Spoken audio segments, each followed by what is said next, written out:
Hiya, buddies. Did you know?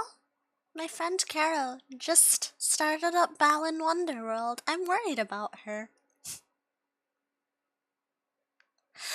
I'm worried about her.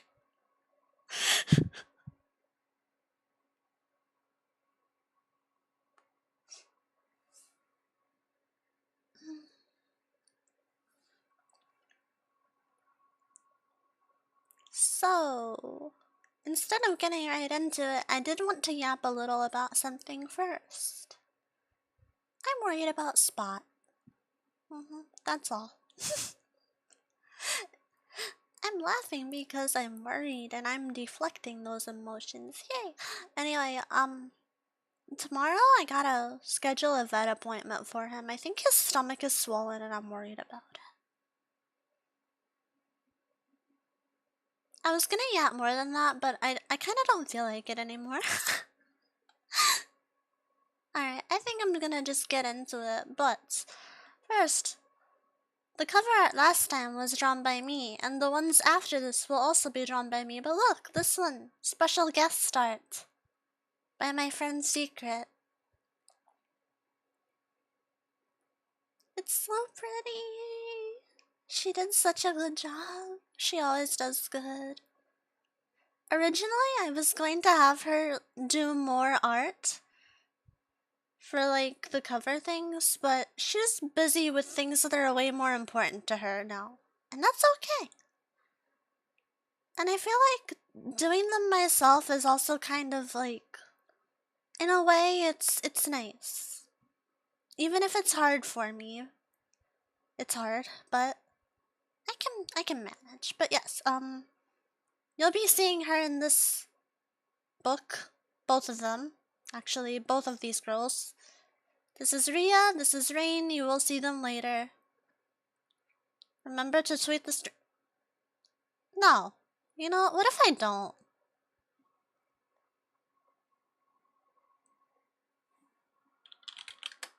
That's Twitch. That's not what I wanted to open. Shoot.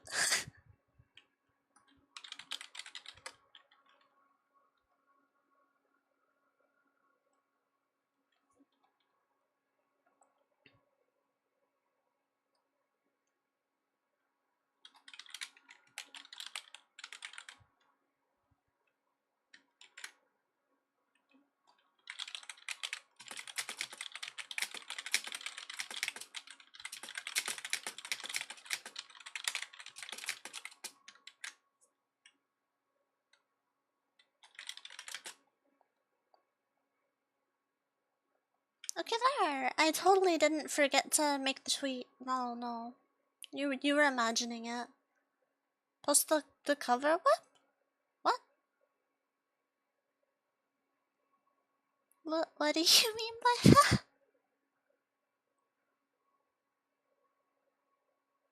I don't understand. Anyway. Yeah, this is them. They're cute.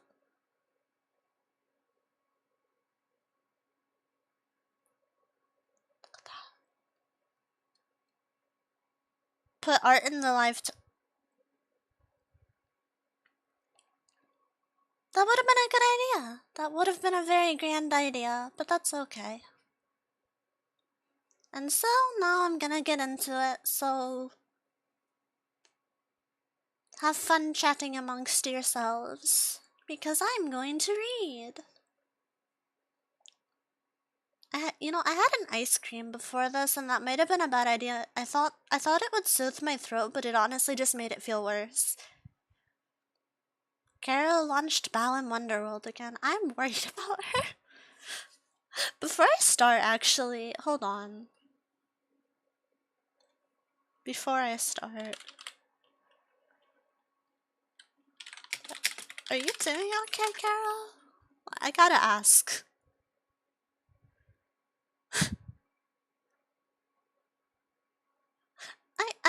I know she doesn't enjoy Balan as much as I do. Okay, she responded, I'm not doing okay. I am going to 100%. Oh.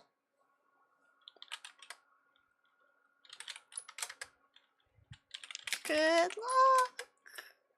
Everyone tell Carol good luck with that. We're gonna have fun. Bye. Okay. Ahem.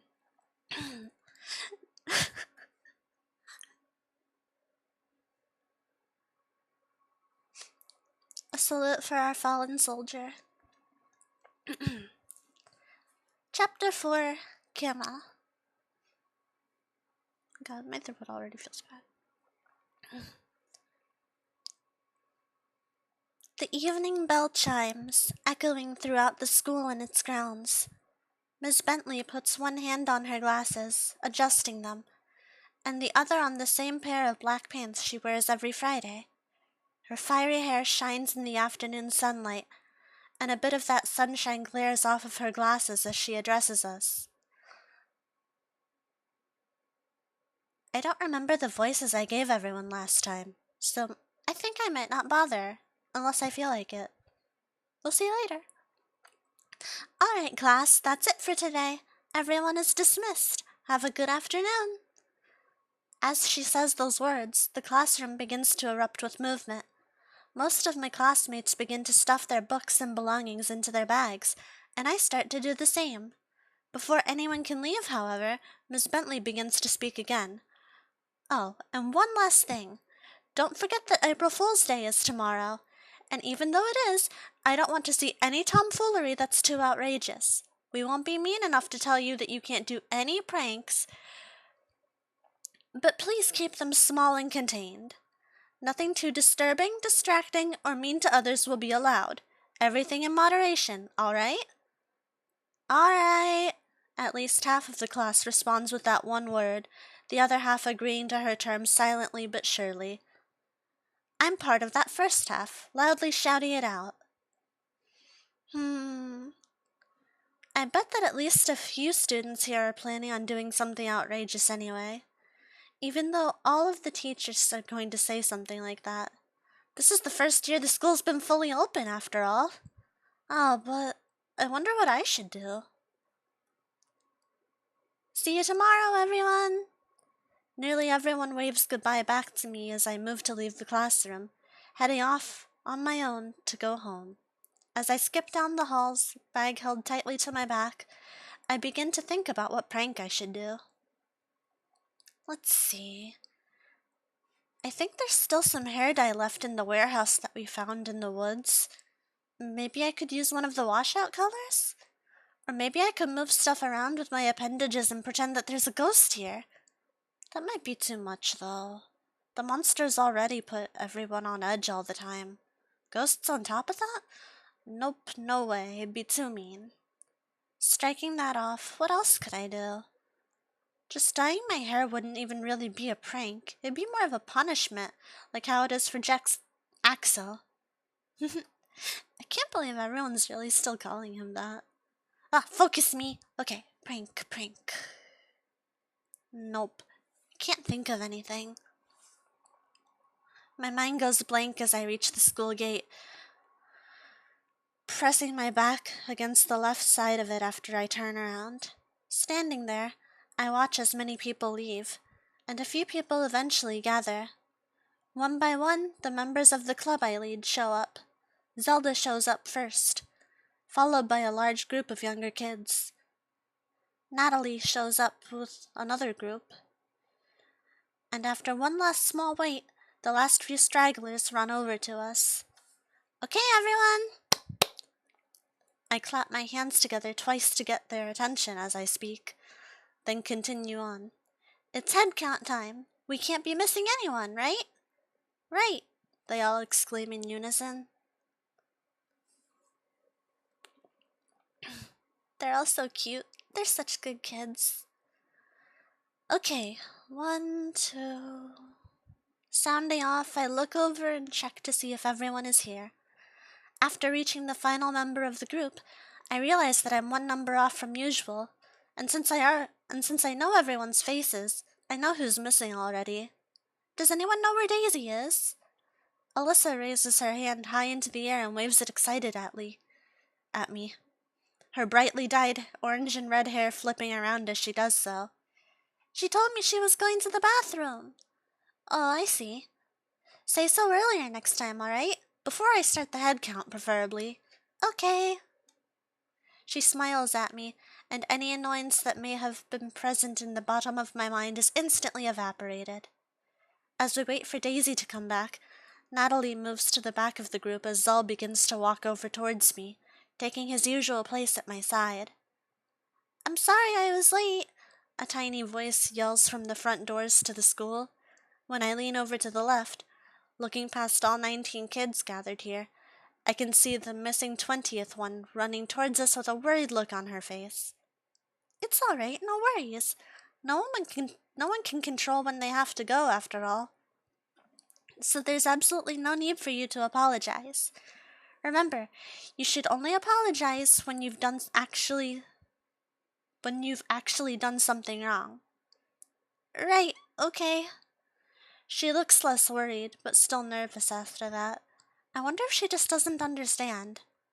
Thinking that, I give her a small pat on the head and ruffle her hair a bit. Alright, that means everyone's finally here.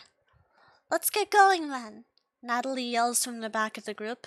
The kids all resound in unison once again, their voices making a cute chorus together. I take my hand back away from the now smiling Daisy and make my way back to my usual position. As I lead the way, we all cheerfully depart. We all walk together, slowly but surely taking all of the younger kids back to their homes. Zell and I stay quiet as we keep alert, despite still being in the town, as you can never be too sure. Natalie and the rest of the kids chat away, though, creating a nice and lively sound as we walk. Soon enough, the chats get less lively as more and more kids are brought to their houses. At the end, just like how it is every day, we're left with just 3 kids to lead, the 3 that don't live in town, and instead reside in the woods, Mickey and the twins. Are you all ready? Yes! The 3 sound off, and the twins each grab one of Natalie's hands. Her cute black hair bobs up and down as she walks, the side ponytail swishing along. Her hands, however, are far less free thanks to the death grips of the 2 children. It's been this long, and nothing's happened, yet they're still such scaredy cats. It's cute in a way. One day, though, something might happen, so I do understand. Okay, let's get going then. Zal draws his bow from his back as we enter the forest, making sure we stay on the path to take the kids to their homes. His bright blonde hair creates a stark contrast with the surrounding trees, shining like gold as his eyes dart all around. I should be keeping an eye on our surroundings, too. Thinking that, I start doing what I should have already been doing and keeping an eye out for any monsters that may be around. Seeing a few old-looking tracks but no actual monsters, I begin to relax as we approach the first house. Okay, you 2, go ahead and scoot home. I'll see you tomorrow. Oh, we won't be coming tomorrow. We have to help out here. Is that so? With what? Dad didn't want us to get pranked, so he said that we could stay home, and he'd show us how to tend to the garden back here, and put the monster repellent out. Oh, that sounds like fun. You 2 make sure to have a good time, okay? We will. The twins run to their front door, and our now even smaller group begins walking the short distance to the next house. As we do, it gets incredibly quiet, to the point where the only sound heard is the crunching of the leaves under our feet and the trotting of our shoes against the dirt. We continue on in our peaceful silence until Natalie taps on my shoulder. Say, Kimma? What is it? Are you free later today? Sure, why? She gives me a sly-looking smile, putting her arms behind her back and leaning in. I need a little help to set up the prank I want to pull tomorrow. Are you in? As long as it's nothing too chaotic, I'd be happy to help. Great!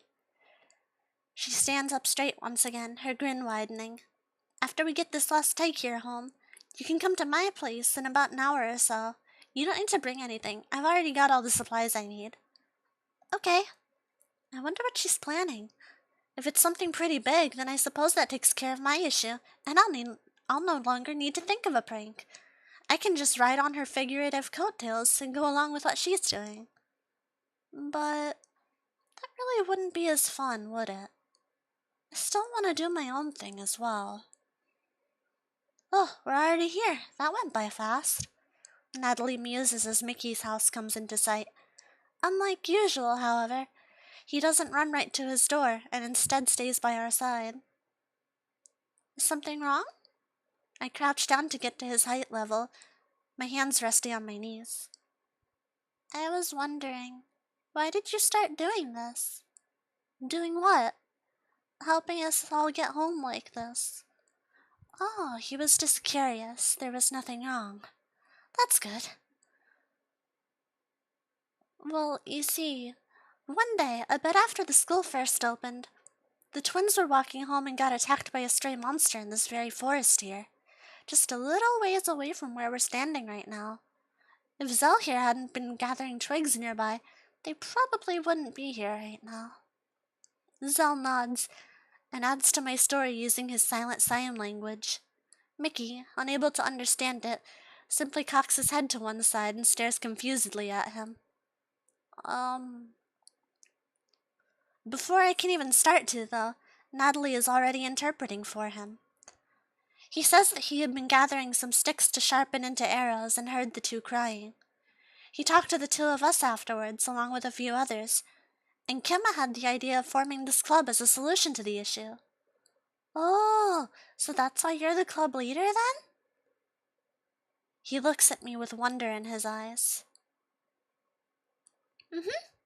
Though I still say that Zal should be the leader. He's way better in a fight than I'll probably ever be, and he's... Zal interrupts me, telling me in his sign language, "No, you are definitely the best leader. I'm a fighter, not a leader. I'm glad that you took that position and didn't give it to me." I know he feels that way, but... You know, the two of you both feel like the other one should have it. It's sort of funny. But hey, if you feel that way, you should give the position to me instead. I'm sure I'd get some extra brownie points from the teachers if you did.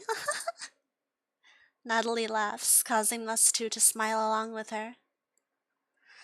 That's enough kidding around and enough story time, though. You scoot on home now, alright? We'll see you on Monday.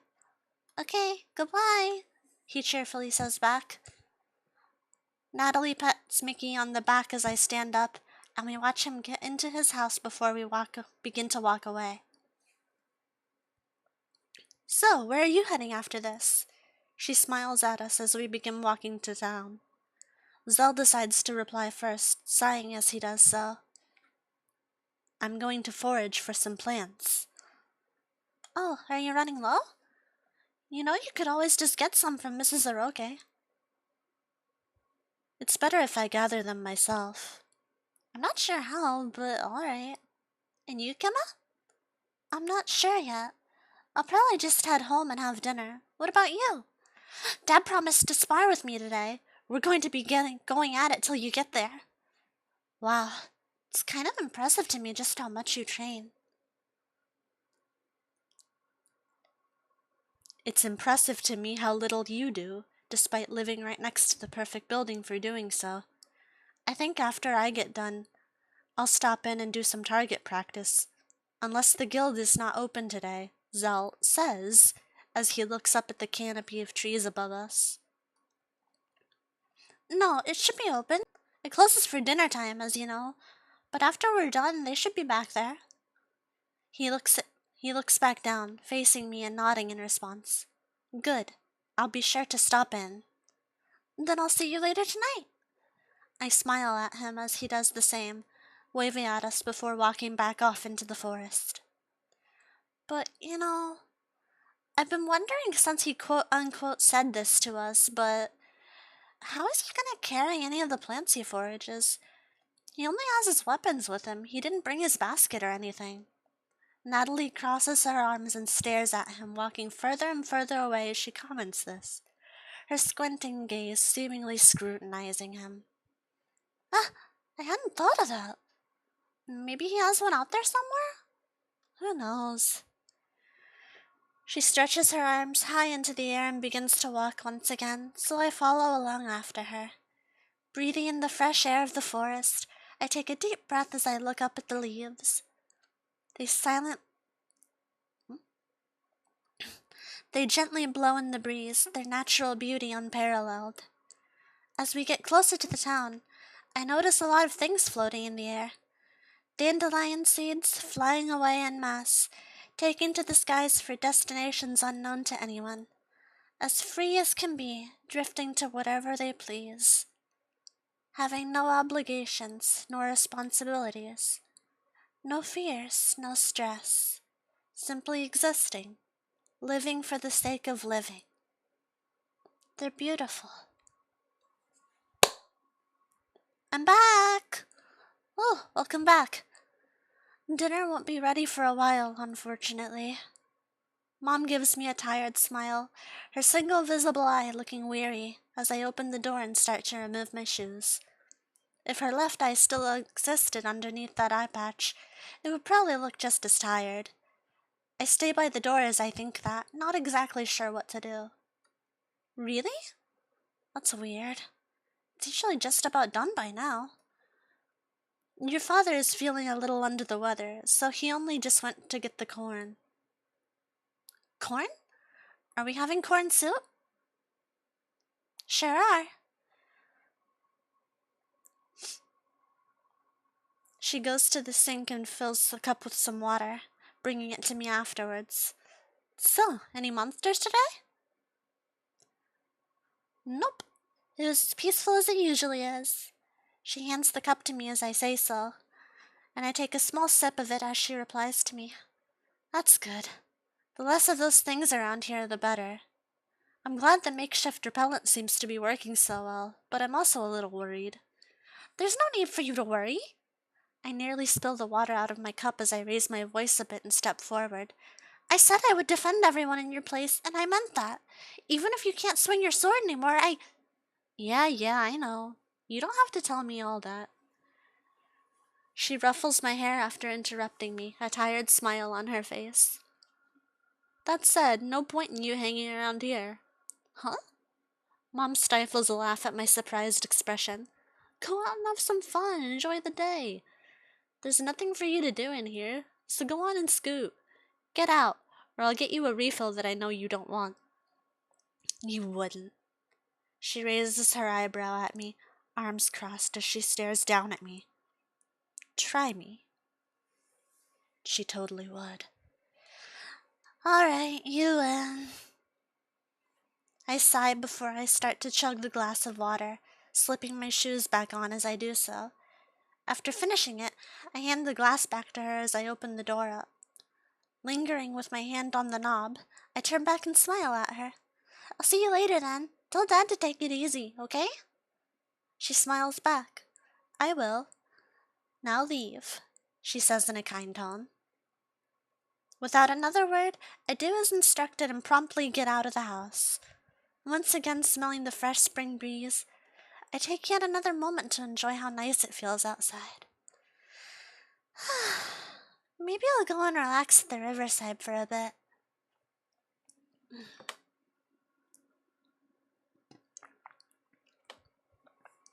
Without sparing even a second to give this a second of thought.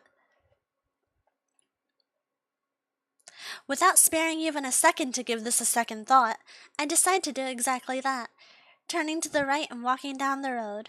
I follow it until I reach the same spot I always sit when I come here. The spot right beside my favorite tree here. You know, you've sure grown a lot since I started coming here as a kid. Not feeling strange at all for talking to a tree, I rest my head against it, enjoying the feeling of the sunshine warming my body up. As I sit there, I turn my head and see someone standing on the old wooden bridge there. Huh.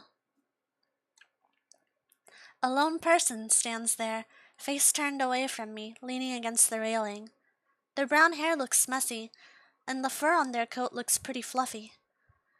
Their appearance seems strangely familiar, but despite that, I can't recall ever seeing them before in my life. Weird. Suddenly, however, my thoughts are interrupted by an extremely loud clanging sound coming from directly behind me. I turn around, eyes wide, but see nothing there except for the grass, ground, and the house a small distance away. Did Mrs. Rolfe drop something in her house? No, it sounded so close to me it couldn't have been. Then what was that? Turning back around, I immediately see that the person that had been on the bridge is gone, vanished seemingly without a trace. I look around in the distance, but don't see them at all. That's so weird. I didn't hear any footsteps, and I had only looked away for a few seconds. The bridge would have creaked for sure if they had. But, huh? Was that a ghost? Are there ghosts in this town? I think I remember Natalie talking about hauntings during a sleepover one time, but nothing specific is coming up. You know what? Never mind that. I'm gonna go over there and look around. Maybe they fell into the river and I somehow just didn't hear the splash. In that case, they might be hurt, though. Standing up without hesitation, I start to run over to where the bridge is. After making it over there, I see no trace of any person. Not on the bridge, not in the river, and not even in the distant forest on the other side of it. That's so I yelp and instinctively stepped forward, pulling one leg up after I feel a finger touching the back of my knee. I look backwards right after, trying to see who the culprit is, but once again I find that there is absolutely no one there. Not a soul besides me is in the immediate area. No, wait. If it is a ghost, then that would make another soul here. I can't really say that I'm afraid of ghosts, but I wouldn't really want one to be mad at me for disturbing it. I can't really think of anything else that might be going on, so I'll just apologize. If there is a ghost or something else entirely here, I'm sorry that I disturbed you. If staring made you upset, then I'm sorry for that, and if stepping onto your bridge afterwards deepened that anger, then I'm sorry for that as well. I'll leave now, so please don't be upset. With that, I slowly step off of the bridge, taking each step as slowly and carefully as I can. Once I'm finally back onto the grass, I start to sprint, getting back up to the road as quickly as I possibly can. Looking back one last time, I once again see nothing there. You know what? I don't think Natalie would mind me being early.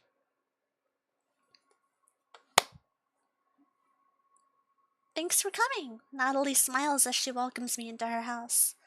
It's no problem at all. But are you sure it's fine for me to be here early and all? I thought you were going to spar with your dad.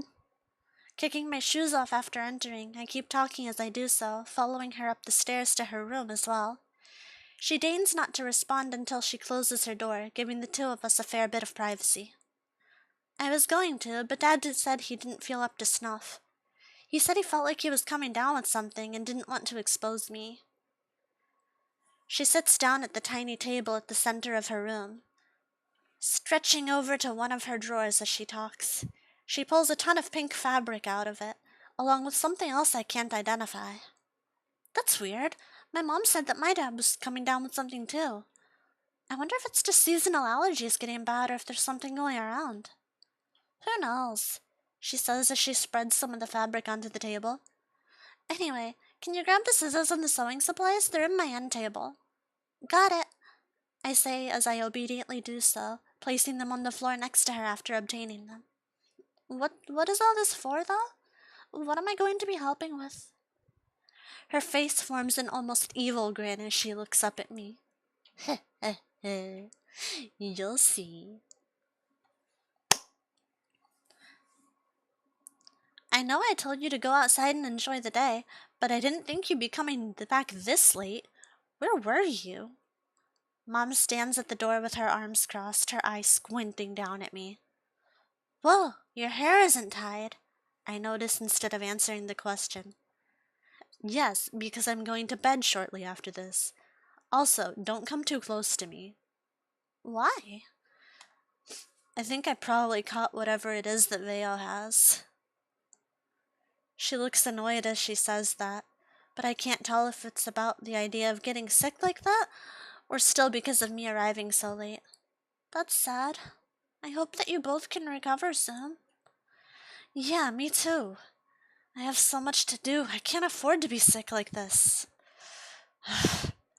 Anyway, you shouldn't have to worry too much. Your immune system's always been unnaturally good, thankfully. Mom moves away from the door, going to the table and pulling her chair out. I follow after her, pulling my own chair out and sitting down. I smile at Dad as I do so, who gives me a positively exhausted-looking smile as he does. Hey, honey, how was your day? He says, his voice sounding a bit raspy. It was good. I'm sorry I'm late, by the way. I was helping Natalie with her prank. As I start to tell them that, Mom crosses her arms once again and Dad begins to pour bowls of soup for all of us. She lets out an overly exaggerated huff, glaring at me. Oh, so you'll apologize to your father for being late, but not me? I didn't raise you to be like that towards me. Dad lets out a slightly pained chuckle at that, handing Mom her soup as he does. Go easy on her, Edna. She's having fun with her friends, right? That's all that matters. Mom's expression darkens ever so slightly, so little that Dad doesn't even notice it. Yeah, that's right. I should be glad that they can even relax like this. In a town like this. In a world like this. The conversation stops with that, the mood turning slightly awkward. Dad pours me a bowl of soup, then does the same for himself. And then, just like every night, we begin to eat in silence, enjoying our meal. Today was so tiring, even though I didn't really do much. Flopping onto my bed, I roll over onto my pillow, laying face down on top of it. Kicking my legs a bit, I stretch out, then start to make my way under the blanket.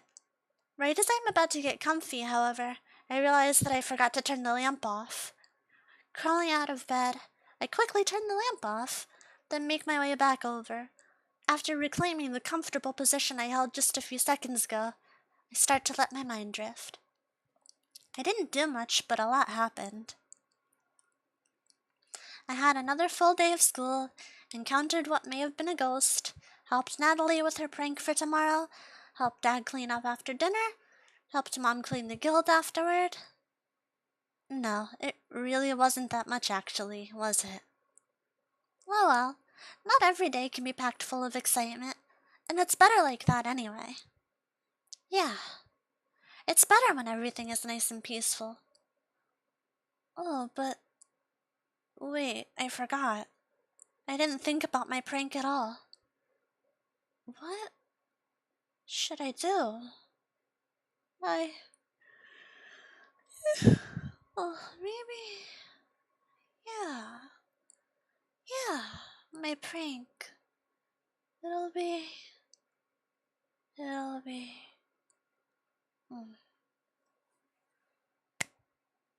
At the tail end of a dream I don't remember, everything fades away into the familiar sound of my alarm clock ringing. As my eyes flutter open, what was once darkness gives way to the light, pouring in through my curtainless window. It's morning once again. I reach over and turn off my alarm clock, realizing quickly that I'm a lot colder than I should be. When I look down to see why that is, I find that for some reason, I have been sleeping on top of my blanket instead of inside of it. That's weird. I guess I was so tired last night that I just didn't make it underneath.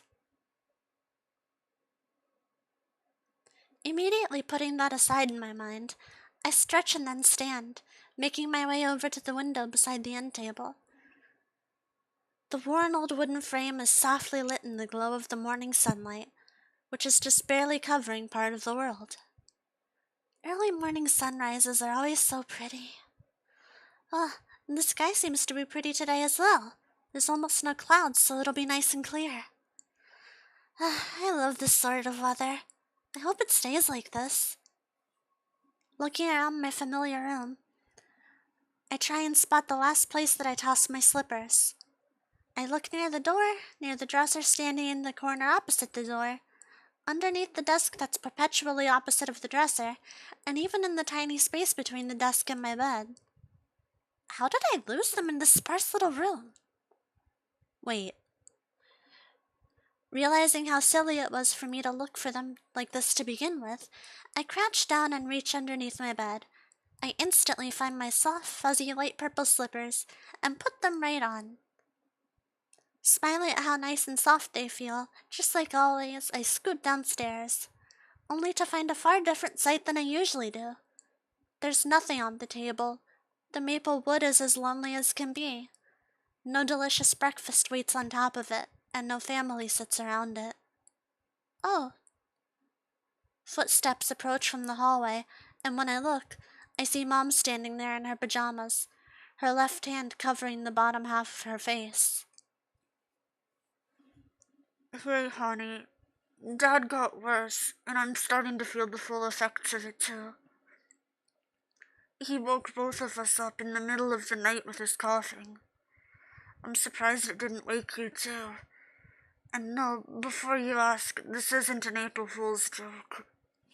I frown as she says so, feeling concerned about them. I know you wouldn't joke about that, Mom. Are you two okay? Should I stay home? Hell no. We'll be fine, it's just a cold or something. You get out of here and get to school. We'll be better before you know it. We only have 2 weeks left here before those dorms open, and we don't get any more mornings with you after all. I feel my frown turn into a half-hearted smile as she says that. It's not like I'm going to be gone forever, you know. And I'm going to come back whenever we get breaks. I know that. Ugh, talking hurts. Get out of here already, and make sure to have a good day. Prank your friends good, alright? I will. I give her the biggest smile I possibly can to reassure her, and she nods in return before skulking back off to the room that she shares with Dad. All alone once again, I look at the empty table one last time before moving to the door. As I go to slip my shoes on, a thought crosses my mind, and I yell to Mom. Do you want me to pick up some medicine from Mrs. Aroke on the way back? After a few seconds, I hear her weakly shout back to me. No, I'll get it later, and don't make me yell anymore. All right, she did say her throat hurt. Sorry, I won't do it again until you're better.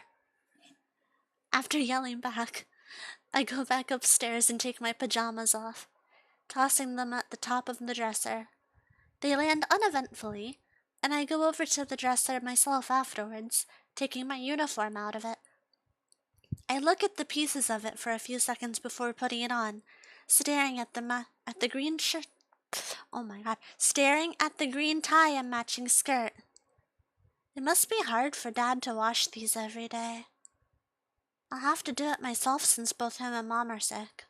It shouldn't be too hard, I've done it before.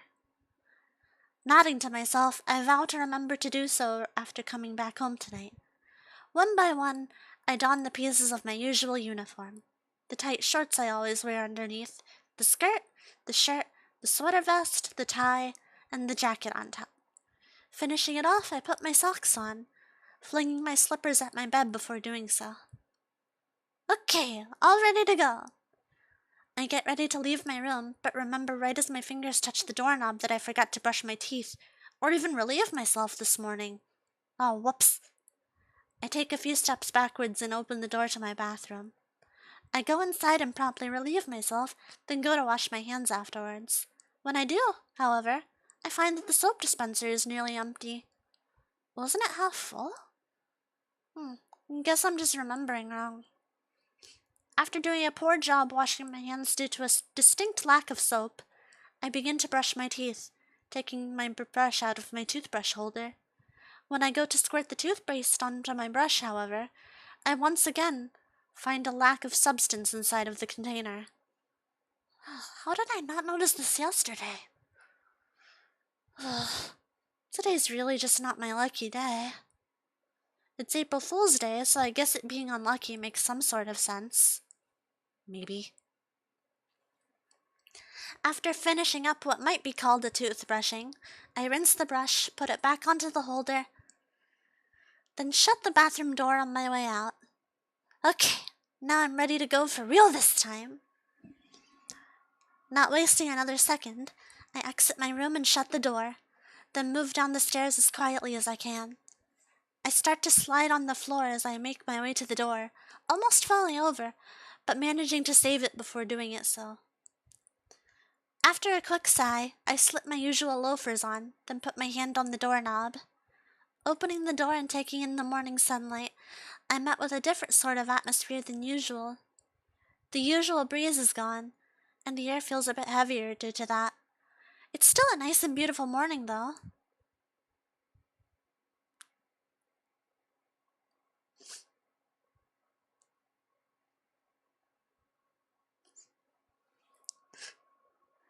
All of these layers feel kinda hot without that breeze, though. Well, it's too late to change that now. The breeze might pick up later, and if not, well, I'll just deal with it. Smiling to myself, I begin making my usual trek to school. As I walk down the same route I've walked many times before, I start to reminisce upon the first time I walked the specific route to get to school. The first time I went there. The day I met Rel. A sigh escapes from my lips as I remember the events of that day. From the tour of the school, to the fire, to meeting Rel, to all the stuff that happened afterwards. Sometimes it all still feels like a dream, and yet the appendages that can come out of my back are as real as the hair on my head, so it can't be. I'd still like to see them again one day. I remember them saying that it would be painful to see me again for some reason. But I still want to. I have a lot to say, and I want to learn so many things about them as well. And... huh? I thought I heard someone walking right behind me, but when I turned to see who it was, no one was there. Just like yesterday, despite hearing a noise, I was all alone. I guess the apology wasn't enough. I should go again after school today. I don't want a ghost haunting me for the rest of my life. Upon reaching the school, I immediately notice that something is wrong. Very, very wrong. In fact, perhaps wrong would be an understatement. My eyes can't be wrong, despite how implausible the situation seems. There is a cow on the roof, standing above the door, casting a shadow onto the courtyard due to the sun rising directly behind it. It stares ahead, seemingly unfazed by its situation and uncaring that it is far, far away from where it should be. I stare at it for a good few seconds, and despite not being able to see where its eyes are focused, feel as if it's looking directly back at me. Having had enough of that, I break the possible eye contact and decide to just pretend as if I didn't see it. I make my way to the front doors, and upon opening them and stepping inside of the school, I'm immediately met with and surprised by two party poppers going off. Confetti rains down upon me, and I see Alyssa to my left and Daisy to my right, both smiling like fiends who just got away with a dastardly crime. I laugh after seeing them like that, and their grin widens even more. That was a good one, you two. You got me.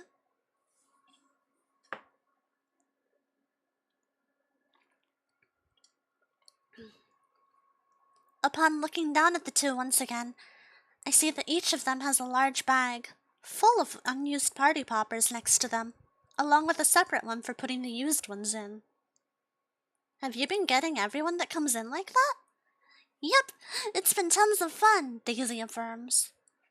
That's good, but make sure you clean up all the confetti later, okay? Okay, they both say in unison, sounding a bit unenthused about it. I pat their heads in response to that, messing up their hair a bit as revenge, before moving on and running off so that I don't hear any of their complaints, despite how loudly Daisy is voicing hers. giggling to myself as I make my way up the stairs. I move to my classroom. I go to open the door, but stop just before doing so. Remembering what day today is, and what I've encountered so far, and what I know about my own classmates. Due to the fact that one of them can control water, there is guaranteed to be a bucket of water waiting above the door. Just like with Alyssa and Daisy, they're probably doing that to everyone who enters.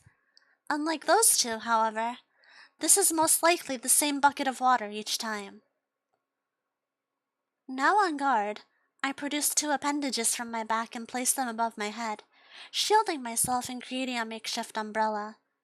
Feeling overly cautious, I decide to produce a third one and put in front of myself just in case, before finally opening the door and stepping inside.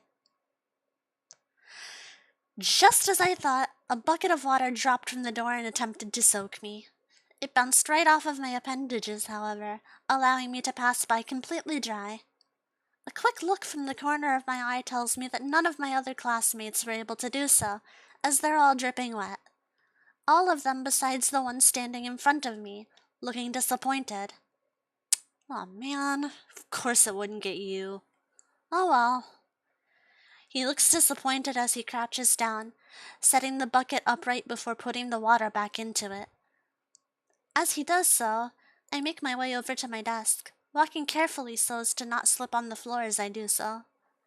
After seating myself, I watch as two of my precious classmates continually set the bucket trap up, after each person triggers it upon entering. Ellie puts the water back into the bucket. Eli. Why did I say it that way? Eli puts the water back into the bucket, and Shun sets it back on top of the door. Each time it's successful, the two of them high-five each other while grinning. If it wasn't inconveniencing everyone, I would almost find it endearing. And while I do want to scold them and make it stop, I don't want to be a spoil sport on April Fool's Day of all days. It's supposed to be a day filled with pranks, and they sure are pranking everyone. I watch, head resting on my arms on top of my desk, as they continue to do so to everyone who enters the room. They soak every single person who enters the room. That is, until Ms. Bentley finally steps through the door. Her bright orange hair tied to the side in the same way as always, and wearing the same pink suit top and skirt she wears every single Saturday, she steps forward. Her heels clack against the wooden floors as the bucket of water falls right on top of her head. Her glasses completely wet, along with her hair and outfit. She steps forward towards my two guilty classmates. Though her face has a smile painted upon it, it's clear that she's angry. I told you all not to do anything too disturbing, distracting, or mean, did I not? Look at the classroom! There's water everywhere! This is completely unacceptable. The two of you, stay after classes end today. You're going to receive some extra special detention. After she finishes yelling and scolding them, she takes her place at the podium in front of the class. The two skulk to their seats, looking starkly depressed as they do, and join the rest of us in silence. Right as Ms. Bentley is about to speak, however, the door opens, and Ms. Bentley walks through it. What? Huh? A few murmurs of confusion sound off across the class, and both Ms. Bentleys look confused as well. They stare at each other, eyes wide, as I try my best not to giggle. And then they speak, saying the exact same thing at the same time. Ha ha, very funny. Take that wig off right now and go sit. Hey, what the? Their voices sound so similar that it's hard for even me to tell which one is Natalie. All of the hours I put into making that wig look perfect were well worth it, it seems. What are you? Stop that! Stop it this instant! The two yell, in perfect unison.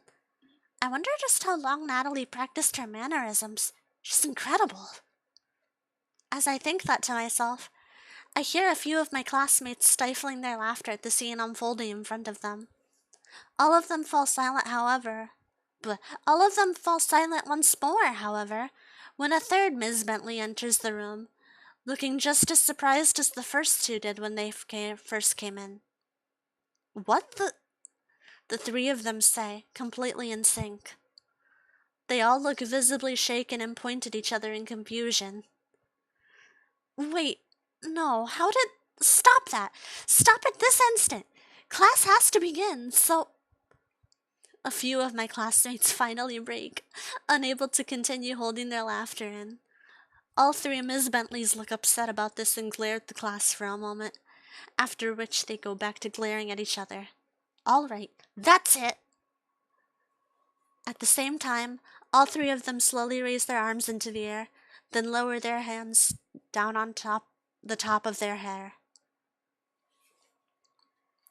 Their grips tighten on their hair, and then the three yank upwards. The hair of the first Miss Bentley is pulled upwards slightly, and she makes a pained face. The hair of the second comes off, revealing Natalie's dark hair in a net, no longer hidden. The hair of the third comes off as well, but there is no hair underneath. The third Miss Bentley is completely bald. Miss Bentley, Natalie, the entire class and I. Everyone stares wide-eyed at her. Giving the classroom a quick once-over, I can see that besides Natalie, everyone is in their seats as well. Who could that be? Hey, you! Miss Bentley starts to say something, but the bald version of her turns tail and runs out the door, slamming it closed behind her. The real one stands there, still shocked, not even thinking of giving chase. The class remains silent, and after a few moments, Natalie shakes her head and goes to her seat.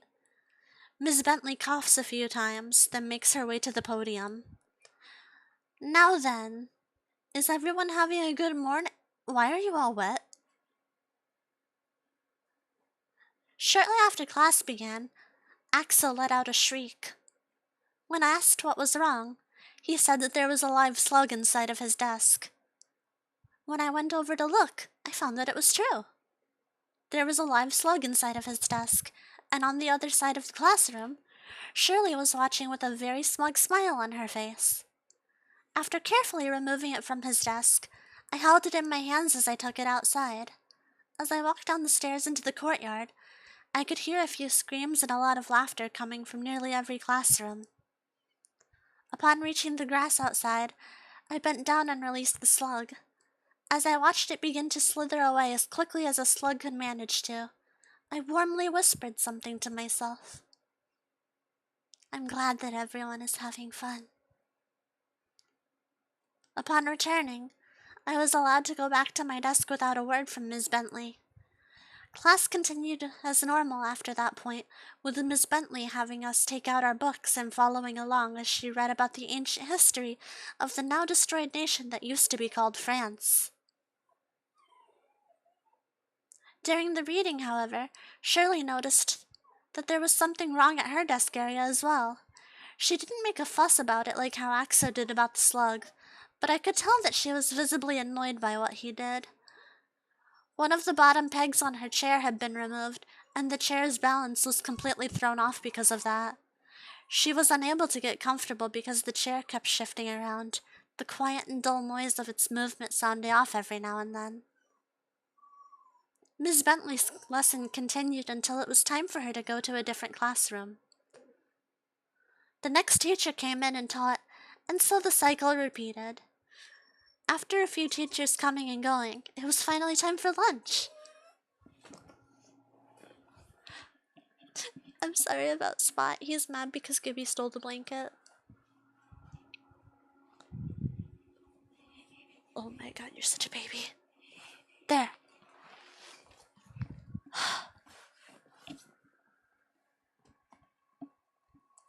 Ahem.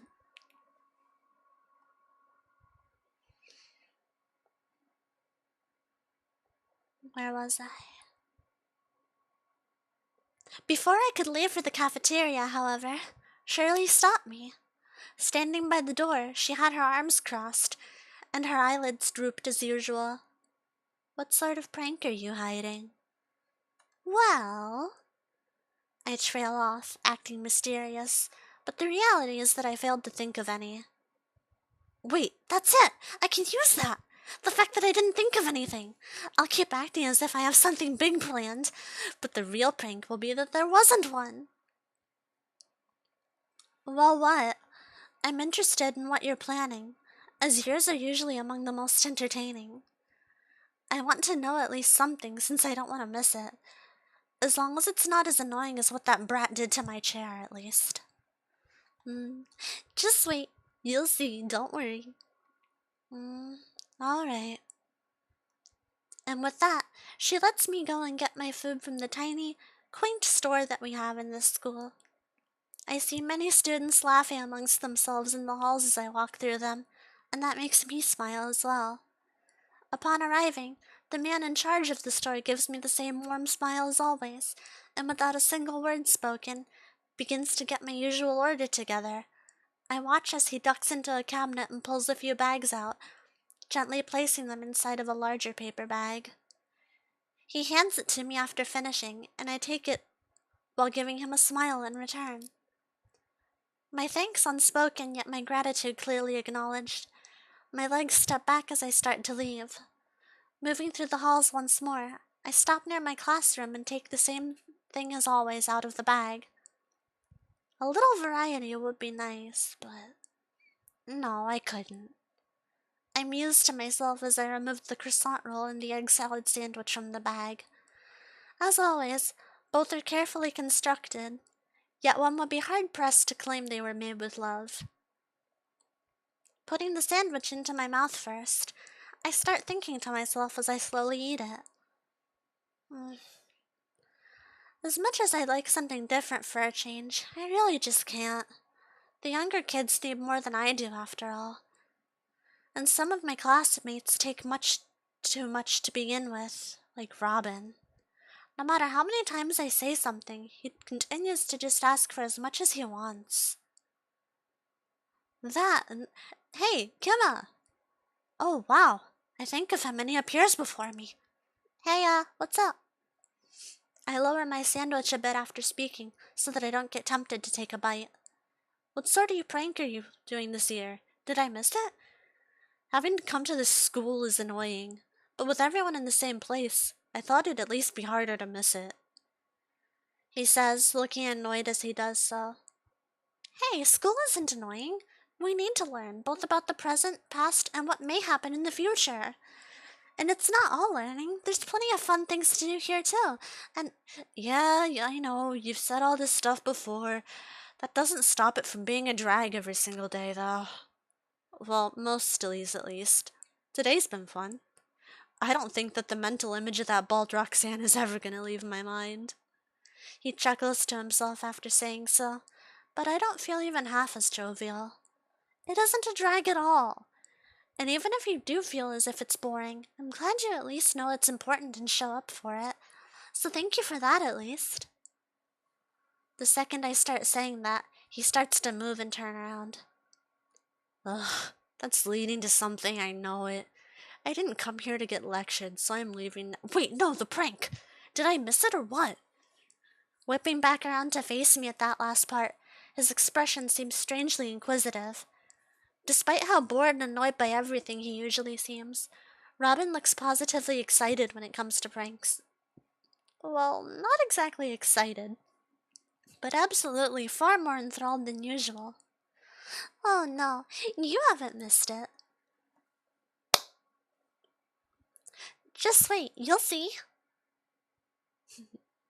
No, I haven't done it yet. It'll come though. Oh, just wait, it'll be great. All day long, other students kept asking me about what my prank might be. As the hours ticked on, more people started wondering about it. Nearly every person that had been doing one at school had long since done theirs, but mine had yet to be seen. Naturally, of course, that made everyone curious as to what it could possibly be. After the bell rang, I left the classroom sooner than usual. My classmates noticed this, of course, and eagerly followed me out. When I reached the school gates, I stopped, the heels on my loafers pressing against the brick path. Upon turning around, I immediately see the consequence of my actions. A small group of my classmates and other students were assembled there, all looking curious, staring right at me. Feeling unfazed by this, I stare back at them, smiling, until one of them finally breaks the silence. Robin steps forward, his pitch black hair falling into his face as he does so. So, what was the prank? Did I miss it somehow? Are you about to do it? He crosses his arms as he attempts. Oh my god.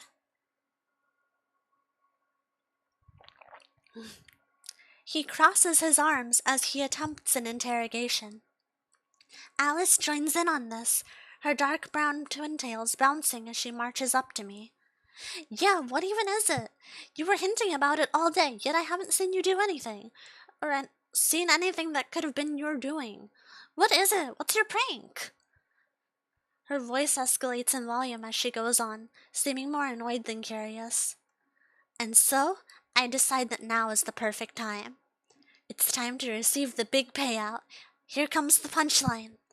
3, 2, 1. I didn't have one. I smile confidently at them as I deliver that tiny sentence with a ribbon attached. My recipients, however, seem stunned. Huh? My prank was that I didn't have a prank at all. April Fools! I'm met with only silence in return. For a few moments, everyone just stares at me, looking seemingly dumbfounded. I really got them good. This might have been my best prank ever. After a few more moments of silent staring, Alice begins to move. Without a single word uttered, she begins to walk past me, slowly walking home. The rest of the group starts to disperse as well, each going in different directions. They all just slowly walk away in silence, no doubt still attempting to process my trick. I giggle to myself for a moment, then back up a few feet and press my back against the brick wall that the gates are attached to. I wait there for the going home club to arrive as usual, enjoying the sight of the cherry blossoms adorning the path here. They're not quite fully bloomed, but they already have a large amount of petals. They're so pretty. The twins were once again delivered home without incident, and the three of us once again began to walk home. Zell decided to trek further into the forest once again instead of walking home with me and Natalie, this time claiming he needed more stones for his arrows. As for the two of us... Hey, I forgot to ask earlier, but how'd I do? She smirks as she asks me, the wind finally beginning to pick up as she does. You were spot on. You acted so much like her and sounded exactly like her that I almost couldn't tell who was who at first. Wow, really? Oh, hey, you wouldn't know since you left the second that the class ended, so get this. Those two didn't realize that I was the one who said they were getting detention. So when they asked Miss Bentley about that after class, she thought they were pulling the world's weirdest prank. Really? That must have been fun to watch. Her smile widens, and mine does just from seeing that. It totally was. Hey, that aside, do you have any plans today? Want to spar with me since Dad's not up to it? I give her a weak smile, shrugging my shoulders and shaking my head. I can't, sorry. My parents are both sick, too. I should go and take care of them. She looks surprised at first, then smacks her forehead with the palm of her hand. Ah, damn, that's right. I forgot you mentioned that your dad was feeling bad, too. My bad, sorry for asking. Yeah, I should probably be worried about my dad, too. You don't have to apologize just for asking a question. You shouldn't apologize if you haven't actually done anything wrong. But you really should go and take care of him, I agree. Let's both do our best not to get sick ourselves while caring for them. She gives me a bright smile in return, along with a slight nod. Yeah, let's do it. And I won't even say good luck or anything. We won't need it. Ugh, that's pretty confident. Of course it is. I'm nothing if not confident, you know. She sticks her chest out proudly, puffing it up as she walks. It looks a bit silly to me, her walking like that. Oh, right, you have to go the other way from here. I can't believe we're out of the forest already. Felt like no time passed at all. Barely even realized it until just now. Natalie looks back at the forest behind us, tilting her head a bit as she does. You're right, I barely even realized it myself. I suppose I was just too focused on what you were saying. That's not good, though. We need to pay more attention when out here. We have the monster repellent scattered around, but we all know it's not guaranteed to work. Plenty of them still come near, and she puts her hands on my shoulders, making me stop speaking. Stop already. No more of that, alright? You tend to go on for a while when you talk about the things you really care about like that, and the both of us need to get home. I go to make a retort, but I stop myself before speaking as I realize that she's right. Yeah, sorry. You're right. Well, try to have a good rest of your day and night then. See you tomorrow. Yep, see you then. We wave at each other as we walk down the street in opposite directions, each walking towards where our respective houses are. However, I have a different destination in mind first, whereas I know for a fact Natalie will be going straight home. Taking care of Mom and Dad is important to me, sure, but I need to make one quick detour first. Before I go home, I need to go there. Thinking that, I quickly walk the rest of the path home, using the same one that I always take. Soon enough, I'm at my house, walking right by it and towards the river. Upon arriving at the hill, I give my favorite tree 3 pats, then look towards the bridge. Standing there, once again, is what very well may be a ghost. The ghost that's been haunting me ever since I first saw it. Last time, it disappeared when I looked away. To make sure that doesn't happen this time, I'll keep my eyes on it no matter what. As I start to make my way and walk towards the bridge where it stands upon, I keep my eyes locked upon it, making sure not to look away or even blink. And as I do so, I think to myself just a bit more.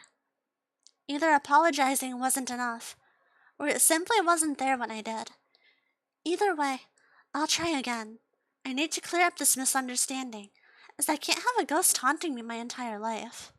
And more importantly, I don't want it to haunt anyone else here either. If resolving this problem doesn't appear to be an option, though, well, I can always ask Mom about it. I'm sure that she would know how to forcefully kill or get rid of a ghost. I definitely want to save that option for last, though. Even if they aren't truly alive, I'm positive that ghosts can still think, and perhaps even feel things. My thoughts stop there as I get close enough to make out the appearance of this ghost. Long brown hair, tied into low twin tails, flow in the breeze. It wears an oversized black coat lined with whitish fur, and seems to only have one boot on. While it wears a long, loose brown boot on its left foot, its right foot has no shoe at all. At first, I think that its right leg is covered entirely with a black sock, but as I get so close that I can stand at the foot of the bridge, I can see that that assumption was wrong. That isn't a sock at all, it's a false leg. I stand there, at the foot of the bridge, just watching it for a few more seconds. It stands once again, with its arms resting atop the bridge's railing, looking out into the distance, as if it can't even sense my presence. Ugh, my eyes are starting to feel super dry and itchy.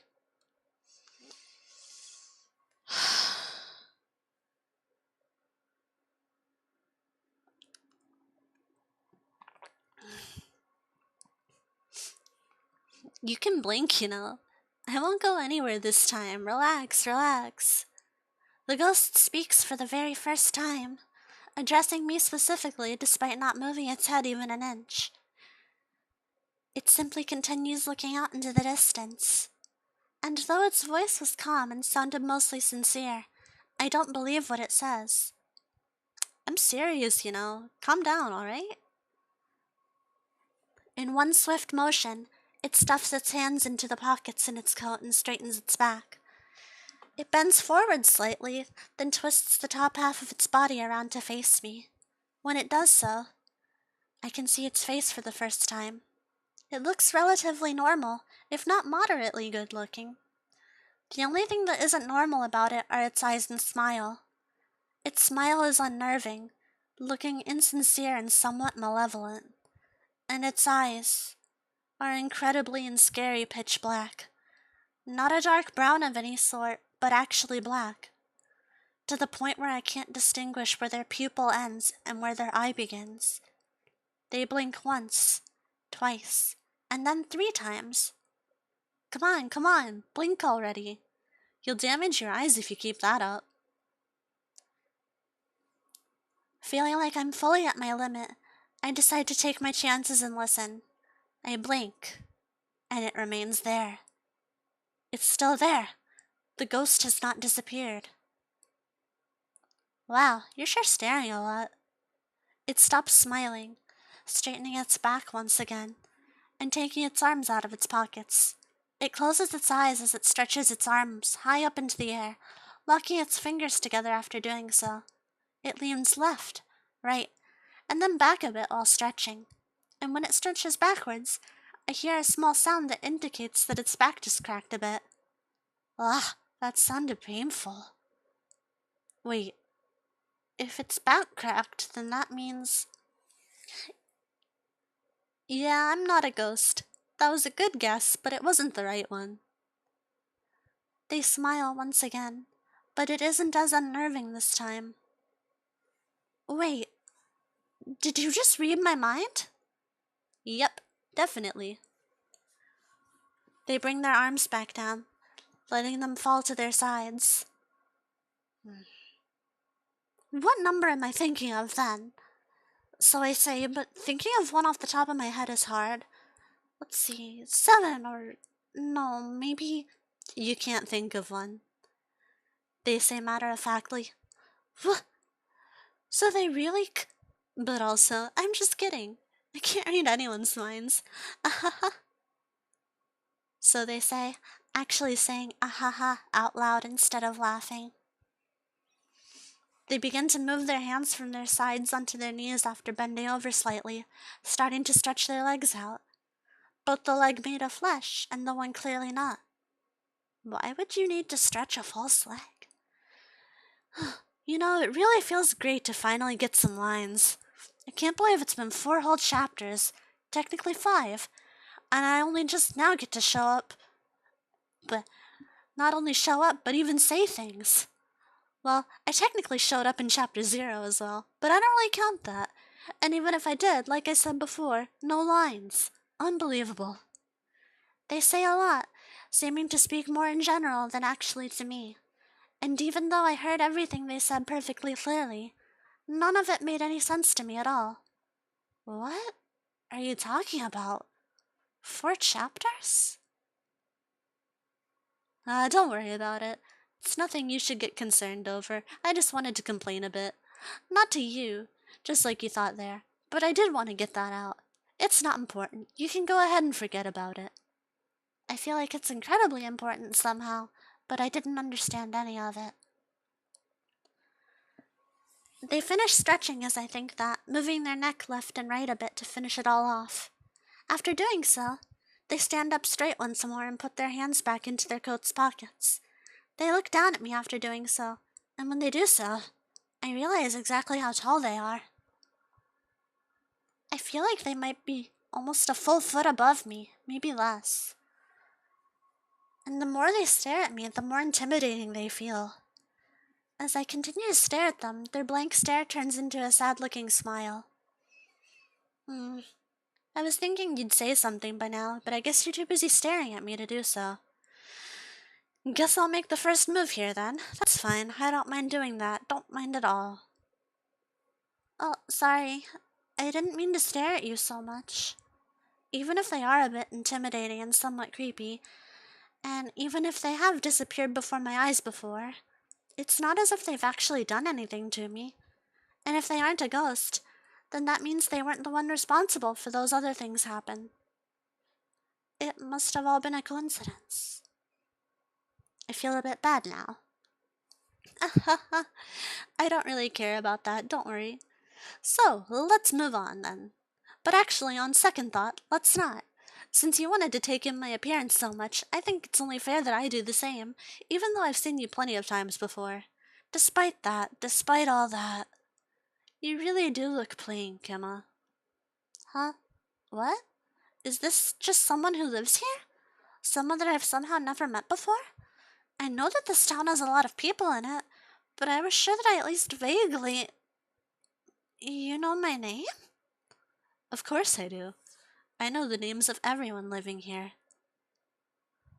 Their smile becomes slightly more exasperated as they say so. Well, do you live here? Me? Nope. I don't have a home. But hey, I'm supposed to be judging your appearance right now, so don't think about anything like that. So, getting on with it, you really do have a plain air, or maybe aura about you. That might be one of your good points, though. Having as twisted a personality as you do. Twisted? What? I don't know exactly how much this person knows about me, but getting defensive in a situation like this wouldn't help at all. So instead, I should just go with the flow. I like the way I look. I don't think that it's plain at all. They scoff at me. No, it's definitely plain. Short brown hair and brown eyes to match. That's about as plain can get. The only thing about your appearance that isn't plain is that pair of shorts or spats or whatever those are that you almost always wear.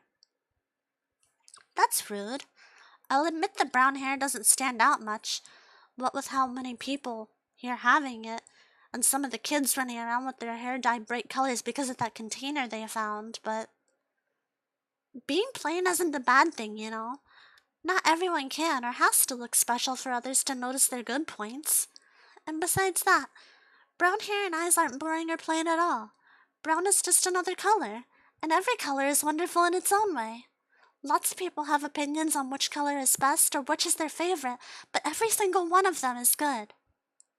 They stare at me wide-eyed for a moment, then, oh, wow, well said, I guess.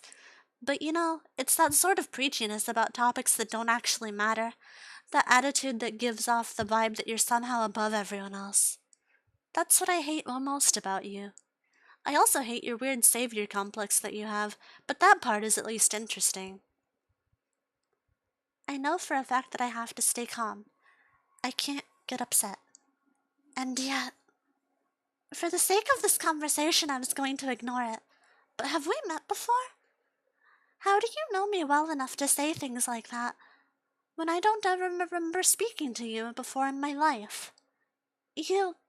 Actually, come to think of it, you never even told me your name. You knew mine somehow, but I still don't know yours. They crack a tiny smile at that. For one, they say while holding up a single finger on their left hand, I know you better than you know yourself. That's definitely a lie, but I do know you extremely well. No, hold on. You actually have seen me before now, that's right. Back when you were a child, on the day you met Rel, I was standing in this exact same spot. Anyhow, wait, hang on. That was you? They look surprised for a moment after I say that, then start to laugh at me for some reason. As they do so, they put their hand back down and stick it back into their pocket. Ha ha ha. Wow. That face you're making is priceless. Oh, can you do it again? I want to save it if you don't mind. I usually don't ask, but I wasn't prepared for that. What the hell are they talking about? Before I can ask that out loud, I watch as they pull a tiny black box out of their pocket. It's not quite a cube, more of a rectangular shape, and seems extremely thin. Oh, don't worry about this. You'll learn all about what it is later. Anyway, really, can you make that face again, that surprised face? That pure shock at such a simple thing was honestly priceless. Seriously, I'll pay you to do it again if I have to. Pay me? What? Putting the idea of payment for something like that aside, well, it's just an expression. I guess that it can't hurt to do it. Thinking that, I tried to the best of my ability to recreate the same face I unconsciously made moments ago, trying to get myself into the mindset again. I think about how they were the same person I saw on that bridge all those years ago. However, that wasn't what really shocked me. What shocked me was that they knew about Rel. They knew Rel's name somehow, and ah! A loud sound suddenly startles me out of my thoughts. What the? Perfect, perfect. That was great. Thanks a bunch. I'm gonna savor this one. Completely ignoring my shock, they tap on their black box a few times before putting it back into their pocket. They look me in the eyes once again after doing so, still smiling. What was that sound? And also, what am I even being thanked for? I just took a picture. You know, it's strange that you all have stuff like TVs and other electronics here. You don't have things like phones.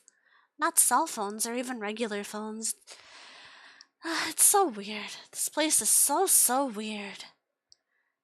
Despite how they're insulting everything like that, they sound fond while saying so. I think the weirdest thing of all is that you Ah? Never mind. That's huge spoilers, so I can't say it. My bad. Sorry. Just forget it. I feel like I'm starting to get fed up here. I still have to get back and take care of Mom and Dad, and it feels like this person might just never stop talking nonsense. And yet, I still can't help but ask, what do you mean by that? Just what do you know? A lot that I'm not going to tell you. Their eyes close as they smile widely at me once more. Fine, that's fine, but you changed the topic. You never told me what your name was. Their smile vanishes as their eyes open, a disappointed smile coming to replace it. Ah, I thought I could dodge that. Oh well, oh well.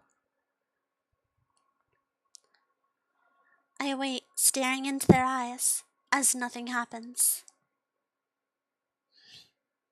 Are you going to, or? I don't have one. Sorry to disappoint you. That's. What? You don't have a name? Nope. I have no name. I never have, and likely never will. They say matter of factly, now looking bored instead of disappointed. So what am I supposed to call you then? It's funny that you're thinking about this, you know. There's no guarantee that you'll ever even see me again, and yet. Please focus on answering my question. At that, they look happy for some reason. You're always the same, you know that? But alright, fine. My answer is, I don't know. And it's always going to be that. Just make something up. People in a lot of different places have made up a lot of different nicknames for me at this point. What's another? I'll respond to basically anything since it'd be a pain not to. That, and I really don't care that much. Ha ha ha. Alright then. So they're letting me make up a nickname for them? Okay, I can do that. Putting my fingers to my chin, I begin to think about what I could do. I can't really think of a nickname based on their appearance, so maybe I should start with the fact that they have no name? Let's see. Something with an N then? No name, no name, no name, no name. That's it! Oh, your eyes lit up a bit. Did you think of something? They chime in right as I finish thinking of that. Yeah! I'll call you None, since you have no name. None. Oh, there won't be an issue when I speak it, but I should spell it differently too so that it's easier to see how it's pronounced when written. In that case, maybe I'll keep the no at the beginning, then put two N's and an E together afterward. None. I look at them expectantly after giving that short explanation, but they don't seem pleased at all. In fact, they seem to be glaring at me with a tinge of disgust in their eyes. I knew it was coming already, but... Ugh. I know that you're completely and utterly terrible at making up names, but is that really the best you got? Confirming my suspicion, they outright insult both me and the nickname I've come up with for them. I cross my arms at this, glaring back at them. I thought it was pretty good and clever, and you said yourself that anything was fine. Huh. Yeah, I guess I did say that. Well, oh well. I'll only say this once, but you have a terrible naming sense. I don't envy any animals or anything else that ever have to go through the displeasure of being named by you. I become aware of my jaw clenching at that moment, and so I forcefully unclench it. So mean. Sorry, but that's just how it is. I want to scold them for apologizing for no reason, but I think I'll take it, actually. You should apologize to someone if you're being mean to them for no reason. Well, anyway, None, I want to ask you one more thing. You know Rel? They stop grimacing and return to their neutral, blank, near expressionless face. Oh, I did let that slip earlier, huh? Here I thought you were going to just ignore it, but surprisingly, you brought it up again completely unprompted. How interesting. That aside, yeah, you could say I know them. Know of them, at least. I've never met them personally, not yet. I did leave a note for them once a few years ago. Boy, going into their place for even just a minute was scary, and disgusting to a degree. Feeling dejected at the realization that they're not actually acquainted, I instinctively start to look down at my feet. I hear them force out another dry, fake laugh as I stare down at my shoes. Ha ha. Sorry that wasn't the answer you wanted, Kimma. I know that you just love to see them again, huh? Trust me, though, you really don't want to go into their place. It's a huge mess. I go to look up at them again, but when I do, they seem to have disappeared. None is no longer in front of me. Huh? Shocked by their sudden disappearance, I look to my left and right but see nothing. Before I can even think about turning around, though, I see and feel both of None's arms wrap around my chest. They pull me in tightly, leaving me no room for escape. But what? What? What? What are you? Relax, relax, it's fine. Their voice whispers into my ear. Why are they suddenly hugging me? How did they get behind me like that? My mind is struggling and failing to comprehend so many things. Alright, you're really touch-starved, aren't you? My bad, my bad. Despite saying that, I remain in their clutches. Instead of letting me go, they decide to start resting their chin on top of my head. A small, extremely tiny bit of annoyance begins to boil inside of me at that. Being tall must be fun. That aside, it really has been a long time since anyone hugged me. Maybe a few years, actually. I can't even remember the last time. It was when you went to the beach with your parents, just a few months after you first received that power. Your dad hugged you after you got pinched by a crab. How exactly do you know that? Why do you know so many things about me? How do you know things about my past and even I don't remember when this is our first time meeting? Are they a monster, perhaps? They said they weren't a ghost, but... A faint giggle interrupts my thoughts. That's a secret. It's not nice to keep secrets, especially ones that aren't important. But it is important, isn't it? If it wasn't, you wouldn't be even half as concerned. I can almost feel their smirk as they say that. But. This has been a nice chat and all, but it's been going on for a long time now. We both have things that we should be doing right now, right? I'm not sure about your circumstances, but that's true. I do at the very least. And thinking about it, I've wasted a lot of time here, haven't I? I only came here to apologize to a ghost that turned out to not be a ghost, and then... That person just twisted the conversation around however they pleased. I could barely... So then. How's about we say goodbye for now? I feel their hands leave my body as they ask that. I turn around to face them, finding that this time they're still there, remaining in place and staring right into my eyes. Alright, that's fine with me. Where are you headed after this? Why? I'm curious. They tilt their head in the same way that some of the smaller children do. Well, I don't know why you want to know, but I'll be staying here in this town and watching some fun things happen while you aren't around. Their eyes begin to move focus from me to the wood of the bridge we stand on as they speak, lingering there for a moment or two before looking at me once more. Wait, what do you mean while you aren't around? They smile far too widely. Well, you see, it's kinda complicated, but actually, it's not complicated at all. Basically, some very incredible stuff is going to happen soon, and you're supposed to either witness those things or witness their aftermaths. They would end up making you horribly depressed, and even change parts of your whole personality. But, thanks to my timely intervention, that last part won't happen. I instinctively back up a step. No, Nate, what? They take a step forward. I'm gonna send you to another world, and you won't experience any of that. It's also being done to hurry up and move the plot along, so that's another good point to me doing this. If I had just let things happen as they were supposed to, it would have taken ages for you to... Blah.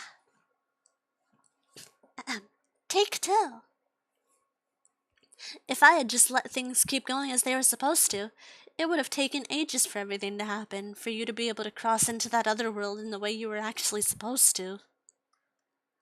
Alright, so assuming that they aren't completely insane, first and foremost, basically, some terrible events are going to happen, and None wants me to miss them. And to make that not happen, they want to somehow send me to an entirely different world. A world that I would end up visiting anyway, but using a different method. That's stupid. That's stupid. If I do believe everything you say, then even so. I don't want to do that. Even if it's extremely sad, even if something terrible is going to happen here, then I want to be involved. If it's something dangerous, then I want to be able to try and stop it. Their eyes widen for a moment, and then they burst into laughter. Oh, wow. Oh, man. Wow. I didn't think you'd respond like that at all. Jeez. They tilt their head once more as they squint, their pitch-black eyes seemingly boring a hole through me. Their wide smile slowly shrinks until they stop smiling altogether. It wasn't actually a choice, stupid.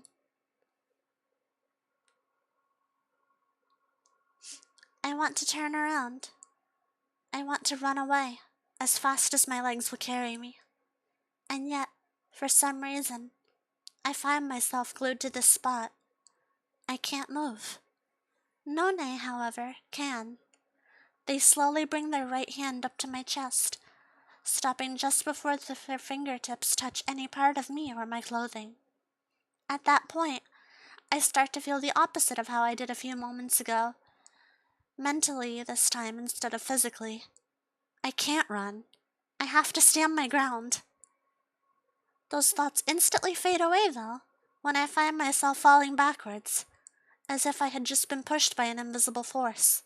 As I fall, I quickly realize that something is extremely wrong. I don't hit the bottom of the bridge and instead keep falling. All around me is a dark gray void, and what seems to be an eye-shaped hole shows the place I had just been and the person I had just been talking to. As I stare up at None, whose figure is getting smaller and smaller as I continue to fall, I see them smiling widely once more and waving at me. Before I can yell anything in response, before I can even begin to think of anything, that hole closes, leaving me completely alone as I fall through an endless void. After I finish closing the rip, I take a moment to stretch again. Not to say that I'm tired or anything, but Wow, it just feels good to finally be able to move around and stuff. I can't believe it really took this long for me to appear in the story. Seriously, what a crime, how horrible.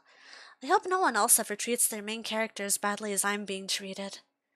Someday one might wonder, main character, at that, and my response to that would be something like, of course, the main character is the most important one after all. It doesn't necessarily have to be the protagonist, moron. Ahaha. But anyway, it's finally my turn on the POV, so I think I'll have some fun with it. Alright, let's get going then. Today is a very special April 1st. On this specific April 1st, here in this place, in this town, on this day. It's a day full of misfortune, the likes of which they've never seen in their lives. Or at least, not in their specific lifetimes. I had wanted to give a bit of narration to everything, but one of the events has already happened. Two, actually, but the other one has long since happened. Anyway, anyhow. Today, after school, Kimma's classmate Rika died. No one in this world knows about it yet, though, as they're not going to discover her corpse until tomorrow. Rika who, you may be wondering? Well, thanks to me, you'll never get to see her. There would have been a whole flashback section here, letting everyone know exactly who she is, what her deal was, how she would act, and what led to this. But again, that won't be happening anymore. Instead, I'll just give you a quick rundown from what I know. Before that, though, I'd like to say that even though they've only been mentioned once or twice now, if that, they were still Kimma's precious cleanse and classmates. Most of the ones I'm about to mention were even supposed to become her roommates once the dorms finally opened in a few weeks. You may not care about the losses of their lives, but Kimma definitely would. Moving on. Rika Rebery, one of Kimma's classmates, older than Kimma by exactly 40 days. Rika was a girl with long, disheveled, badly cut black hair. She would always wear dark pink shorts under her uniform, and had a pair of leg warmers and a ribbon hairband thing that matched her skirt. Like most of the children in this world, and people in general really, she had a power. Her power was the ability to control shadows. She could even make them slightly corporeal, able to not only touch things but to give themselves color. She could make them seem like clones of the people that they came from, much like she did to her teacher earlier today, as a prank. Seeing everyone's reactions to that fiasco was funny even to me. The teacher seeing herself bald. I wonder what kind of thoughts were running through her head then. Wait. I keep getting off topic. Back to Rika. Besides her shadow manipulation, she also had something else going on. She had a familiar. One might think it normal in a place like this, but it was the opposite. She was the only one in the world to have something like that, and yet no one treated it as particularly odd. A lot of people reacted negatively when she first came back to town with it, though. Even if they're all fine with it now, or were fine with it. Haha. You know, there was supposed to be a flashback regarding that, how she got it and all of that other stuff.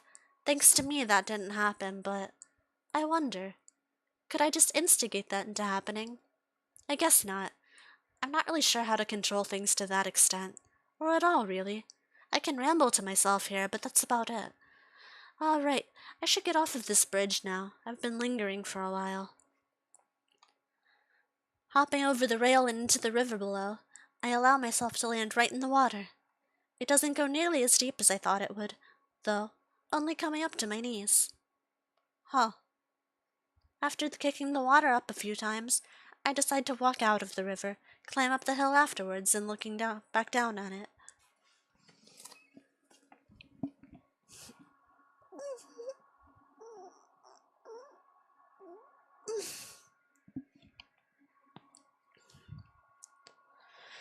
The shallow water continues to flow endlessly, shining and reflecting the rays of the sun everywhere. It almost looks nice. Almost. I wonder, though. Yeah, that's a great idea, me. Good job. Instead of trying to do the impossible, I'll just make up the flashback myself. There's a bit of time before the main event of the day happens in this world, so I'll have plenty of time. Let me just sit down first. That's better. Alright. It's so dark in here. Maybe I should leave. So Rika thought to herself as she traveled down the old stone staircase, squeezing her grotesque stuffed animal, a chimera of 3 different dolls. Her heels dully thud against the stones. All of that stone. So much stone. To her left and right were only stone, stone, and more stone. Completely old, worn down, and left to the elements for hundreds of years, perhaps even thousands. She went further and further down, exploring the depths of the ancient ruins she had found. They had always existed just outside of her town, in the depths of one of the forests. In the middle of an old run-down shack and underneath of a hidden trapdoor in its basement, there lied the entrance, a small tunnel in the form of a hole, which Rika had crawled through to get there. One that, until a recent earthquake, hadn't even existed. Oh, the further in I go, the colder it gets. Maybe I should just head back. Oh, but what if it's treasure? If there's a crown or something, it might look good on Elise. Thinking more about how happy her best friend would be than about her own safety, Rika continued to trek on. Deep inside of that ancient ruin, after exploring many empty rooms and going down many sets of stairs, she then found something.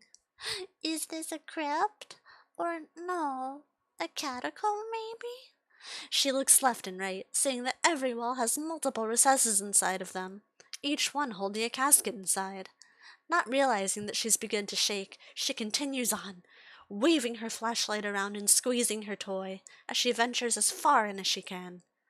And there, at the end of that catacomb chamber, was a door. This feels wrong. I don't think I should be here. She starts to turn around, not wanting to intrude on the burial grounds any more than she already has.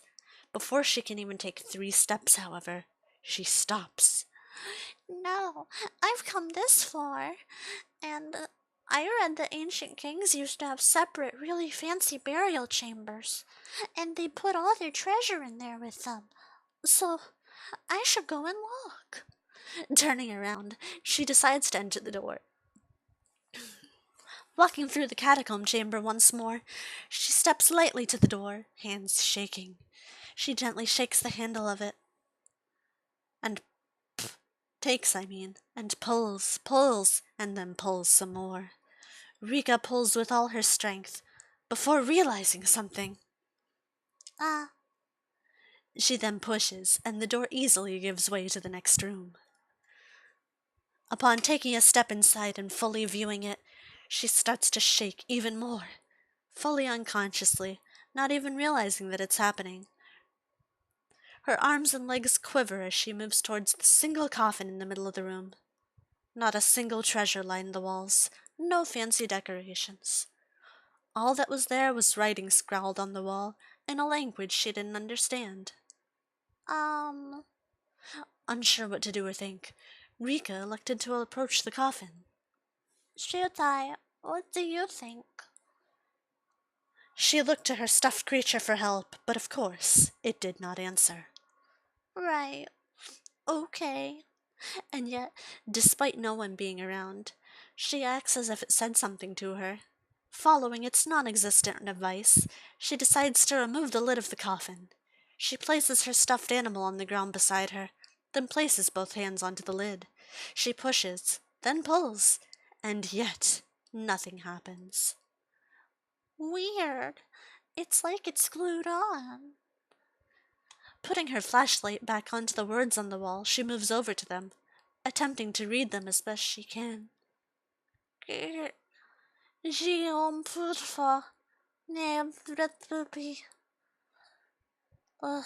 don't get any of this.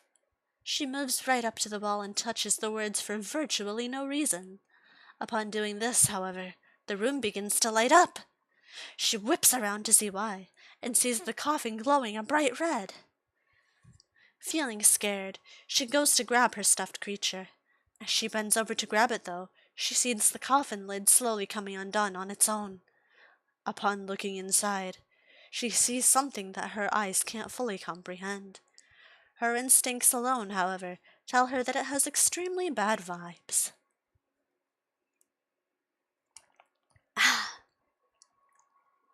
She starts trying to fight the lid, attempting to forcefully close it once more.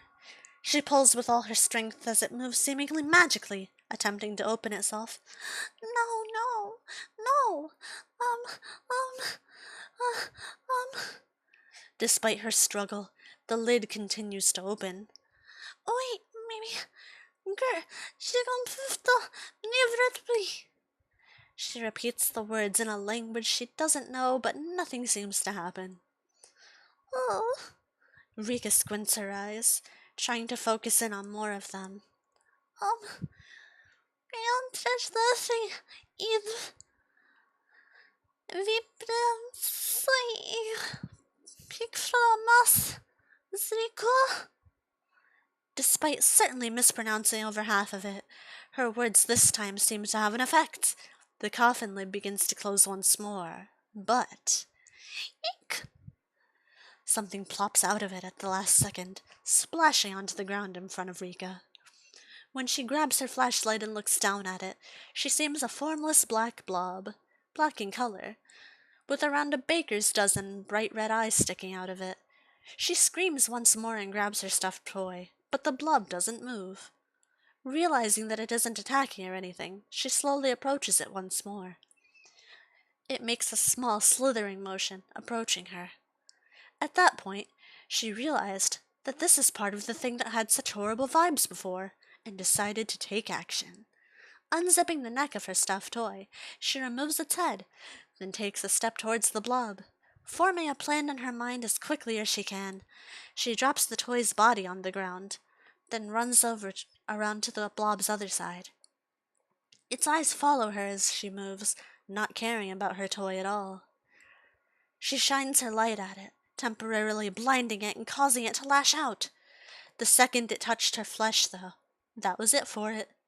Using her ability to control shadows, she formed a few hands from its shadow, using them to force it off of her. Panting, she approaches the now bound blob and makes one last decision. Shutai, I'm sorry, but would you mind? Imagining its response, she nods. Alright, then. She drags the blob using its own shadow, forcing it inside of her stuffed toy. She puts the head onto it after it enters the toy's body, most of its red stuffing launching right out of it to make room as it does. And one zipping later, and the blob creature had been sealed away inside of her stuffed toy. In a way that should have never worked, yet somehow did. Good, then. Hey, what's your name? Huh? You. The stuffed creature began to move on its own, pointing its misshapen right paw at her. Rika stared wide-eyed at this, not believing her own eyes. Shutai, you're alive? Shutai. Yes, that's what I named you. You what? Then, who cares? I'm sick of narrating it like that. So anyway, that's how she got her familiar. Yep, just like that. Purely by unlucky chance, an ancient evil creature got split in two due to her breaking only half of its seal. Due to her immediately doing a piss-poor job at shutting the lid back up as well, the weaker half managed to get out, but then was trapped inside of a stuffed toy. Right. Also, because I didn't really describe it that well, I thought I'd mention it now. It's not a cute toy at all. It's seriously ugly looking due to all the modifications she's made to it over the years. A base body of a brown stuffed bear, the left bottom and left left ear, bottom and left leg of a pink rabbit, the right ear, leg, and paw of a black cat. That, alongside many badly sewn up stitches, a mess of random bandages, and a pointless eye patch. And to top it all off, a stitched in black X in the place of an eye. But just kidding before, to top it all off for real, a zipper causing its head to be removable.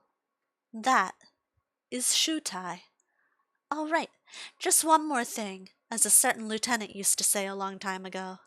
The inside of that toy was messed up even before the evil blob creature was forced to inhabit it. The fluff inside had all been dyed red, as I think I mentioned a few minutes ago. Or was it seconds? Who knows? Anyway, she dyed it all red so that when she ripped it open, it would look like it was bleeding. And she ripped it open often. Every time she had a frustrating, terrible day, she would cut into it and watch it bleed. That's where all of the horribly done stitches on it come from. And despite how in detail I'm being in it right now, I honestly can't stand looking at it. So, to end the story, the lesser half of that ancient evil had been sealed into an ugly chimera stuffed toy. Upon realizing exactly what had happened to it, it was understandably pissed. Unable to do anything immediate about it, though, it decided to just bide its time. Bide, I mean. If you're calling me Shutai, then that's fine, I guess. Yes, I'm so glad. I'm not your toy, though. I'm inside of it, but what am I? And who? So it said to her, lying through its non-existent teeth.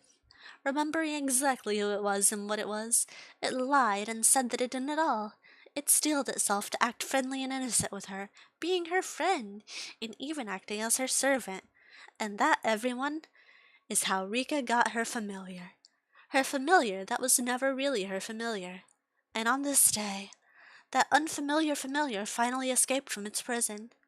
Oh no, Shutai, I'm so sorry. Are you.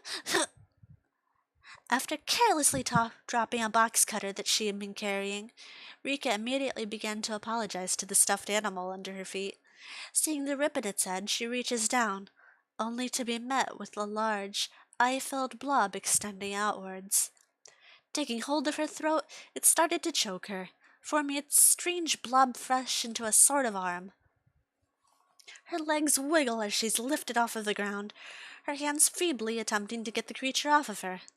It's no use, though, and her life ended quickly and unceremoniously as it slipped away. After taking its long-awaited revenge and ensuring it wouldn't be sealed away again, the blob then took its sweet time escaping from the stuffed toy the rest of the way. Once finished with that, it decided to go outside, slithering up her wall and out the open window. Looking all around, it realized that it was now far, far away from where its other half was. Thinking that it would be a huge pain in the ass to get back there as is, it decided to try and hitch a ride using someone else. After slithering around a bit, it happened upon Kimma and I as we were conversing just a bit ago. Thinking it would be easy to possess one of us to get back there, it went right onto the bridge with us. Instead of approaching immediately, though, it just sat there and watched for a bit. Maybe it thought something was strange with me, or maybe it witnessed me using a rip or two to mess with Kimma. Either way, it didn't seem too keen on approaching me. Kimma, on the other hand, seemed to be a fine target. It wriggled its way over her, and went right onto her shoe after I stopped hugging her, and due to that, fell right into the rip alongside her. Sayonara, bud. It's gonna be a long, long time till you ever get home. If you ever do. And, well, I've been talking a lot, wow. My throat's starting to hurt. I should get a drink. Using my finger to trace a rip beside me, I set my destination as always, then reach right in and take a glass of soda from some restaurant somewhere in another world. It easily slides down my throat after I put it to my lips, quenching my thirst as well as anything would.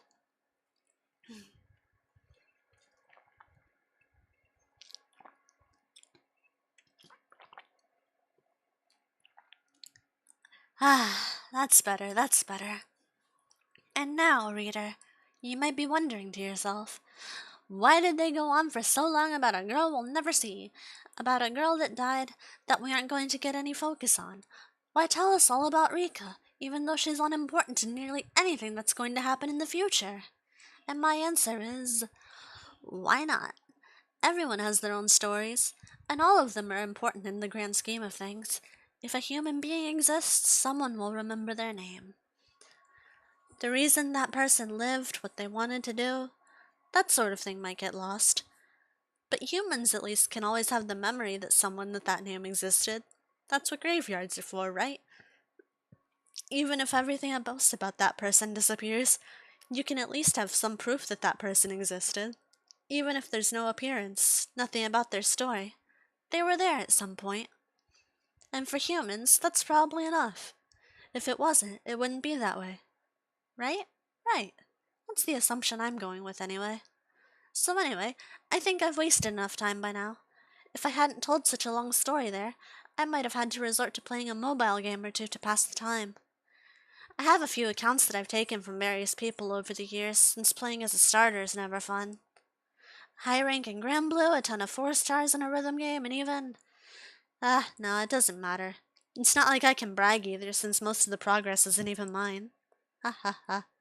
Well, it is now, though, isn't it? Well, either way, I should get going. We don't want to miss this. Or at the very least, I don't.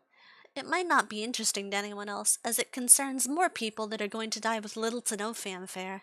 People that you probably won't care about since you didn't know them, since I didn't allow you to get to know any of them.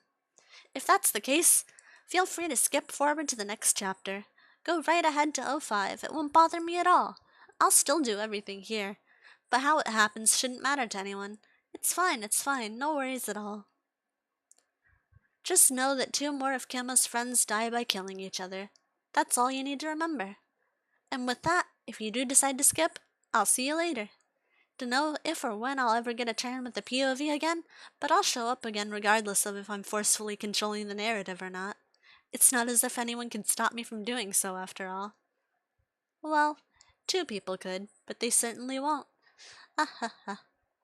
Now then, to the non-skippers, which I'd hope will be a majority, yet regretfully accept that reality is far harsher. Let's get going with the show. Opening another rip in space-time, I jump through it and land right on the rooftop of Kima's school. Yawning as I do, I make my way behind the stairwell exit. I could peek out and watch from here, I suppose, but it'd be better to just use a rip to watch. No chance of being seen like that, after all. Thinking that, I make another one, connecting it to the airspace above the roof. I should make more than one, actually. Multiple views means more entertainment. Gotta think about the placement of those carefully, though. No matter what, I have to stay out of sight. Don't want them to see me and get interrupted, after all. No way, that'd be awful. Well, some might argue that it might have been better if I'd done that. The thing is, though, I don't particularly want to. And speaking of don't want to, I kinda don't want to stand anymore either. After opening yet another rip, I pull a folding chair out of it. As the rip closes on its own, I pick up the chair and open it up, putting it down afterward. Opening yet another rip right above it, I drop a pillow from somewhere onto its seat and sit down upon it. That's... I stop immediately as I hear the door opening. It's time. And so I start peering through my rips as I watch the show unfold. Elise Letipi runs out to the middle of the rooftop as the door begins to shut behind her. Before it can, however, Mai Hika runs out and follows suit, stopping the door before it can shut. He runs out after her, chasing Elise as she goes to the fence surrounding the rooftop. She turns around after grabbing it, keeping her hands held onto it for some reason. Would you just stop following me around already? Get away from me right now. Mai, pronounced like my, by the way, follows after her despite her yelling. And also, wow, reading that aloud, that line just doesn't work. Knife clutched firmly in his right hand, he approaches her, looking visibly stressed. You just don't get it, do you? I wasn't planning on doing anything to you.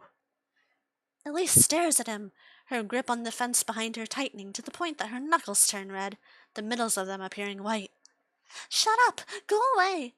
I've heard your thoughts clearly. I know you want to stab me. He continues to step towards her, never letting the knife go. That's not true! Yes, it is! She screams, causing him to stop in place. Ah, youth. I never had one, but if I did, I'm sure I would look back upon it fondly. Probably. Actually, no.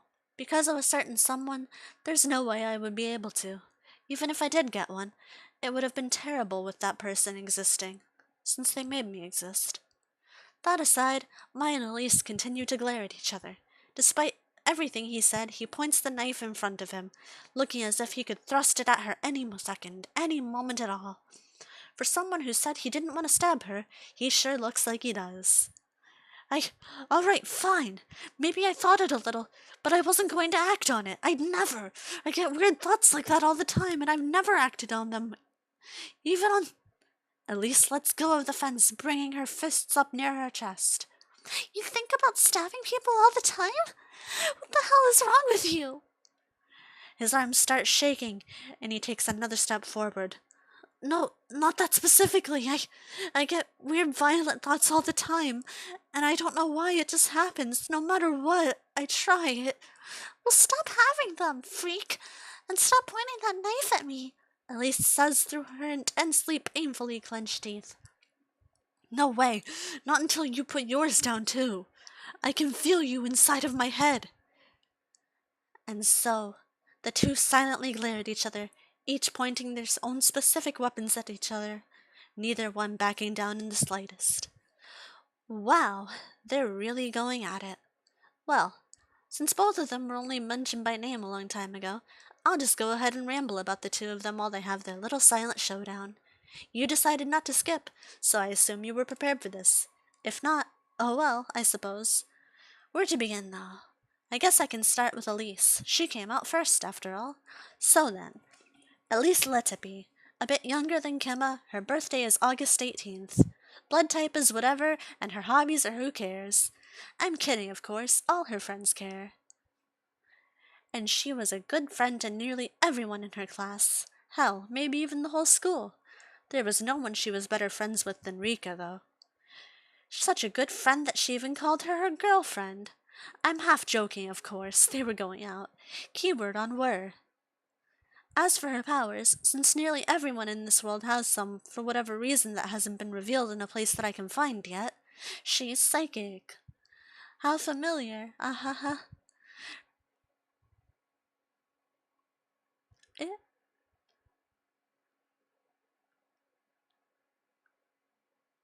Uh,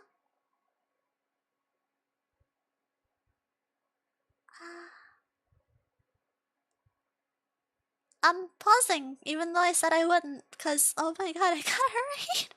That's so many people. Hello, I'm in the middle of the story. You... Thank you for the raid, Ember. I'm not sure if I know who you are, and if I do, I'm sorry for not remembering that so many follows. Thank you for the follows, everybody. I'm in the middle of reading the story. I can't really start over, but uh, uh, uh, uh, thank you.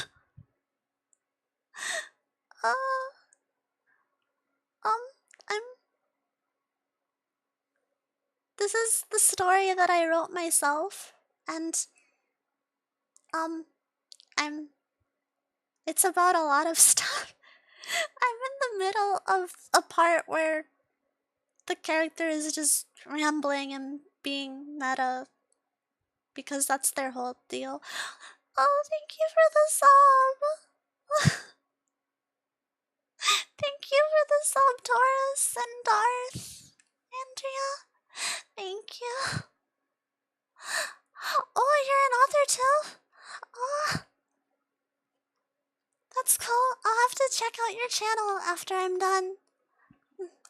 Okay, I'm gonna continue then.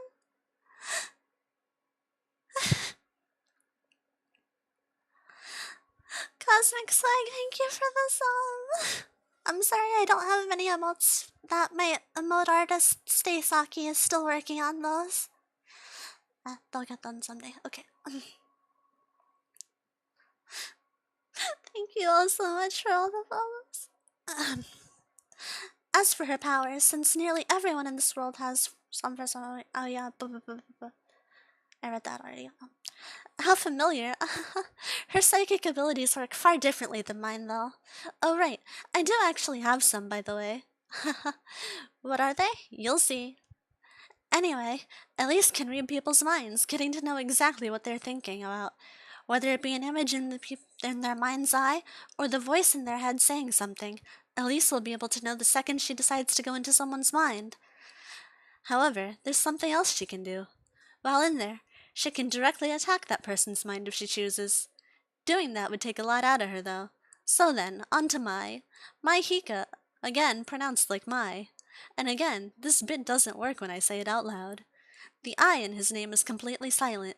There for no reason, it's completely and utterly pointless. His birthday is July 21st, and he always has his bangs covering his right eye. He also always wears the scarf that his grandma sewed for him. How sickeningly sweet. He secretly likes animals a lot, and I don't have any other info on him. Man, what a boring character. It'd be a shame if someone that boring got a turn in the spotlight one day. It'd have to be another version of him, though. I could easily fish one up, but what would the point in that be? Oh, right. No, there was one more thing. His ability, right? He's got super strength, and that's all. He can run really fast, jump really high, and punch extremely hard. Nothing else. So boring. So horribly, terribly boring. Anyway, I'm sure that everyone can understand just from the context clues exactly what happened to lead us to this fight. I don't have to spell it out for you. At least, I hope not. Even if that would be the case, I won't be able to tell. And I'm not doing that. Anyhow, it seems that Elise is at her breaking point. If you don't stop pointing at me, if you don't just leave. Yeah, well, if you don't get out of my head. At that, their fight truly begins. Well, I say fight, but it's less of a fight and more Elise tightening the psychic grip she has on Mai's brain. Upon doing so, she immediately faces both consequences of that action. Her own brain begins to hurt as Mai springs into action. Upon feeling that grip tighten, he charges forward and raises his knife, plunging it deeply into the middle of Elise's chest. With his strength, he easily pushes it all the way through her, to the point where the knife's handle begins to go through her as well. Naturally, she screams. And naturally, Mai screams as well as her grip tightens even more. Before succumbing to the wound entirely, Elise attacks with all her strength. She slumps over, backsliding down the fence as she stares up at the boy clutching his head in agony. She tightens her psychic grip on his mind more and more, as much as she can, to the point where her eyes begin to bleed. And to the raiders, I sure am sorry about this. This story isn't a pretty one. She coughs up, spitting blood up onto her uniform as her eyes roll back into her head. Mai drops to the floor at the same time, clutching his head and writhing in otherworldly agony. His screams drown out any thoughts anyone might have had. As Elise fries his brain from the inside out, and just like that, the flames of their lives simultaneously snuff out. Elise succumbs to her wounds, and Mai simultaneously stops being able to think. Both unable to move, both unable to continue to live. The screams fade away into nothing, along with who they were from. Just like that, their petty fight comes to a close. If either of them could hear it, I might have given them a round of applause for such an entertaining spat. I won't bother doing it for corpses, though. Oh, speaking of, I don't have to stay hidden back here anymore. Right. I should take a picture of their corpses, too. Maybe I'll show it to Kimma if she ever needs some motivation or something. Smiling to myself, I take my phone out of my pocket as I walk over to them.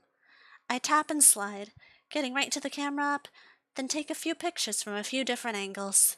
Great, these'll do just fine. And that about wraps things up.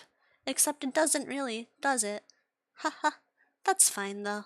Not everything in life gets wrapped up with a ribbon. I might have close to no plan going forward, and whatever I do may be half-baked, but that's fine. Completely fine, more than fine. I'll think of things as everything progresses. Oh, and speaking of progresses, I have something else to share before my time's up here.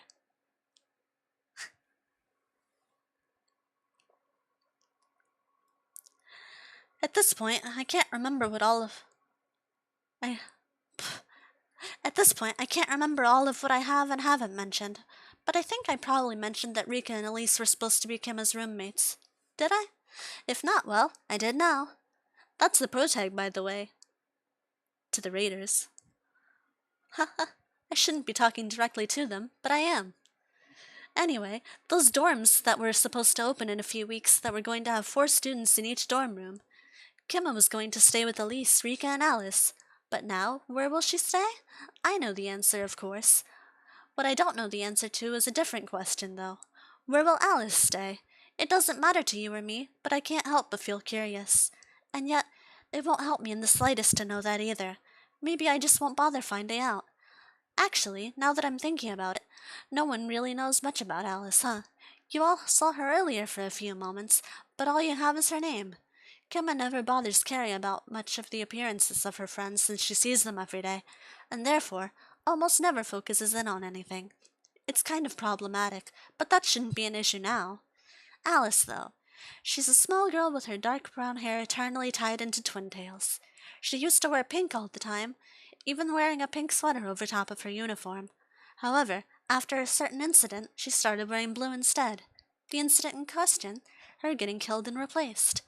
Maybe I should have sugar-coated that or said it differently, but that's all that happened. Someone who was jealous of her somehow changed their appearance after killing her, fully replacing and acting like her.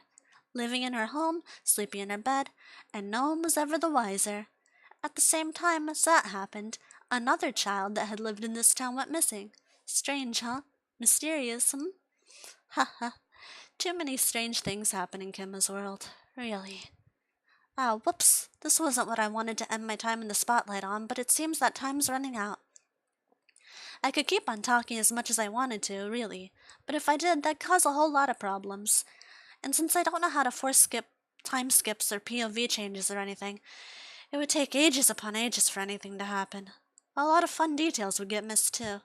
And besides that, if I keep going without end like this, a certain someone will get upset at me. More than they already have, haha. But it does kind of suck. I didn't even get to show off, or do much of anything I would have liked to. I did get to ramble on about things that don't particularly matter, but there were far more things I wanted to say. Oh well, I guess I'll just let myself keep going until the end of this page here. Not that I actually know which one it's on right now, but I know that all of this will be written down. Everything that I think and say, and some of what I do as well. I have to be extra careful because of that too. It's dangerous having all of someone's thoughts and feelings exposed. That aside, maybe I'll just talk about myself for a bit. I may have made it seem like I don't want anyone to know about my true thoughts or anything, but don't worry about that. I'm just kidding around, of course. Now, first of all, I do want to clear one thing up. I know for a fact that upon seeing my face for the first time, Gemma thought my eyes looked creepy. Soulless black eyes. That's true. If I denied that, it'd be the most obvious, bold lie in the world. However, despite what she said, I do have pupils. I can't even see them myself when I look into a mirror, but I know that they're there. If they weren't, I couldn't see anything. And also, even though I did poke at her a bit for being touch-starved, that was the pot calling the kettle black. I barely touch anyone myself, but I couldn't resist being mean to her in a way. It's just too easy sometimes. Things like that are just hard to resist. What next? Assuming when I thought that before that the text was at the top of the page. All of this would probably be getting close to the bottom by now, huh? Maybe I'll prolong my screen time here a little longer by not pausing between any of my thoughts.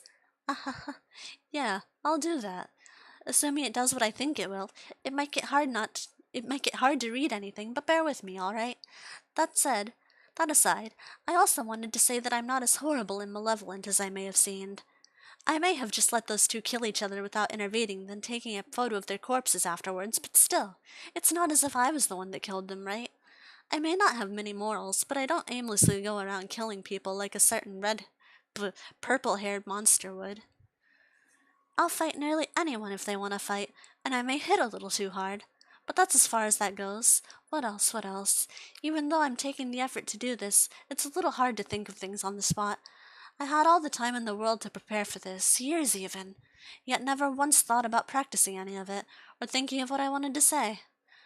Now then, if I haven't exceeded my limit, I'm probably getting close. I'd wager I have maybe 1 or 2 lines left. To close this out, I'll say that some things may be different in this story. There may have been another version of it, but neither is wrong. Both are correct. Every time someone tells a story, details may have changed, But what actually happened to begin with never will. And with that, I should have probably reached the end of the page. End of the line. I hope I get to talk more next time. Haha. Well then. See you later. And that's the end of chapter 4.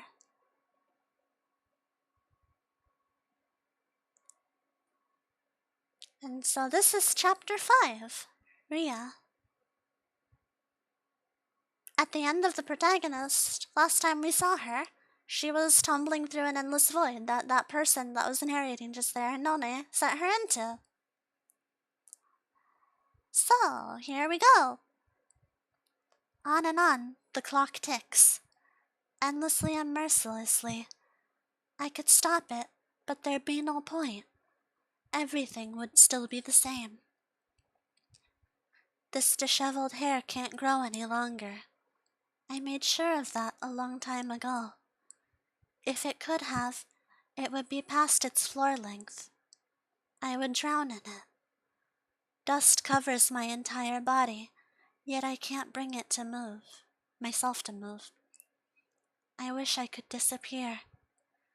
I could erase my own fear, but even if I stopped existing, this power would remain. I have no idea how to go about erasing it. It's too much even for me, I think. And if that happened, someone else like me would arise. Another me would begin to exist, and everything would begin anew. There's no fixing this. I have no solution. Not even games are fun anymore. Nothing is. Forever encased in silence, in this lonely misery, unable to die, unable to live. For what reason am I here?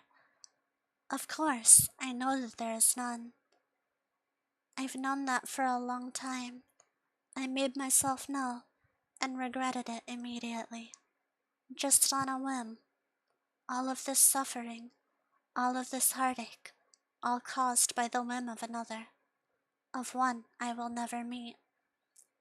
And yet, despite that, she remains the one I dream about. Her and the other one. No matter how much I think, no matter what I do, I will receive no answer. The walls cannot reply. I could make them do so, of course, but I won't. That would be strange, after all. And a sentient wall would be a horrible existence. I just want to die. Even if another me begins to exist, it won't be the same as I am now, right? I won't bear the same feelings. I won't have the same memories. So why can't I bring myself to do it? If I can do anything, why can't I bring myself to do this one simple thing? Why have I struggled in doing so for hundreds upon hundreds of years? Why?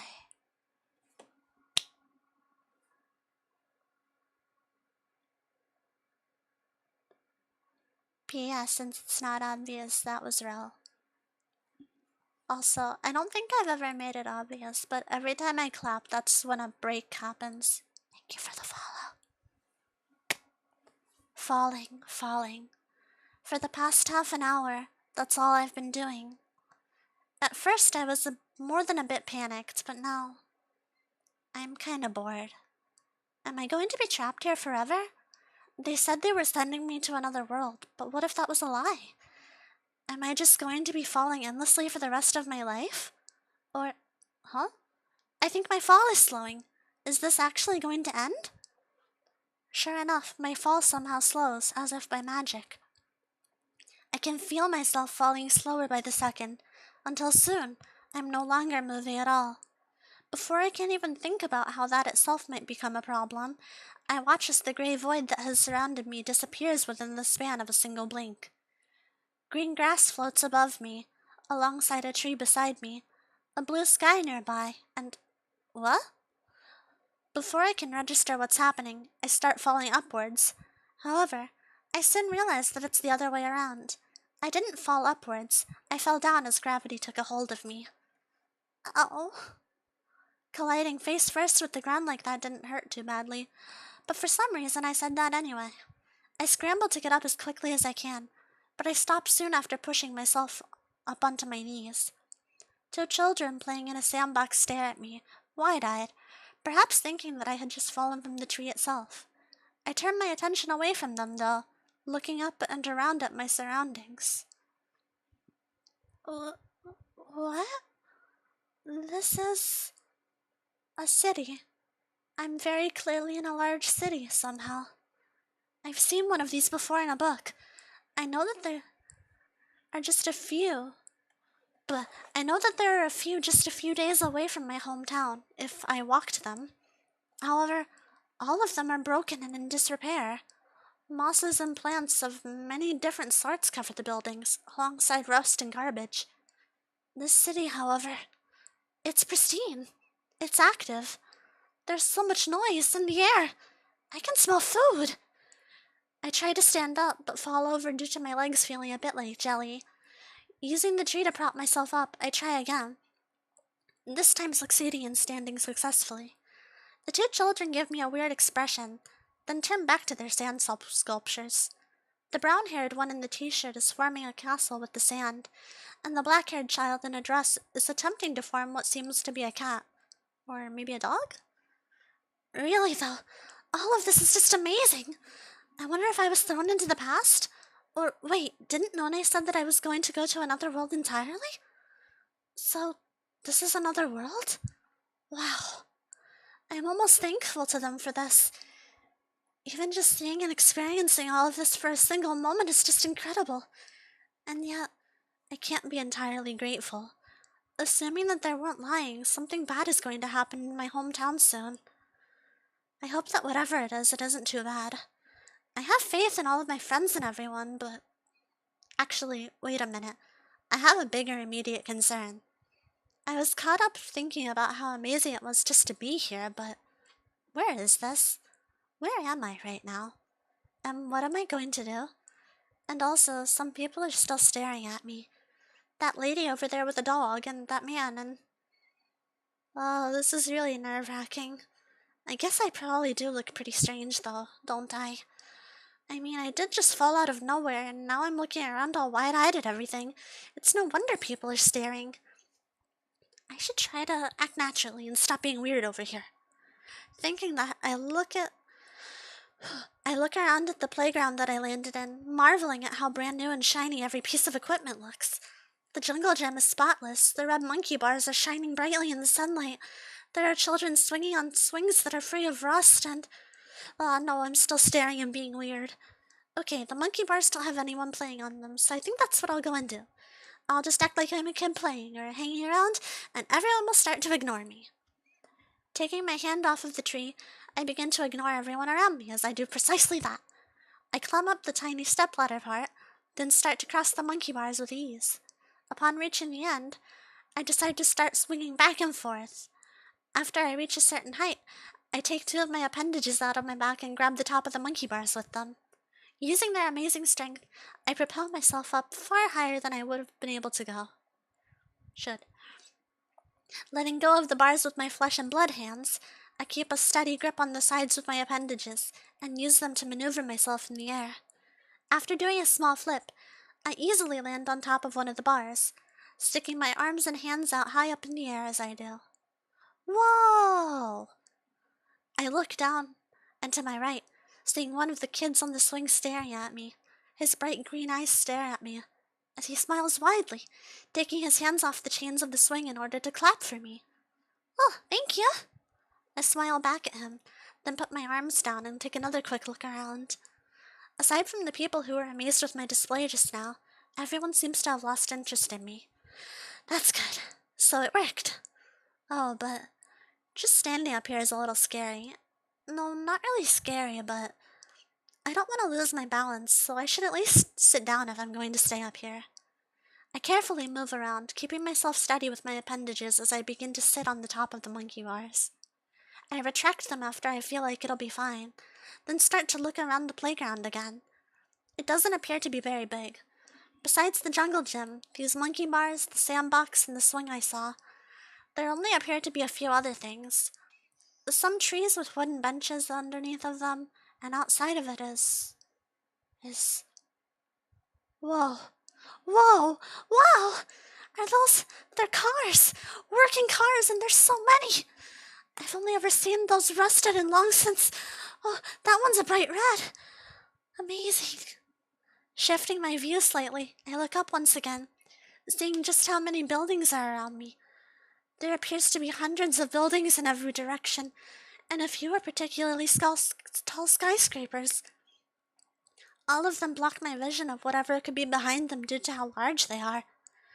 One of them seems to be really close to this playground, too. That one. From what I can tell, it seems to be the tallest one in this entire city. There's so many windows. I wonder what's in there. Moving my eyes back down, I start to watch the cars again. Each of them has a person inside of it to drive it, and some even have multiple people alongside the driver. This is just so amazing. I can't help but whisper to myself. And as I watch the cars and the people inside of them move rather slowly, I begin to think to myself once again about the situation that I'm in and about what's happened. What should I do next?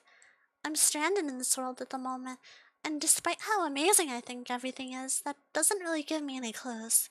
I'm in an unfamiliar environment in an unfamiliar world. The only person who could take me home isn't anywhere in sight, and... Wait, I just realized. They never paid me for making that face for them. I'm not sure what the payment they were talking about would even be, but still, they cheated me. Unless them throwing me into this world was supposed to be my payment, in which case I want a refund immediately. Thinking like that isn't going to help me. I should stop. What will, though? I guess leaving this playground and looking around the city here would be a good start. If None wasn't lying and I really was supposed to come to this world, even if they hadn't done that, then there must have been a reason for me to come here specifically, right? I wonder if I could manage to find what that is. And even if not, I do need to find a place to stay. I could always sleep in this playground here, but it would get a bit cold. And being in a place like this surrounded by strangers and just... this is kind of overwhelming, actually. My eyes move around the playground once again, focusing in on anything they can to try and calm me down. From the children still making their sand sculptures, to the little girl in twin tails climbing the jungle gym, to a boy with messy brown hair putting a clump of dirt directly into his mouth. Not wanting to see the aftermath of him doing so, I look back towards the road, where the cars continue to slowly move. A group of children enter the playground after a few seconds, all of them looking similar to each other. A group of siblings, I assume. They all move to the jungle gym and start to climb on it, laughing and having fun amongst themselves. As I watch them, I begin to think of the playground a small distance away from our town. The one that I found while wandering around the forest one day, that's entirely rusted over and covered in plants. One day, I want to clean that place up. I may be a bit too old for all this stuff, but the younger kids would probably love to play in that place. Out of the corner of my eyes, I see someone else enter the playground, so I look over and see the first person besides me who looks like they absolutely don't belong here. No, actually, she looks like she belongs here even less than I do. Her long blonde hair flows behind her as she slowly walks into the playground, moving a bit of it out of her face as she does so. Her front forelocks are curled, unlike the rest of her hair, and she wears a ribbon on the left side of her hairband. Unlike the casual wear that every child in here wears, her outfit looks extremely fancy. Or maybe not fancy, but extremely complicated. There are frills on her white top, frills on and under her skirt, frills on her socks that go up to her thighs, and she's looking directly at me. She's looking at me and beginning to approach me. Instead of running away, she's coming right to me.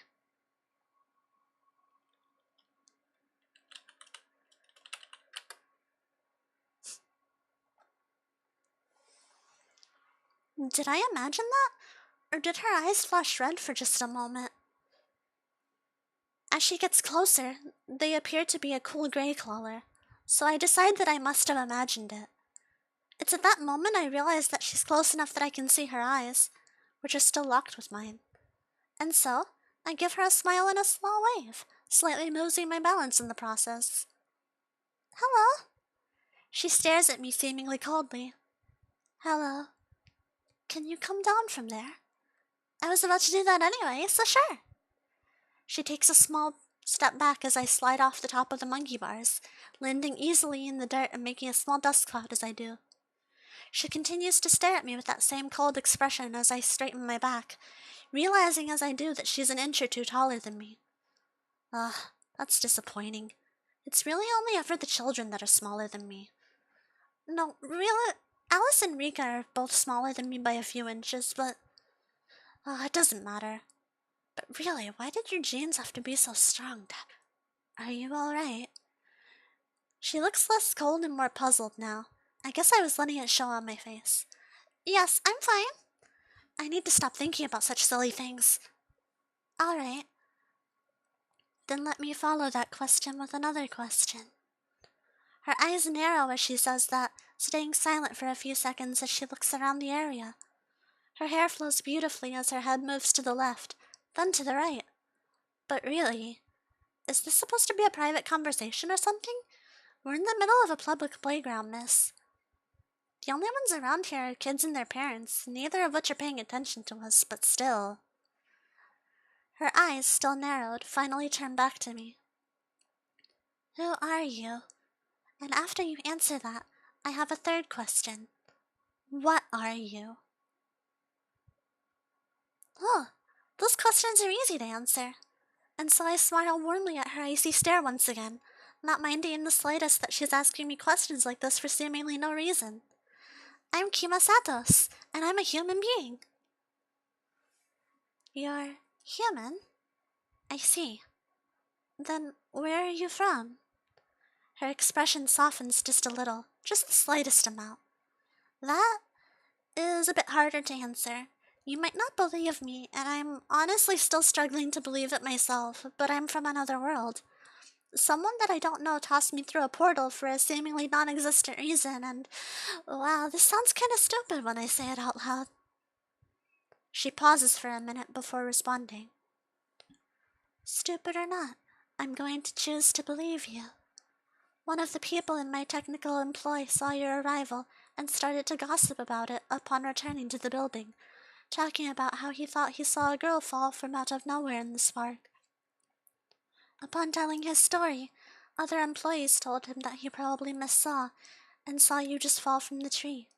I wanted to confirm it myself, and if what you say is true, then that explains you popping out of nowhere. She nods precisely once after stating so. Well, thank you for believing me. It's no issue. I'm more surprised that you're actually a human being, though.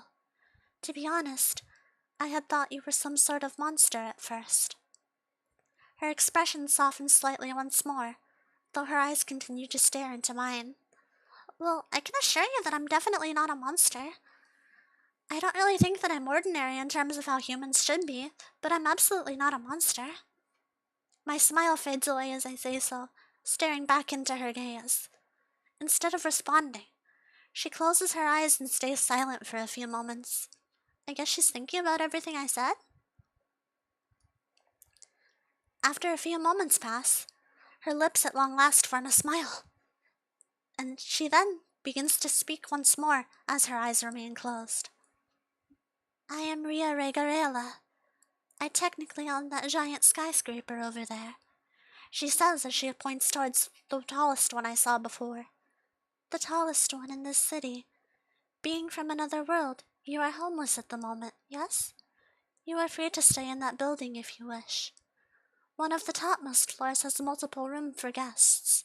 I can assure you that they are clean, and if you do choose to stay there, you will be well taken care of. She opens her eyes after she finishes saying that. Both her tone of voice and the look on her face seem far too pretty. And I don't think that in a particularly good way. It's as if everything about her is rehearsed. That aside, I've never been in the lap of luxury due to the world I lived in. A few towns were a bit more well off than ours, but I was never unhappy with it. And despite the apprehensions I have right now, it's true that I don't really have anywhere else to go. I feel like I almost definitely won't get another offer like this. It's probably either accepting this or staying in the streets for an indefinite amount of time. In that case, I'll go for the answers that others would probably decline. Sure, I'll accept your offer and come with you. It's nice to meet you, Ria. Her eyes widen ever so slightly when I say her name, as if it's mildly shocking to her.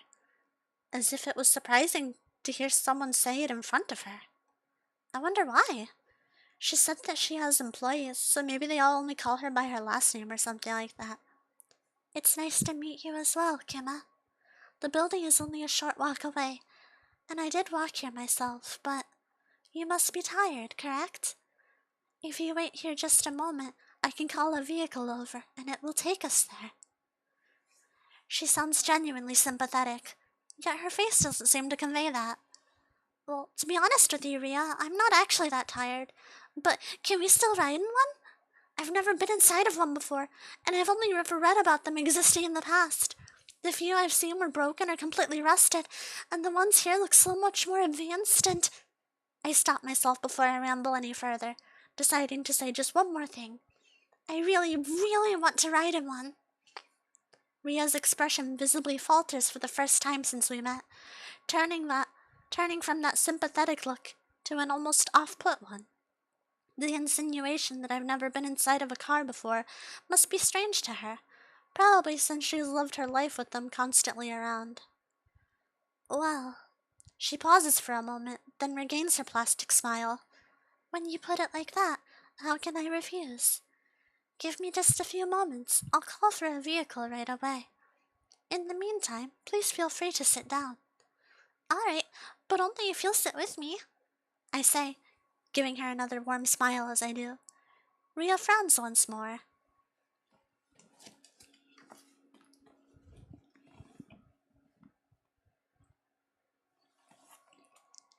Keeping that expression this time. As she moves to the only unoccupied bench here at this playground, she presses her skirt down with her left hand as I sit down to the right of her, enjoying the feeling of being in the shade of this tree. As I begin to wonder how she can call for one of those cars while sitting here, she takes her hand off her skirt and reaches into her other sleeve with it. She pulls a tiny, sparkly gray box out of it, one that looks almost exactly like the box that Nona had. She stares at it for a moment, then begins to stand up. It's hard to speak on the phone when someone is listening, especially that closely. I'll be right back, so please wait here. With that, she begins to walk a small distance away. She walks until she's leaning against the fence, out of earshot of everyone here, including me. I decide to take the opportunity to look at her again, but more closely this time. My eyes go to her shirt once more, where I realize that, wow, her chest is so big. No, I can't stare there, that's rude. Rubbing my eyes away, I start looking at her sleeves. They're frilled at the ends, and also have a second layer that's black instead of white underneath of them at the ends. They also seem to be tied up with ribbons at the top near the shoulders, and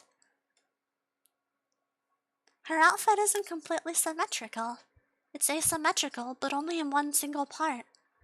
Her right shoulder isn't covered by cloth. I can see the entire top of her shoulder there. I wonder if it's a stylistic choice, or if it was always like that, or if it was ripped.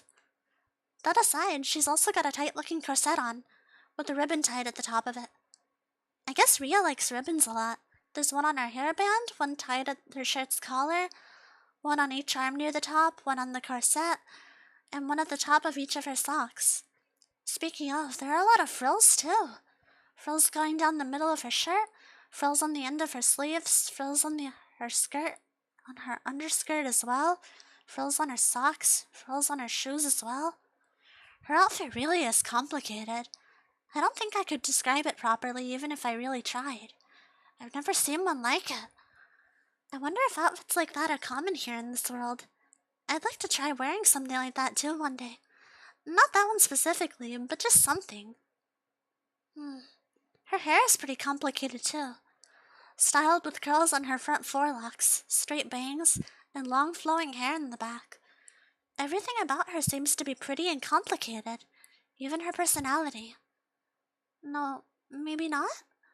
No, it feels as if she thinks things out far in advance. As if everything she says is planned out. Or, no, I know what it is. It sounds fake. Her tone of voice and the way she talks just come off as sort of not real. Nothing that she said has sounded like a lie yet, but it might be her entire personality that she's shown so far that's the lie. Or maybe it'd be more accurate to think that she barely has one? No, it's probably just being hidden. She's being extremely careful not to let anything show that she doesn't want seen. It might be a bit rude to think that, having only just met her, but she's really strange. And, oh, I think she's done with her call now. I smile at her once more as she walks back over to where I sit, yet she does not return it. She continues to look at me with a somewhat cold stare as she sits back down in the same place she had been sitting before. Alright, we'll be here soon. In the meantime, Kemma, I'm just a bit curious. Is your world similar to this one? A little, I nod. Just a little, she prods, her face shifting to a more curious expression. She stares, expectantly, as if she expects me to reveal every single thing she wants to know in an instant. Yeah, just a little. At that, her shoulders sag a bit. Maybe I shouldn't have done that. She looks a bit disappointed now. I see. She sighs, then turns away from me, her eyes moving back down to that little sparkly box of hers. It lights up as her fingers tap and slide across it, and my eyes fill with wonder as I watch. Hey, Ria, what is that thing? What is what? Her attention turns from it to me once more. That! I bend my elbow a bit and point at her little box. Do you not have phones where you come from? She looks positively perplexed now. Well, that's a phone, really? We have a few phones still around, but they don't look anything like how that does. Ours are way more compact. They have a part that you pick up at the top, and a dial at the bottom for you to put the numbers in. They're shaped kinda like... I start to use my hands to try and make an outline of a phone, but it doesn't work out well. Wait, you mean that over there, you still use those old models? I'm not sure how old they are, but they were made before the disease, so they're at least over 100 years old by now. But yeah, those are the sort of phones we have. Nothing tiny like what you have there. Wait a moment. Ria's eyes move back to her phone as she taps away at it, her fingers moving across it faster than I expected them to. After a few seconds of waiting, she turns and shows me what's on the screen. Is this the sort of phone you have?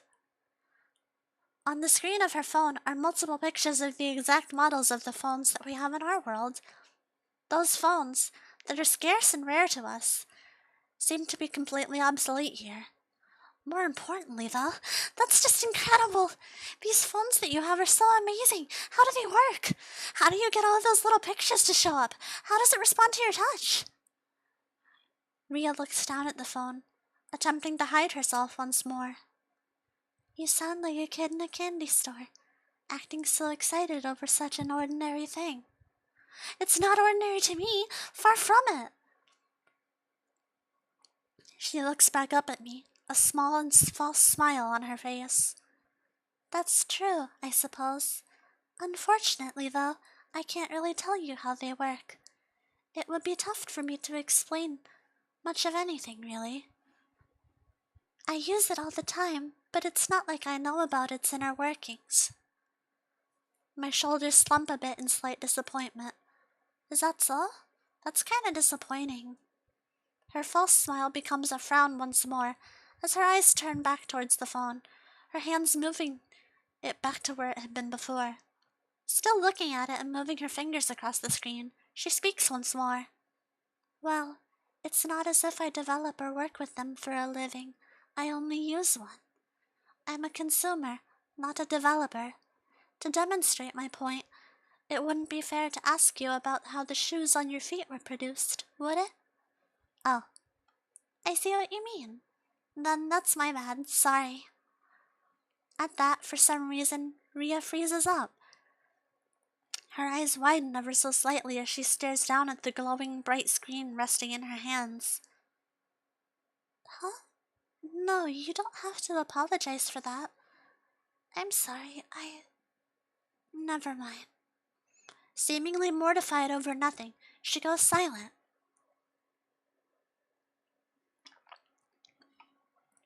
I wonder what happened just now. I think that was the first thing she said that sounded somewhat real. Or at least not very rehearsed or thought out. Hey, you don't have to get so down over it. I'm not upset or anything, so you shouldn't be either. And you shouldn't apologize when you haven't done anything wrong, Ria. Her shoulders tense up as she turns her head towards me ever so slightly.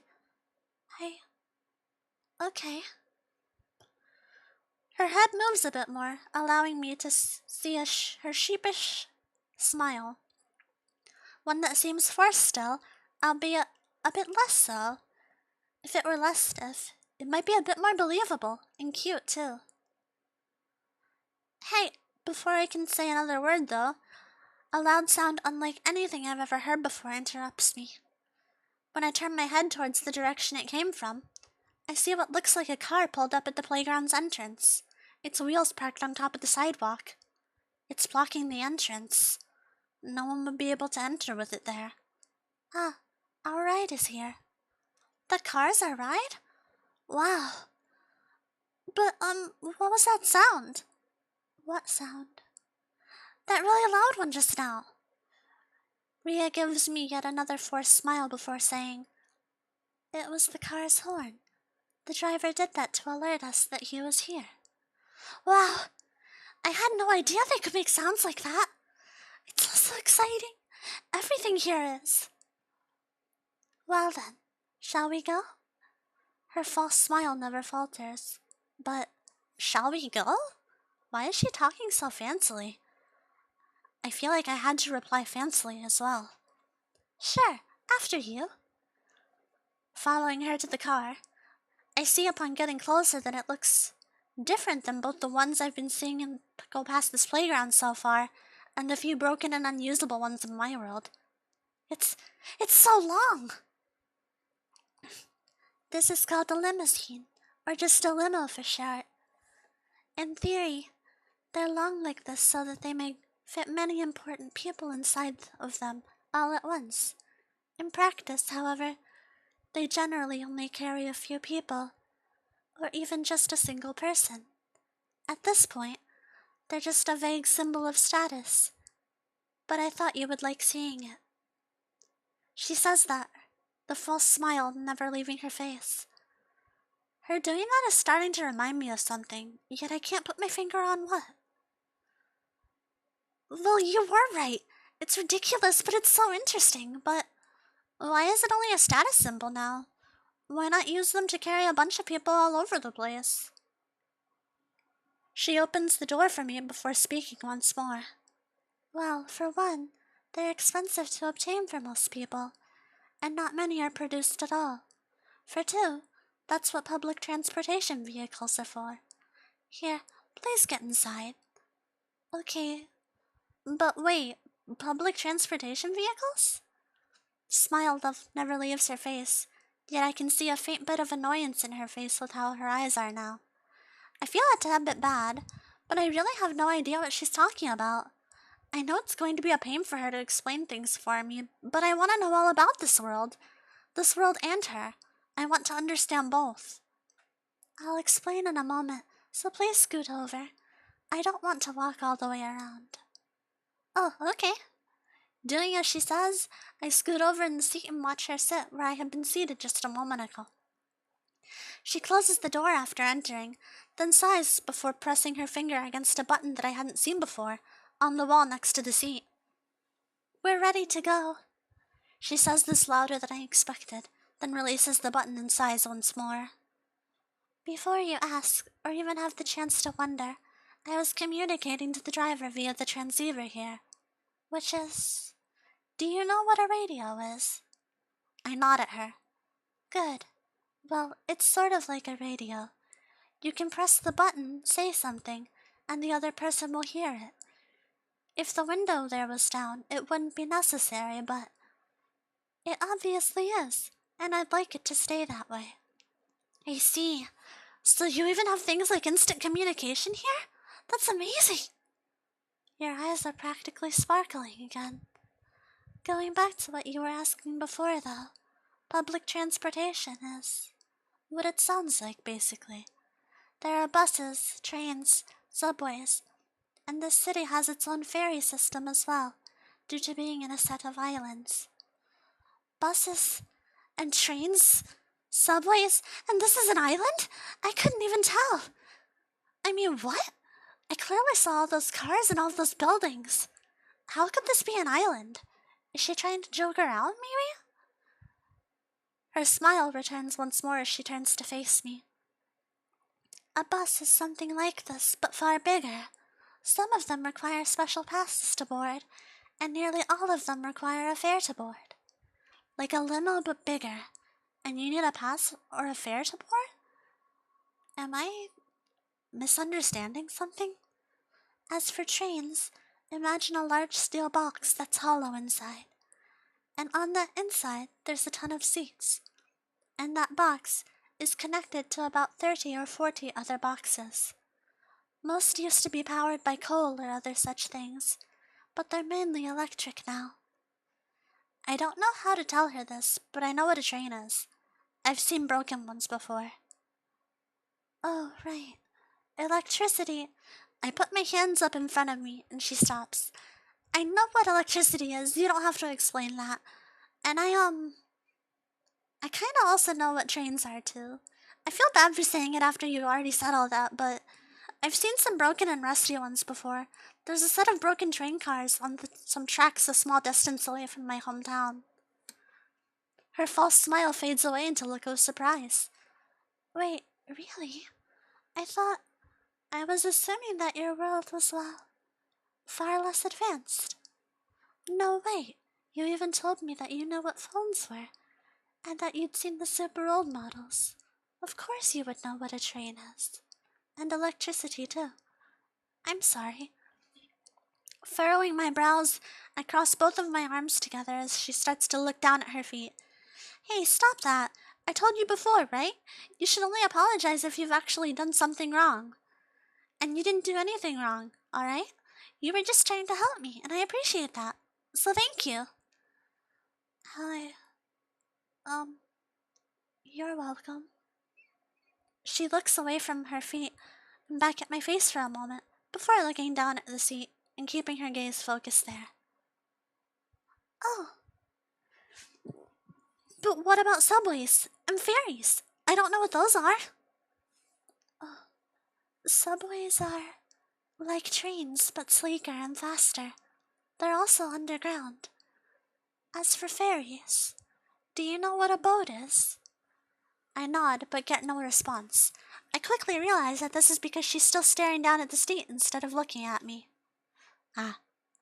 I do, yes. When I went to the beach when I was younger, I saw a few people get in one of the old boats there to work again.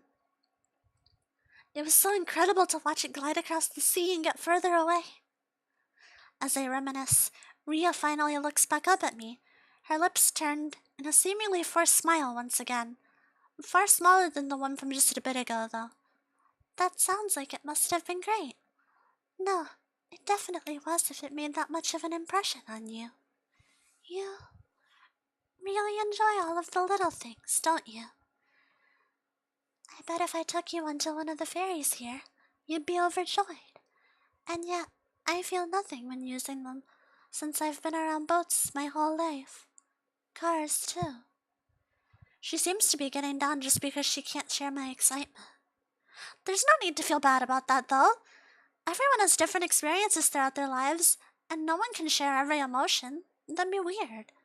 Forcing emotions isn't good either, but instead of being sad that you can't be excited about things, why not try to feel happy that your friend is getting excited about them? I give her my best smile possible as I pour my thoughts out without thinking first. And in return, she stares at me blankly. Okay. Oops. Sorry if that was overwhelming. I tend to go off like that, just firing off my thoughts. I don't really think before I speak most of the time. I just say whatever I'm feeling. You just told me that you should only apologize if you did something wrong. And yet... She purses her lips, seemingly unable to finish that sentence. I apologize because I thought I needed to. She shakes her head, her hands tightening into fists as she does. No, you didn't. You didn't, so I won't accept it. Oh, that's surprising. But if she doesn't think that it was too much, then that's great. Well, I'm glad then. I was worried that I made you feel awkward or nervous or something. It's great that I didn't. I do want you to know that I did mean all I said. I always do, in fact. Now beaming, my eyes close for a moment as I smile widely at her once more. Alright, I'll keep that in mind. Anyhow, Before Ria can continue though, a brief burst of static interrupts. And right after, a deep voice I've never heard before fills my ears, seeming to come from beside Ria. We have arrived. I will be stopping the vehicle in around 10 seconds, so please prepare to exit as quickly as is possible. Thank you for calling upon my services again. A second burst of static sounds off as he finishes speaking, and Ria sighs once again. That's our cue to leave. Please shut the door behind you once we get out, okay? She starts to shift in her seat, preparing to exit the limo. Okay, I'll get it. I affirm as the limo comes to a stop. Once it does, Ria opens the door and scoots out quicker than I thought she would, her skirt fluttering extremely beautifully as she moves. I follow after her, beginning to feel excited once again as I move onto the sidewalk. I shut the door behind me as I said I would, and before I can even say a word of thank you to the driver, the limo is already moving and driving away. So quick to leave. Yes, well, I'm not the only one that they serve. I'm sure that he had other, more demanding clients to go and drive around. Anyhow, As she talks, I look up and see the extremely tall building from before. It looks far bigger now that I'm right in front of it, so big that I end up bending slightly backwards to get a better look at it. Make sure that you don't bend back too far. You might fall over. I look towards her and flash another smile to reassure her. I won't, don't worry. After looking up at it one last time, I straighten my back and look back at her once more. She gives me a small smile in return, one that's just as fake as the last few. Or at least, it sure seems that way. I wonder, should I say something? I don't really want to upset her, though. And I did only just meet her, so I could just be misreading her. She could be smiling in earnest, she's just bad at it. Follow behind me and come right in. There should be no trouble. I've never brought anyone over before, but yes, I doubt there will be an issue. She nods to herself, one arm holding the other, and one hand on her chin, as she starts to walk into the building by herself. I follow after her, being afforded no time to marvel at how the doors move on their own and open for us as we walk towards them and enter the extremely tall building. Wow! I whisper under my breath in pure amazement upon seeing the inside. The floor is white and tiled, and the walls are an almost faded golden color. There's a large white desk in the center, and a few tiny black seats lined around the area. A single door sits behind the desk, and the person standing at it. And there are low stairs on both the left and right sides. And besides that, there are only a few people in here, but they're dressed fancily as well. Not quite over the top as Ria, but they have suits on. Black suits, black ties, and white shirts. They remind me of some of the outfits that Miss Bentley wears. And it's warmer in here. It's warmer in here than it was outside. The air is a completely different temperature. It's as if this place has its own personal weather system or something fantastic like that.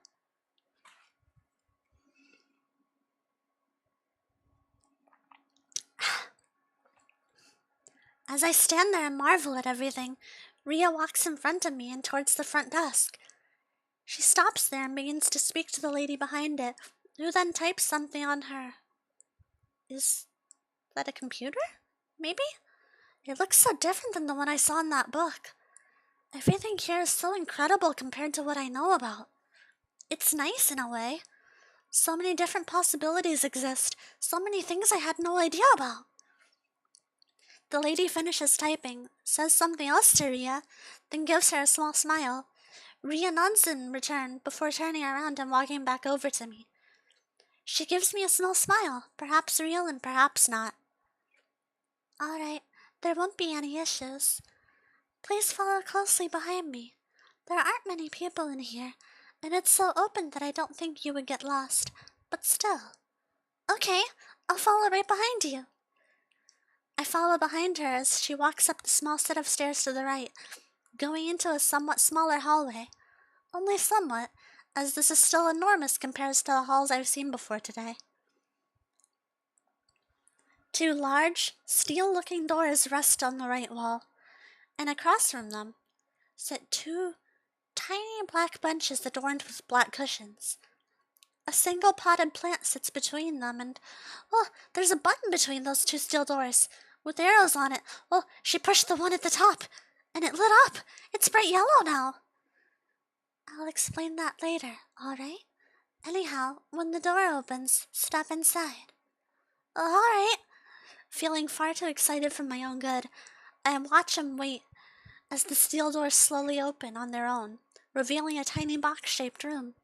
Ria walks into it without any hesitation, and I follow right behind her. Once I'm inside, I see that the sides of it are both made entirely of mirrors, and that there are a lot of tiny buttons on the right side of the doors. Not only that, but there's a piano song playing from somewhere too. Wow. Ria presses one of the buttons close to the top, and right after she does so, the door begins to close on their own. The entire room begins to move afterward, causing me to nearly fall over. What? Oh. Ria reaches for me, perhaps on instinct, but fails to grasp me. Luckily, I manage to avoid falling over by letting my back go against one of the mirrors, though. Are you all right? I'm sorry, I should have warned you. I'm not used to someone not knowing. Well, mostly everything about how things work. I'm fine, don't worry about it. What is this, though, this room here? She continues to frown, but stares at me as she explains. Well, it's not a room. It's a device called an elevator. It allows people and some objects, and sometimes even animals, to quickly move from one floor of a building to another, with just a single press of one of the buttons here. She says as she points at the collection of buttons, you can determine which floor it will bring you to. It also plays music, as you can hear. All elevator music sounds similar to this. I like it a lot, but... never mind. She suddenly clams up for seemingly no reason. But what? Please tell me. I want to know all about what you think. She hesitates, her shoulders tensing up. No, it's not my opinion. I was only going to say that someone I know isn't a fan of it at all. That's all. That wouldn't have been useful or anything, so I elected not to say it. And I ended up saying it anyway. That's all right. I smile at her once more. Don't feel bad just for saying things to me, please. How do you think that would make me feel? I mean, you're not making me feel horrible or anything, not in the slightest. But I really don't want you to feel bad or feel bad for saying things to me. She musters up a small smile of questionable quality, her eyes not seeming to reflect it. Thank you for saying that. Oh, we're just about there. How can you tell? Ria points towards the top of the doors. Resting above them is a screen I didn't even see. displaying numbers that are slowly going up. A few seconds after I begin to look at it, though, they stop moving entirely, stopping on the number. A loud ding suddenly sounds throughout the elevator, causing me to look around for the source. Before I can find it, though, the doors begin to open once again. Come, let's. Oh, wow.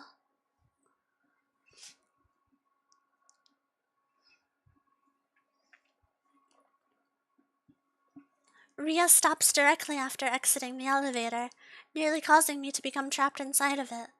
I manage to maneuver around her, walking out into the hallway, and see the person who made her stop moving. A boy with gray skin, dark brown hair that sticks up a bit in the back, strange red things instead of ears, and bright red eyes is there. He wears a dark red, long-sleeved shirt along with ordinary-looking brown shorts. His arms are crossed, and he doesn't look too pleased. What do you think you were doing going out on your own like that? I know what we overheard was strange, but you could have gotten hurt. Seriously, it's not like you to just go off like that.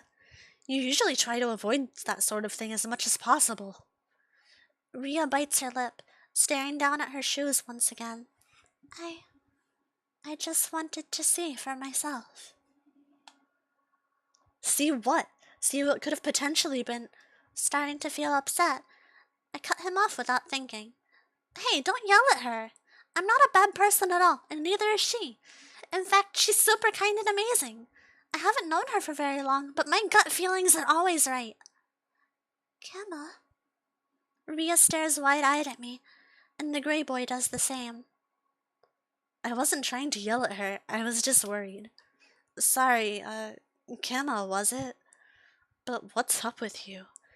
Actually, who are you? You aren't normal, are you? Trying that hard to defend someone you only just met. He says, giving me a half smile as he uncrosses his arms.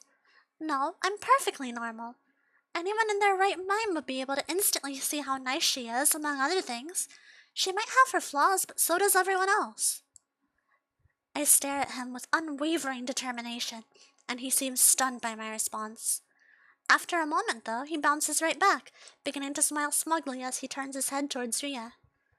You know what? You're completely right. She is pretty great, isn't she? If even someone she just met can tell, then that's the perfect proof. Stop it. When I turn to look at Ria, contrary to my expectation, she is not smiling. Maybe she's embarrassed? But she doesn't really look embarrassed. Her lips are pouty and it looks really cute, but... No, I think she just looks sad, actually. So anyway, is she the one that appeared here? Ria nods. Gotcha. So you're gonna let her live here then, right? Her pout instantly vanishes, giving way to a surprised gasp. How did you know that? He shrugs in response. I mean, why else would you have brought her here? Her face turns blank. She opens her mouth to say something, but closes it again without saying absolutely anything but a single, tiny, oh. He sighs. You may be nice and kind and all that good stuff, but you're still not very bright, are you? Hey, don't say that, she says in a slightly whiny voice. It may not have been one before, but she's definitely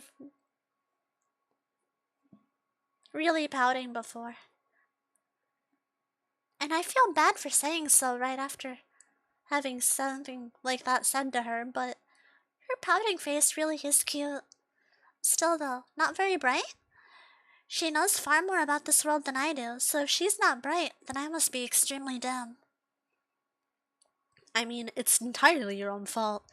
I told you not to drop out of your private tutoring.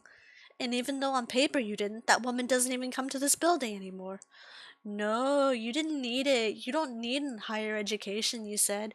What you already knew was more than enough.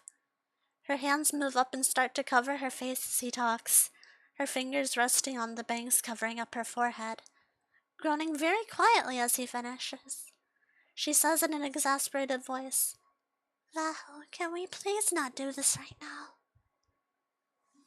He pauses for a moment, looking at Ria, then look at me. Fine, I'll stop for now. So I'm assuming you're gonna let her stay on this floor then. I can't imagine you bring her to it for any other reason, and it's not like there's any other real options.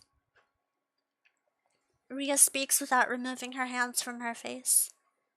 Yes, I figured it would be fine since all of the rooms here are always empty anyhow. Vaho puts a hand on his chin at that. Yeah, that's true. It'll be hard for staff to adjust to actually having to come up here for more than weekly dusting, though. And we'll have to get the closet adjusted, getting her real clothes instead of the placeholder display ones there. I'm sure the kitchen staff will be able to remember to bring food up, but... No, you're right. There shouldn't be too many issues. As he speaks, I start to get the feeling that he might be the boss of this building. Maybe even Ria's guardian or something like that. But still, why does he look so strange? I've never seen anyone with gray skin. And it's so shiny too. It's like... No, it's not like. That is metal. He's made of metal! Whoa! I'll make sure they're all well compensated for it if it's too much of an issue. What do you mean? If anything, I'd be the one taking care of that. Or are you having second thoughts about that? No, I'm not. Her hands finally slide off of her face, revealing another plastic-seeming smile. Anyway, let me show her around here. It's not as if there's much on this floor, but I've been on it more times than you have, and I found her, so... Okay, but I'm still coming, he says, a faint smile on his face. She nods, taking a single step forward. Of course. I wouldn't want to just leave you behind. You know that. I feel like somehow, slowly but surely, I've been excluded from this conversation. Maybe he's not her boss? They seem really, really close. Maybe that wasn't him being mean to him before. Maybe it was just loving nagging, like how mom and dad do for me sometimes. Oh, right. I know you heard it a few moments ago, but once again, my name is Vaho. It's technically not my real name, but no one knows what that is, so it's what I have for now. Oh, he's talking to me! Wait, huh? You don't know your real name? That sounds familiar. Unlike earlier today, though, it seems I don't have to make up a nickname for him.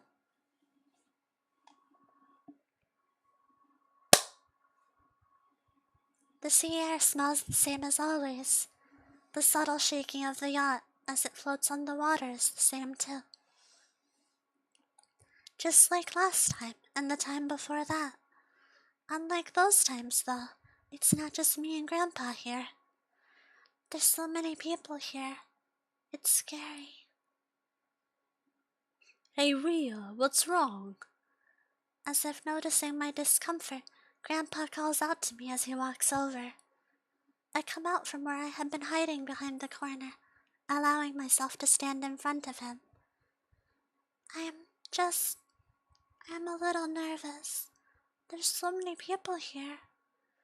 After admitting that, he smiles at me the same way as he always does. You're so shy. I don't know where you get that from. I know you never knew them, but I can assure you neither of your parents were that shy. I'm sure you'll grow out of it. If that's all, though, don't force yourself to talk to anyone. You can stay over here and look at the fish if you want. He uses his head to motion towards the sea gently resting below the yacht.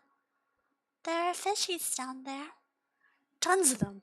Hey, how about I send one of the nets down and catch a bunch for you? I can always sell them to the fishmonger. After all I've done for him, there's no way he'd turn down even the lowest quality haul from me. So he says, appearing to be boastful about that. And yet, I don't know what most of any of that even means. Still, can we? I want to see a bunch of fishies. Of course, dear. You just stay right there, wait and watch. After declaring that, Grandpa walks off towards the door, that I know leads to the yacht's control room. Instead of staying directly in place, I decide to move a bit further down, to where I can see a net hanging off of some sort of machine. Once I arrive at that spot, I realize that no one else is around. Everyone is off on the main deck or inside of the yacht, all having a grand time talking to each other and partying. And because of that, they're all gonna miss all the fishies. It'll all be for me, and no one else will get to see them. I put my hands on the railing and pull myself up onto it, holding on so that I can look over the edge. As I do, I hear the machine behind me begin to move. It goes directly over my head, and the top part of it extends out over the sea below. It then moves down, deep into the sea, so deep that I can no longer see it anymore. I can't see it. Oh, I can't see it. As I giggle to myself, I hear the intercom buzz slightly before Grandpa's voice booms over it. He clears his throat precisely twice, then makes an announcement. Everyone, the yacht is going to begin moving soon. We're going to be catching some fish upon request. I know this is sudden, but hey, the snacks and drinks aren't going anywhere. It won't move very fast, so don't worry about falling over. Keep the drunks away from the edge, though. And with another small buzz, the intercom turns off. Why is it going to move? I thought that for parties, yachts were supposed to stay completely still. And if it moves, then how will the fishies be able to go? The yacht suddenly springs to life and begins to move, and due to where I'd be clinging onto the railing, I very nearly fall into the sea. I manage to cling to it with all my strength, though, and get off as soon as I'm able to. I sigh in relief, sitting down against the wall part of this yacht. The yacht glides across the water, slowly but surely, and after around 10 minutes or so, it begins to come to a stop once more. There's no announcement made about it this time. I guess Grandpa thought there was no need to tell everyone that it was going to stop. Oh, but what about the fishies? The machine is moving again. It's bringing the net up. Wait, does that mean?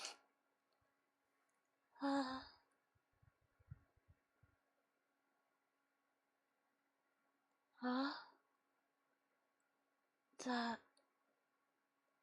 What is that? That's what's called a net, right? Yes, I'm sure. That's called a net. A net suddenly came near. There's a ton of fish stuck inside of it. But why? Wait, what is this? Why are fish in a net like this? I've never seen that. And how long have I been here again? I can't remember. I've seen a lot of fish now. Fish, plants, but they've never been in a net like that. The net, it's connected to something.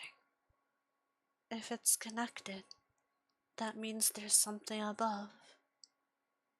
Something above. Wait, that's right. There's something beyond this, right? I feel like I can faintly remember. There was light. The light that pours in here comes from there. There are other things up there. Things besides fish and plants. Things like nets. People. People exist. There are people. People sent that net down. I have to grasp it. I have to use it.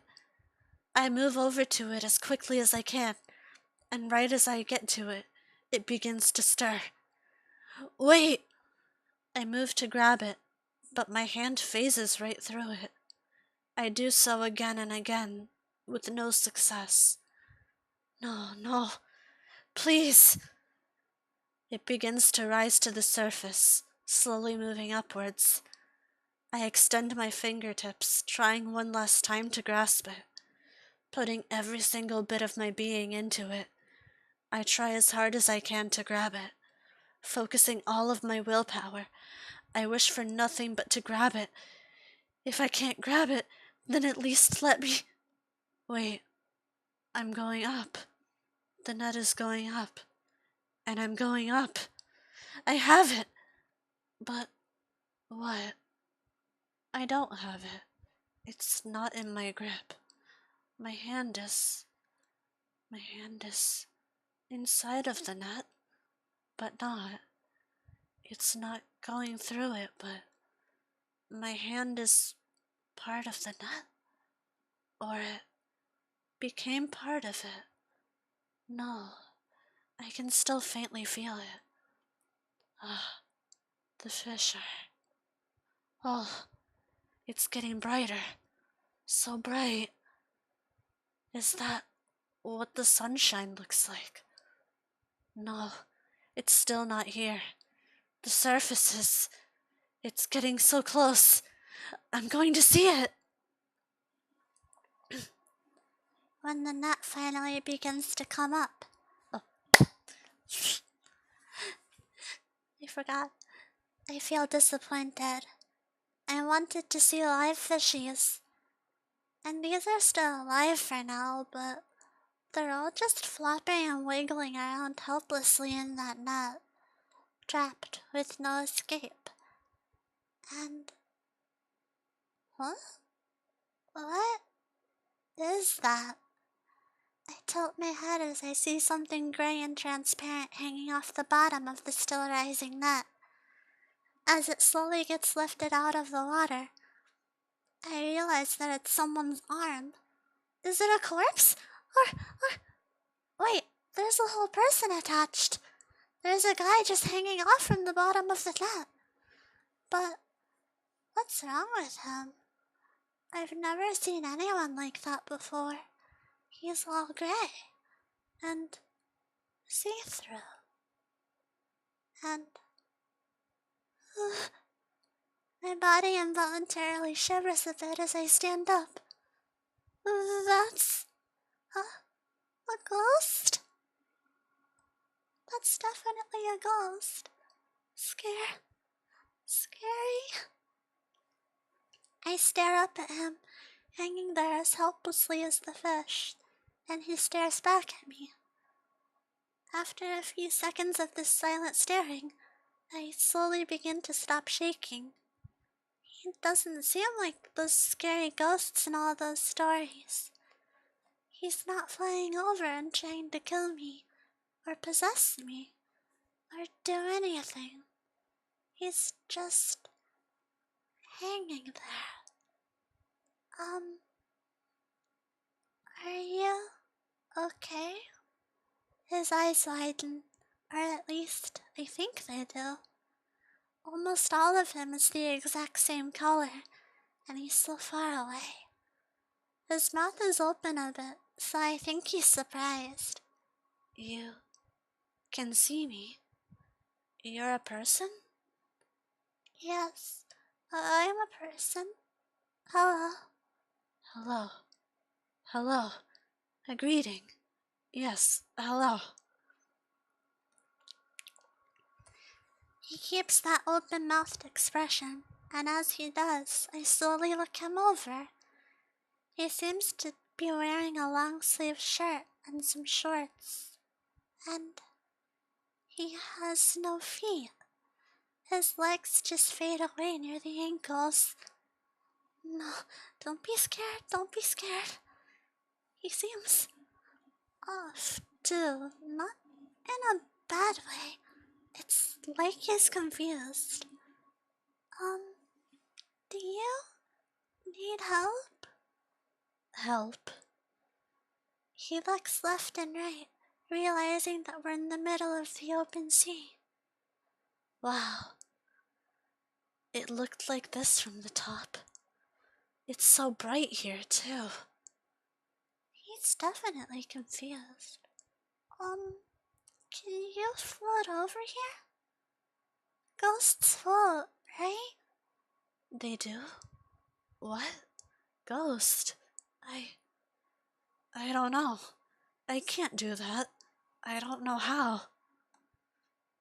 Does he even know what he is? Maybe I should just leave him be. But he looks so helpless just hanging there. I would feel guilty.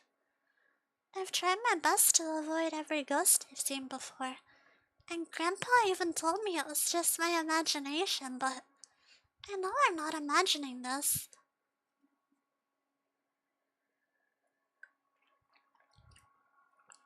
If I was going to imagine anything, I'd imagine up a cute vampire or something to be my friend, not a scary ghost. No, wait, a vampire would be scary too. Why does every supernatural thing have to be so scary? Wait, that's not important right now. Hold on a minute. I'm going to help you. Help? Me? Not responding to his question, I walk off to the back of the yacht, where a few people sit inside of the built-in jacuzzi, and others sit on chairs sunning themselves. Two nod at me, and a huge man comes over to see what I need. Hey, if it isn't Ms. Regarela, do you want some juice or something? It'd be better to go to the other side for that, you know. No, Grandpa pulled up a bunch of fishies for me to see, and I wanted to see if I could have a fishing rod. Please? He stares down at me, as if trying to comprehend how those two things fit together. A fishing rod, huh? Alright, hold on. He decides to just not question the whims of a child, and instead get a fishing rod for me. He walks off, then returns in no time at all, holding a fishing rod meant for an adult. We don't really have any child-sized ones on board. Maybe ask your grandpa for one later, alright? And have fun. Get yourself a real big one. Make that old man proud.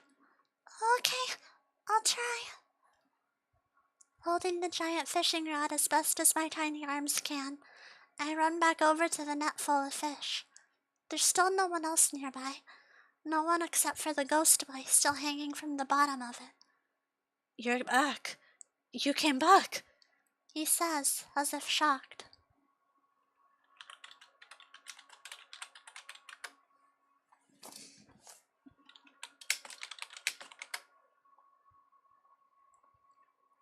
Yes, I'm going to help you now. So, I'm going to hold this over the edge, so grab it. And hold on, I'll swing you over here. I start trying to grip it like how I've seen Grandpa grip rods before, but it's far too big and heavy for me to do steadily. I move it as close to him as I can, but it's too wiggly for him to even attempt to grab on. Hey, you. Can you steady it? With that. Put it against it. Is that possible? He's starting to sound more panicked for some reason. Oh, but that's a good idea. I push the rod against the railing that I'd been hanging on a while ago, and use that to steady it. It works well enough, allowing me to put it within his grasp. Okay, grab on. I can't. I don't know how. Huh? Huh? I don't know how. I don't know how I did this. What? But you have to. You might fall if you don't. After all, Grandpa probably isn't going to bring them on deck until the party's just about over and we're about to go to the city. I don't know how. I don't know. I can't really tell, but I think he's close to crying. How did you do that? I don't know. I focused as hard as I could. I prayed. I wished that I could just grab it. Then Just do that again. Use your other hand and try to grab the rod like how you did that net. Please. I feel so guilty if you fell. If he can't float, then he was probably down there in the sea for so long. That's why he was acting like that, right? Thinking about someone having to go through that is almost scarier than the fact that there's a ghost right in front of me. A less scary than usual ghost. As I think that, he moves his hand towards the fishing rod and tries his best to grab it. His hand goes through it several times, and my hopes begin to dwindle. You can do it! Please, please grab the fishing rod. Please don't fall. He looks back down at me, at my feeble attempts to encourage him, and I can't really tell because of his face and the distance, but I think he smiled at me just now. Yes, I'll try. I'll try as much as I can. His hand goes through it several more times, but then, you did it! His hand became stuck inside of the top of the fishing rod. Well, not stuck, it's more like it disappeared into it. It's like he's grabbing it from the inside out. Ghosts really are scary. I did it. I did. I have it. He seems elated, as he should. Now let go of the net. After a few moments of trying his best to do so, he manages to get his other hand out of the fishing net. He falls a bit after doing so, as if, despite being a ghost, gravity still applies to him in full force. If it weren't for his one hand being in the fishing rod, he would have immediately plummeted back into the sea. Right, hold on. Focusing on the situation at hand instead of scary and terrifying would-bes, I slowly move the fishing rod so that the top of it is over the yacht instead of the sea. I lower the top down until his legs are almost touching the floor of it. I feel a bit hesitant to let go. Why is that? Why hesitate? He stares right down at me, his face completely blank. I'm kind of afraid that you'll fall through the yacht. I don't want all of this to be for nothing, and I don't want you to fall again, so... He looks down at the floor of the yacht, then back up at me. It'll be alright. I was down there for so long. Floors are alright.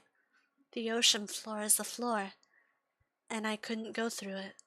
I never did. This floor is fine. Despite how unhinged his words sound, along with the way he's talking, I feel like maybe I can believe that. If he really would go through everything, he would have gone through the planet too, right? So, okay, then... I lower the rod a bit more, and he shakes his hand as he takes it out of it. My eyes widen in surprise, and maybe a bit of fear as he begins to fall. He seems to stop right just before hitting the floor of the yacht, though, proving his theory right. He really didn't sink. That's good. I'm glad. Yes, I'm glad. Really, really glad. The sunshine, the sky. It's nice. It's beautiful here. He looks at the sky above us, smiling as he says so. As he does so, I realize that he's a bit taller than me. He looks like he's probably a teen. So, I'm Ria Regarela. What's your name? Not remembering your own name. It sounds painful. Nope. When she saved me when she was a kid, she decided to call me Vaho since I looked like a person made of mist. He smiles as he says so, appearing to be proud of the fact. Oh, I see. So Vaho means mist then? Yeah, it's Spanish, I think. Ria asked her grandpa for some synonyms for mist, since she felt that just mist didn't really fit how I looked. Synonyms didn't work out, so she asked about other languages, and decided she liked this one best. And so, I became Vaho. I wonder how exactly she saved him. I should ask about that one day.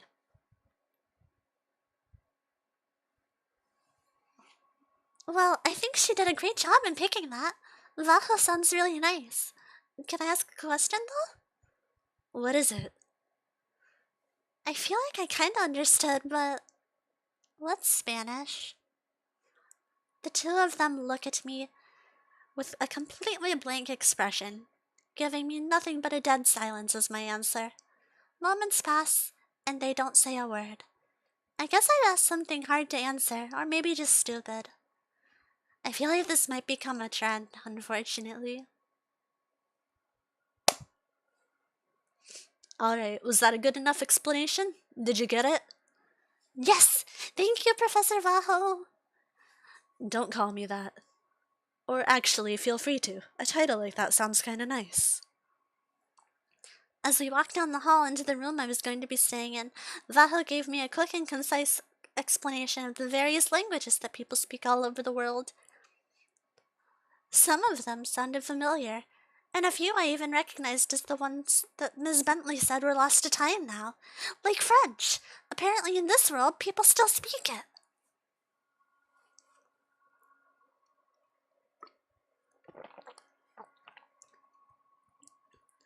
Alright, here. Alright, here. You can open the door, since this is going to be your room. Ria steps out of the way as she smiles at me, watching as I move forward. My hand eagerly lands on the handle and turns it, opening the door to a room described as mine. It easily swings open, allowing everyone in. Upon taking my first steps into the room, I note immediately that it's incredibly spacious. It's far, far bigger than my actual room in my house. It's about as big as the entire house there, maybe. It's a house inside of a larger house. There's a fridge here, and a counter that isn't connected to the others, a fancy-looking wooden table and 4 chairs, and over there is a bedroom area separated by a wooden thing, with a mirror and a dresser nearby. There's a door on the opposite side of the bed, and there's another door over here by this couch. This is just incredible. Does everyone here live like this? Wow, she was rendered speechless just by seeing this sparse room here. Vahel comments quietly as I continue to stand there gawking at everything. The world she comes from is a bit outdated compared to ours, so that's natural. Really? Huh. Hey, Kemma, is that true? I turn to the two, still unable to take a single step further into this room. Yes, that's true, at least from what I can tell. All I really know is that this world is a lot more advanced than mine, and that it seems less scary and less taxing to exist in for the most part. Taxing to exist in?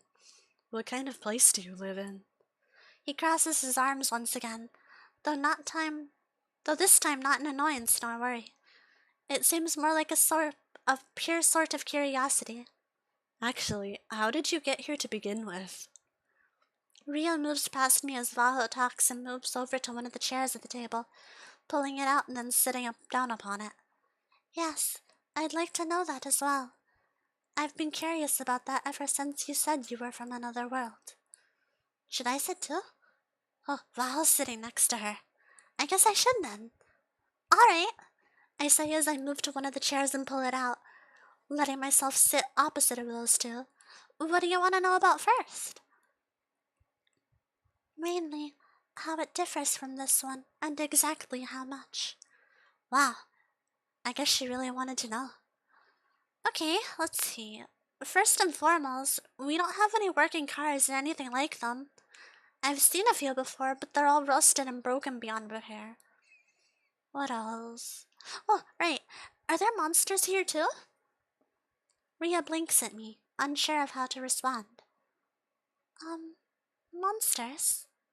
Yeah, they're like animals, but kind of wrong and hostile.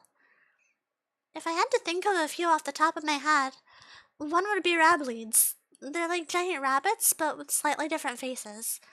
They're really territorial and vicious, so nearly every time you see one, it'll be covered in blood and wounds. As I explain more and more, both of their faces go blank. They're not saying anything. Another example would be a direwolf. They're wolves that are bigger than average and have worthless shiny rocks growing from their bones, showing through different parts of their fur, like sort of like tumors. They're also really aggressive and are drawn to meat and blood. Okay, stop. Are you being serious? Vaha frowns at me as he interrupts my sparkling explanation. Of course I am. I've never taken on a direwolf as they tend to stay and hunt in forests and mountains, but I've killed 2 rableeds before. It seems they have no idea how to You really live in a world like that? I was wrong. Ria replied. I do. Monsters don't come into town that often, and even less now that we're spreading the makeshift repellent that our principal came up with around. But we still have to keep a lookout. My mom and some other adults used to keep watch over the town, but it got harder after Mom lost the ability to use her dominant arm in one fight. So now, me and a bunch of other students do most of it instead. That's horrible. Huh? It is? I mean, if we didn't... No, not that. The fact that you live in such a place to begin with, is horrible. Ria? Sorry. Please continue. I kinda don't want to now. It felt like she was being really genuine right there. Alright. What else? Oh, I know. I could just tell you the history lesson that Ms. Bentley taught at the beginning of the semester. And that's about it. I really don't even know what to say. It's kinda hard to take all of that in at once. What I did get, though, is that you live a lot differently than we do here. So he thinks it's different? You think it's really that different? I mean, just seeing all the buildings and people, all the sounds and smells, and all the technology here. Well, it really is that different. That's not even scratching the surface, really. It seems like you don't even have governments, country borders, basic currency, transportation. It's kind of insane that society hasn't... Wait, my bad. It has collapsed, right? He muses to himself as I become interested in everything he said at the beginning there. Governments? Borders? By transportation, I guess you mean cars, but we do still have currency. Most people don't use it anymore, though. Only a very small number of towns are trying to bring it back into use. In my town, we all just let each other have what's needed. I see. So that's how it is. The logistics of that hurts my head to think about, so I'll just refrain from doing so. In return for you telling us all of that then, I'll tell you all about this world. Wow! I didn't understand half of that, but this place sounds so exciting and far more complicated than my world, to the point where it's a little overwhelming, if I'm being honest. Please don't be overwhelmed. Honestly, just living here isn't that complicated. I'm sure you'll adjust to everything quickly enough. He seems sure of that for some reason. If you say so. Oh, I just realized I completely skipped over how I got here before. I got so into telling you what I know of our world. So let me fix that. Oh, yes, please do. It's extremely important to eventually getting you home after all. You know, Ria hasn't spoken in a while. Well, I don't think it actually would be helpful towards getting me home. It wasn't even my choice to come here. I didn't even want to. You didn't? No, not at all. In fact, I wanted to stay precisely where I was and help with things there. I want to improve my town and my world. The kids there look up to and depend on me. And my parents are both sick right now. I was going to head home and take care of them when I was tossed into this world. Is getting tossed into other worlds common? You said that children in your world develop supernatural abilities for an undetermined reason, right? Is that part of it? I shake my head at his question. No, I don't think so. Mine is special, and I think the person who I met there was a similar sort of special. The powers that people develop tend to be a known bunch of them, and no one's ever seen or reported one like that. I see. Anyway, I was going to the bridge near my house before going home because I thought I had angered a ghost that no one knew about. The reason for this is because things started falling near me. I heard weird sounds along with someone following me, and I saw someone disappear on that bridge.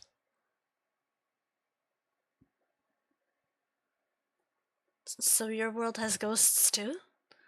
I'm not sure if they're real or not, but there have been stories about them passed down for ages.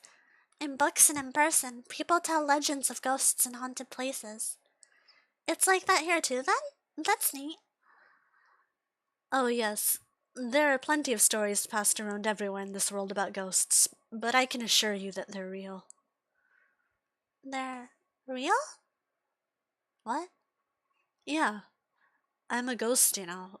Well, with this appearance, I guess you wouldn't know. He's. What? You're what? A ghost. You remember how one of us said that before that Rhea saved me when she was really little? That was back when I was still just a ghost. I mean, I'm still a ghost now. I even still actually look the same if I get out of this body. Get out of that body? What? I can feel goosebumps spreading out all over my body. I like being corporeal more than I do being non-corporeal, so I almost never get out of it. But I guess I can for this. Here.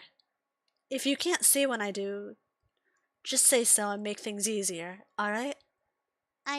Okay. The light in his eyes goes out literally, signaling that the android has powered down. It slumps over after doing so, and once it does, I see something gray and transparent start to climb out of its back.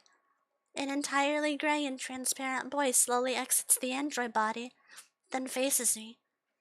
He gives me a small wave to test if I can see him, so I give him a small wave back.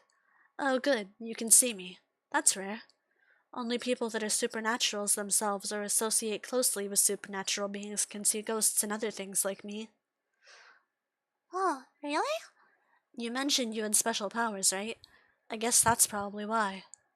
So Rel's gift allows me to see ghosts? Because in this world, only supernatural people can see them? That makes sense, since Rel was definitely supernatural themselves. I see. Whenever you want to, please feel free to go back into that android body. Please don't feel like you have to stay out there in a form you don't like just for me.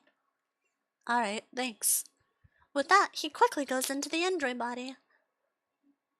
After seeing his ghostly form, I think it's incredible just how much the android one looks like it. It's as if... Are you wondering where I got this body? It was commissioned.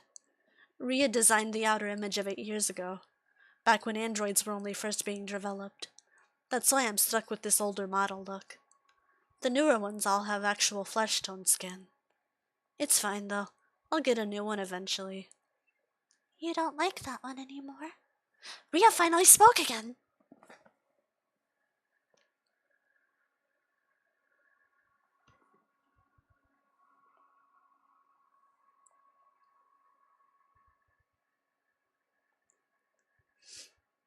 Of course I do, but I prefer to look more normal. I mean, you wanted me to look like a regular person yourself back then, remember? We only settled with this look because it was this or nothing. Right. She sounds slightly down now.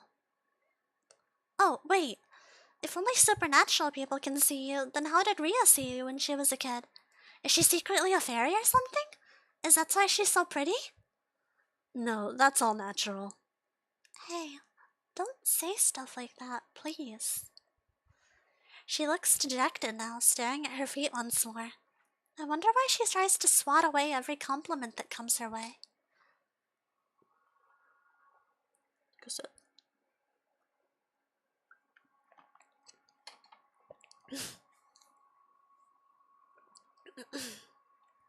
Why not? It's true. Anyway, she just has a special ability. She's had it since birth. Really? Kids in my world only generally start developing them once they're around 8 or so. Having an ability like that since birth is amazing. Rio looks back up at me at that, trying once again to force a smile. Yes. It's incredibly unnatural here as well. I can see things that shouldn't rightfully exist. Ghost, aberrations, and even avatars of death. I can see them all. Her soft yet powerful voice sounds unusually solemn as she declares this to me. And though it was just a few words, the way she said them felt powerful somehow, to the point where I feel like it's hard to respond to her. The air around us even feels heavy for some reason, but I have to cut through that. I have to. That's incredible. So you can only see them then? Yes. I get a burning feeling in my chest whenever I do. And though I can't see it myself, my eyes also turn red momentarily when it happens. That's the extent of it, though. I can only see and speak with any such supernatural beings. I can't do anything amazing. What do you mean?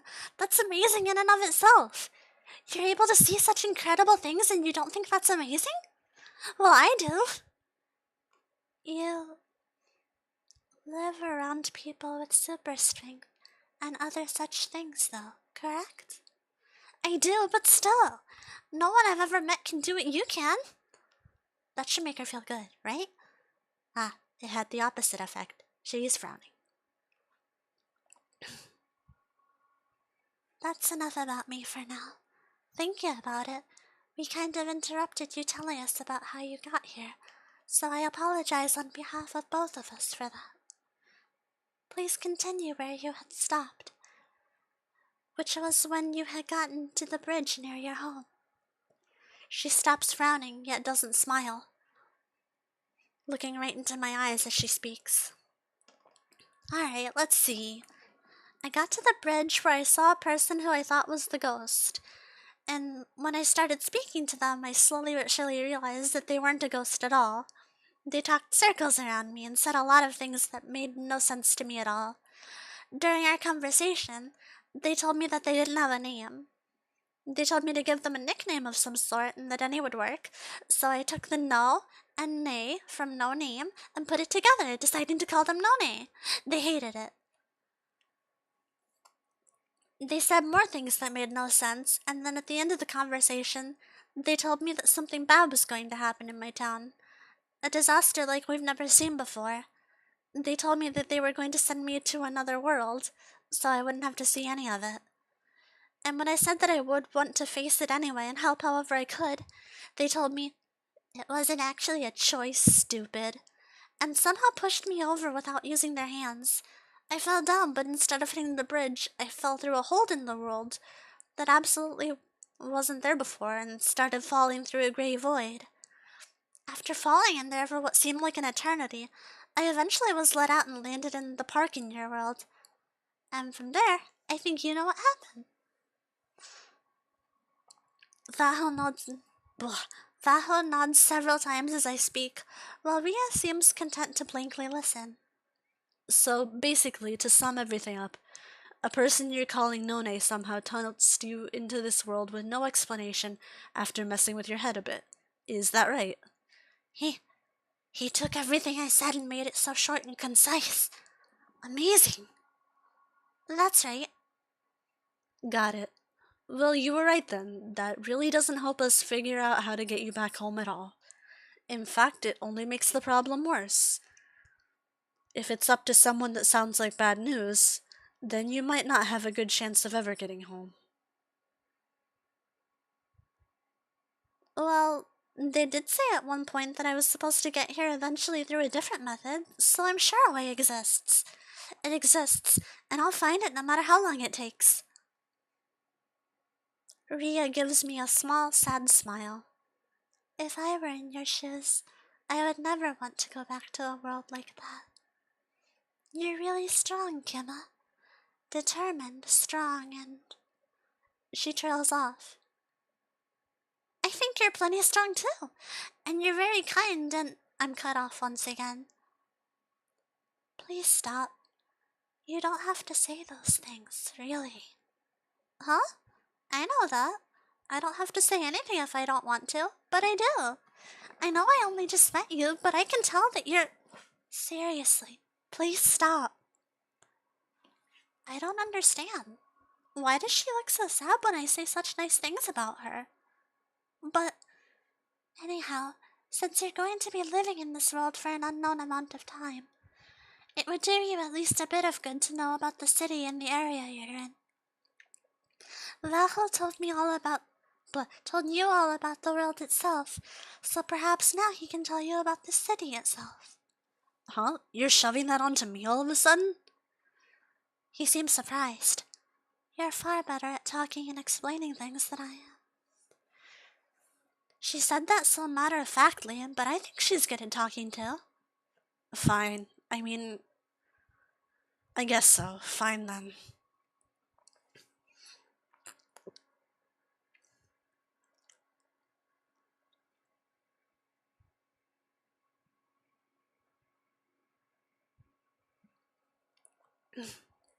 The name of the city we're in is Galadrosia, and it's on an island a bit off the coast of the mainland. There's a few other islands surrounding it, and... Hang on, I'll be right back. I'm gonna bring my laptop here. It'll make this way, way easier. Huh? Laptop? What's that? You'll see. He stands up and leaves the room in a flash, not pushing in his chair nor shutting the door behind him as he goes. Ria looks over at me as he does so, as if she's unsure what to do or say next. So, do you like the room? It seems she thought of something to say.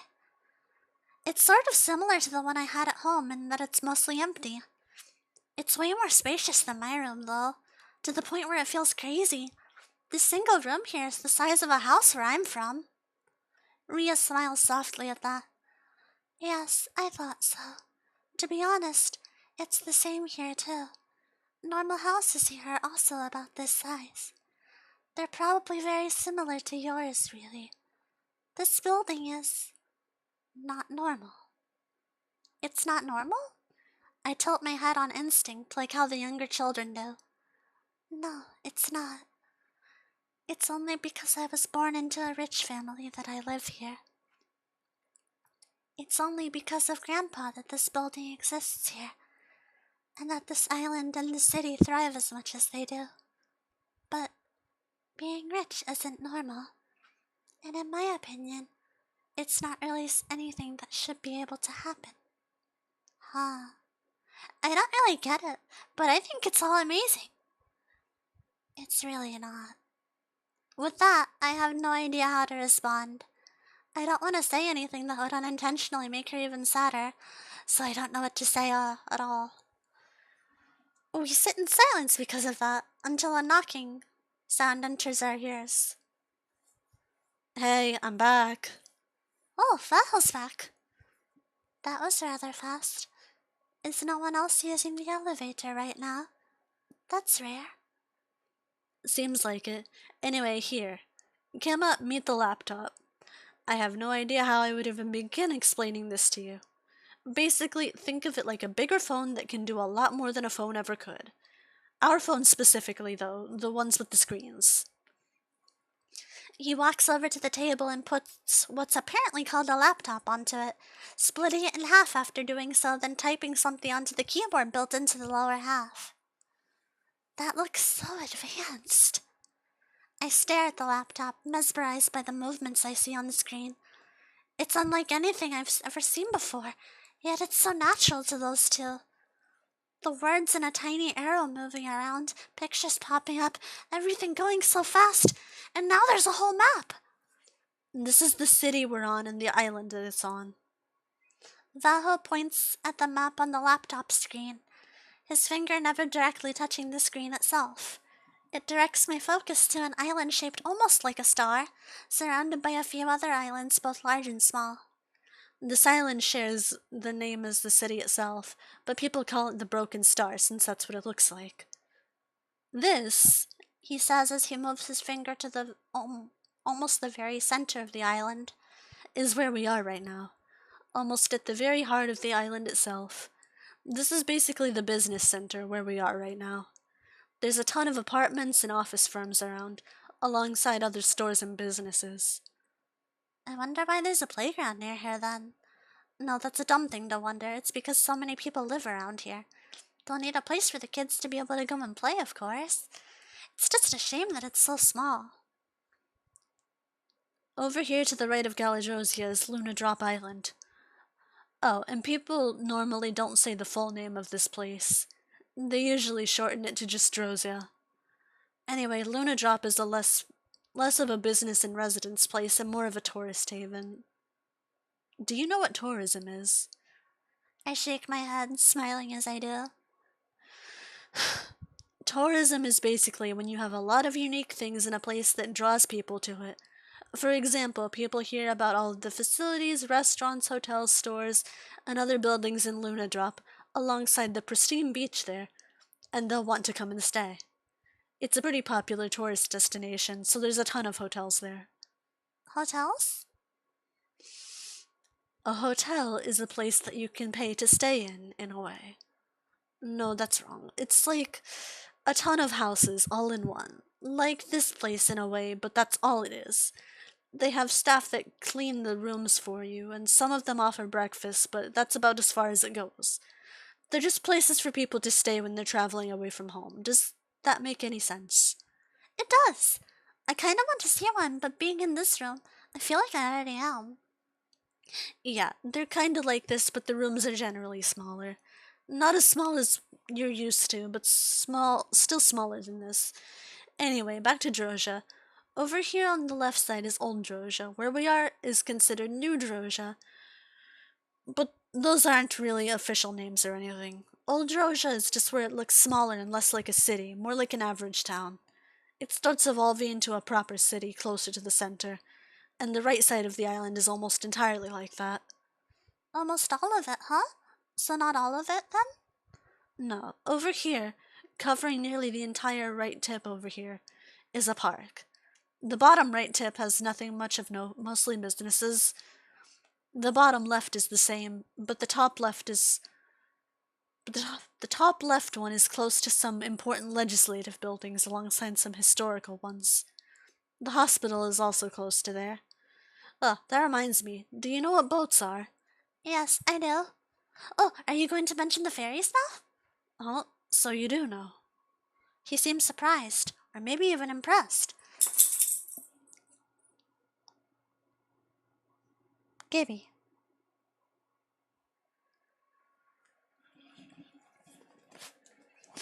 I do. Well, to be honest, I've never seen a fairy before. Ria was just telling me about them earlier is all. I have seen a boat that actually works though before, though. Just once when I was a child. He nods at my words, taking them in. I see. Well, you're going to be seeing a ton of them here, so feel free to get excited about that. Or don't, I guess. I will. Just seeing a working car was so exciting, more exciting than anything I've ever seen before. Seeing a ton of working boats is going to be great too. I just know it. My smile can usually infect others, but it seems to be working at half power here. Only Vaho smiles back. Oh, by the way, what sort of park is the one you mentioned on the tip here? Stop! Don't touch the screen! He nearly yells at me as he grabs my arm and pulls my hand back. Huh? I wasn't going to.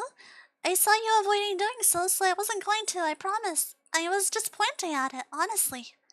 His grip relaxes, then releases my arm. He looks away, seeming almost ashamed. Sorry then. I assumed you wouldn't know not to.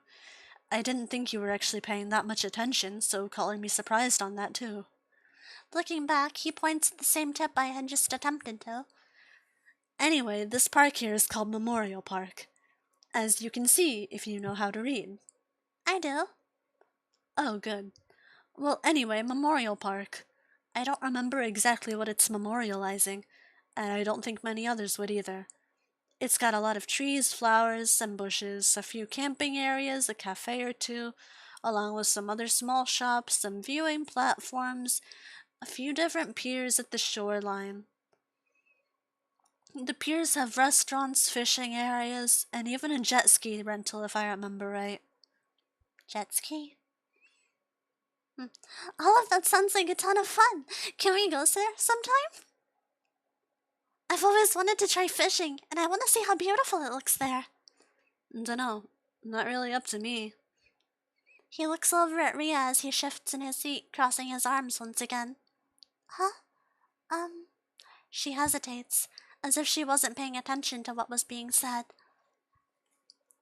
If you want to go to the park, no one will stop you. It wouldn't be much fun if I went by myself, though.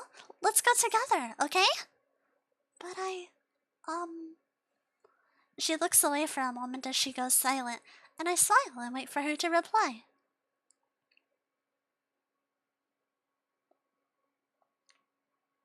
Sure. Okay. My smile widens. Great. Vaho, you come with us too. Huh? Oh, sure. He seems just as confused on how to take this as Ria does. I guess neither of them really go out with their friends too often. They're both so awkward. This place seems pretty fancy and formal, so I guess they don't talk to people in informal settings that often. They need to go outside more and have more fun. And since I'm stuck here now, I may as well make that something of like a goal of mine. I'll soften these two up and help them as much as I can. Vaho coughs. Anyway, back on topic. If you look here at this island that's almost between the top of Luna Drop and Droja, you'll see Skyfall Island. It was named that because of a meteor that crashed into it on the far distant past, causing its distinct and unnatural circular shape on the right side there. Out of the corner of my eye, I see Ria begin to type something onto her phone. The crater itself has long been covered by seawater, but the water itself is so clear that it's still pretty visible. Some tourists like to go to it because of that. Besides that, the only other really notable thing on Skyfall is the airport there. Airport? What's that? Stop. Ria interrupts, holding her phone up to me. I look at the screen and see a ton of words on it, explaining exactly what an airport is in an easy-to-understand way. She hands the phone to me and allows me to read, and as I begin to scroll through the text, Vaho lets out a sigh. Ria stands up as I move through the article, moving over to the kitchen area of the room. The more I read, the more excited I get. Airports and airplanes are both so cool. They can really just glide through the air so easily like that. And they carry so many people, and so many people use them every single day. I keep thinking this about nearly everything here, but this is the most impressive thing so far. It's seriously amazing. People in this world really figured out how to fly through the sky. They figured it out and perfected it. They got a huge machine to be able to not only lift itself off of the ground, but propel itself through the air, flying people to whatever destination they wish to go to. And it's such a precise thing to use and control that some people even dedicate their lives to learning how to control them. This is seriously just incredible. When I finish reading the article, I set Ria's phone down in front of me and look back towards where she went off to. There, I see her carrying a tray with tiny, fancy-looking teacups back over to us. I thought I'd take the opportunity to brew some tea, since we've been sitting and chatting for a while now. She says as she sets the tray down on the table. She carefully takes a cup and hands it to Vaho, then does the same for me before taking one for herself and sitting back down. I watch Vaho as he sips on his tea without hesitating, drinking it as calmly as Ria is. As I take a sip myself, I begin to wonder how it is that he can do that. He may not really be, but the body he is in is that of an android, right? I thought that electronics weren't supposed to get wet at all. I guess I shouldn't question it. It's not like my mind could handle any in-depth explanations on how any part of him works. That aside, though, this is delicious. What kind of tea is this? Ria looks at me questioningly. It's just ordinary chamomile tea. Do you not have that in your world either? It might exist in my world, but I've never heard of it or tried any. Like I said before, nearly everything we have is grown or butchered locally. The farmers in town supply all the grain and vegetables, and the few fruit we get is brought over by another town close by. Because of the whole humanity is mostly gone thing, there's no real import or export going on like there is here. It's hard to even trade since horses are rare too. That's very sad. I'm sorry for bringing that up again, then. No, don't be. It's not your fault, and everyone is doing their best so that one day the situation will improve. One day, everything will be far, far better there, and I plan on working as hard as I can to ensure that happens. Ria forces out another smile as I pour my feelings out to her.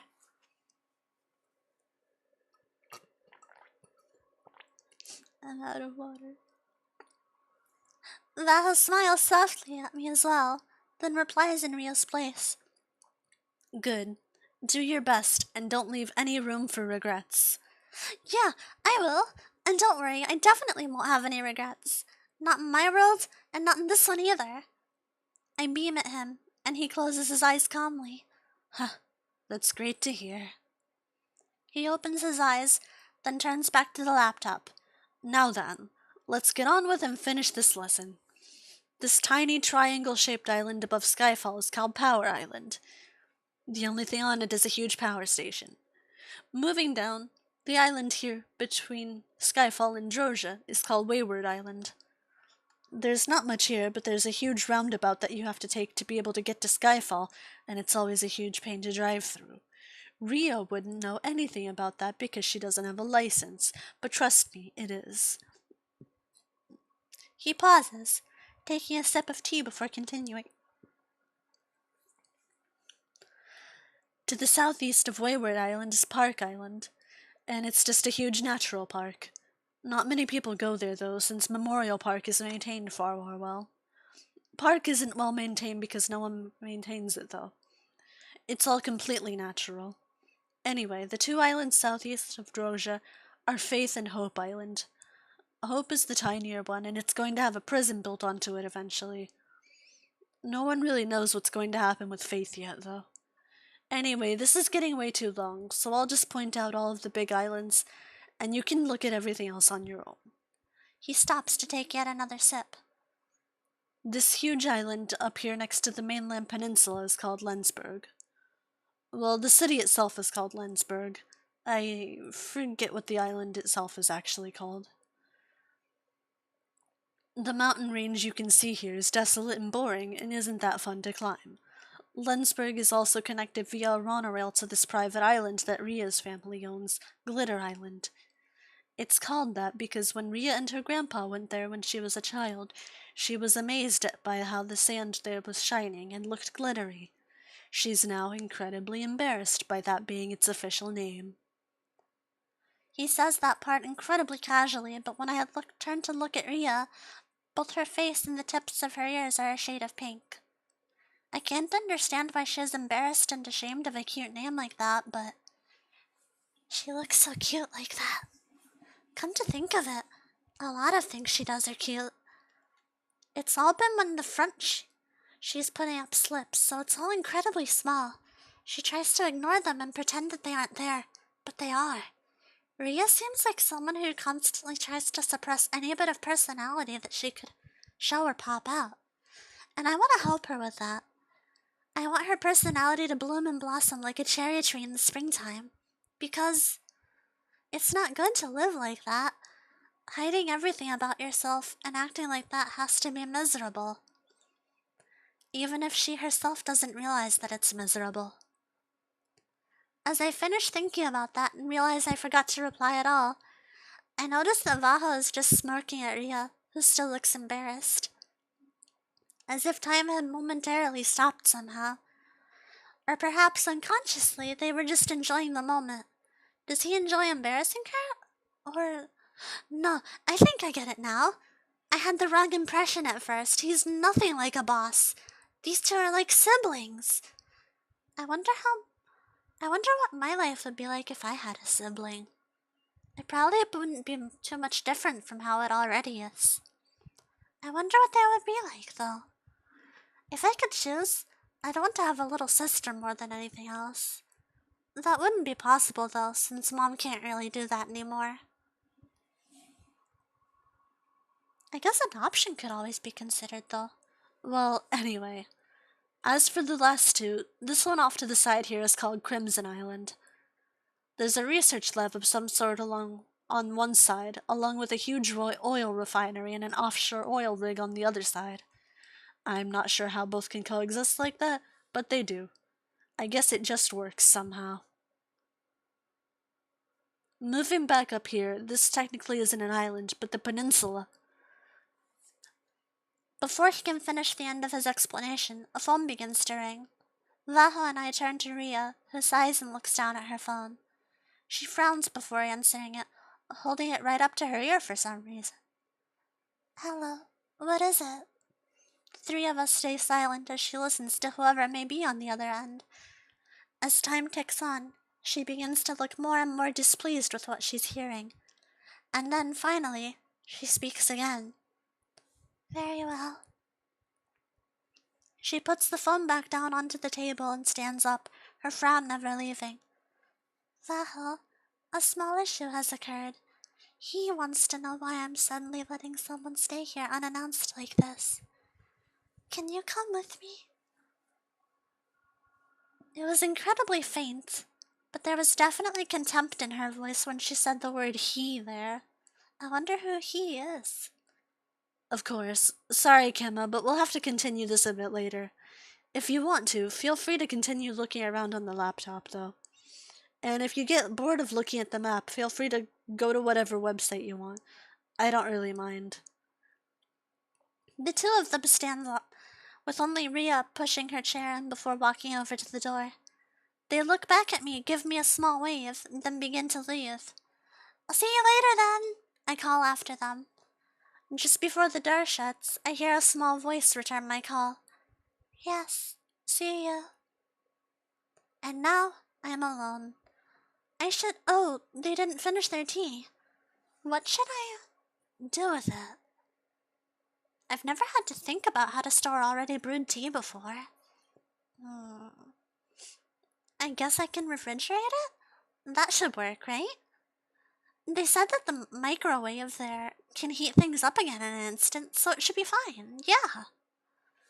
I stand up and walk their cups of tea over to the microwave, just getting the refrigerator, putting them into it and making it a bit less empty inside. I carefully close it afterwards and move back to the laptop, sitting and sipping on my own tea as I move the mouse around. This is seriously so amazing. I can zoom in so far. It even displays pictures of the exact street that this building is on. I don't think I'll ever understand how they managed to fit all of this in here and make this machine, but it feels like magic. I'll zoom in on Luna Drop Island next, and a little balloon just popped up on the screen. Click here to learn more about the city. Well, that sounds great. So it's not working now? No, there's a bright red screen and it says to put my credit card info in, or the computer won't work ever again. I don't really know what to do. I hear Vaho groan through the phone. I didn't mean to break it, you know. I'll send a techie up to fix it and take the ransomware out for you. Just stay there, okay? Alright, I really am sorry. No, you don't have to apologize. I should have known better since you've never seen or touched a computer before. Well, I really have to go now. I'll see you later. He abruptly hangs up the phone, and with just the tap of a button, I hang up on my end as well. After putting Ria's phone that she left here back down, I decide to stand up. But he really did sound annoyed. I mean, I did break his laptop, so of course he would be.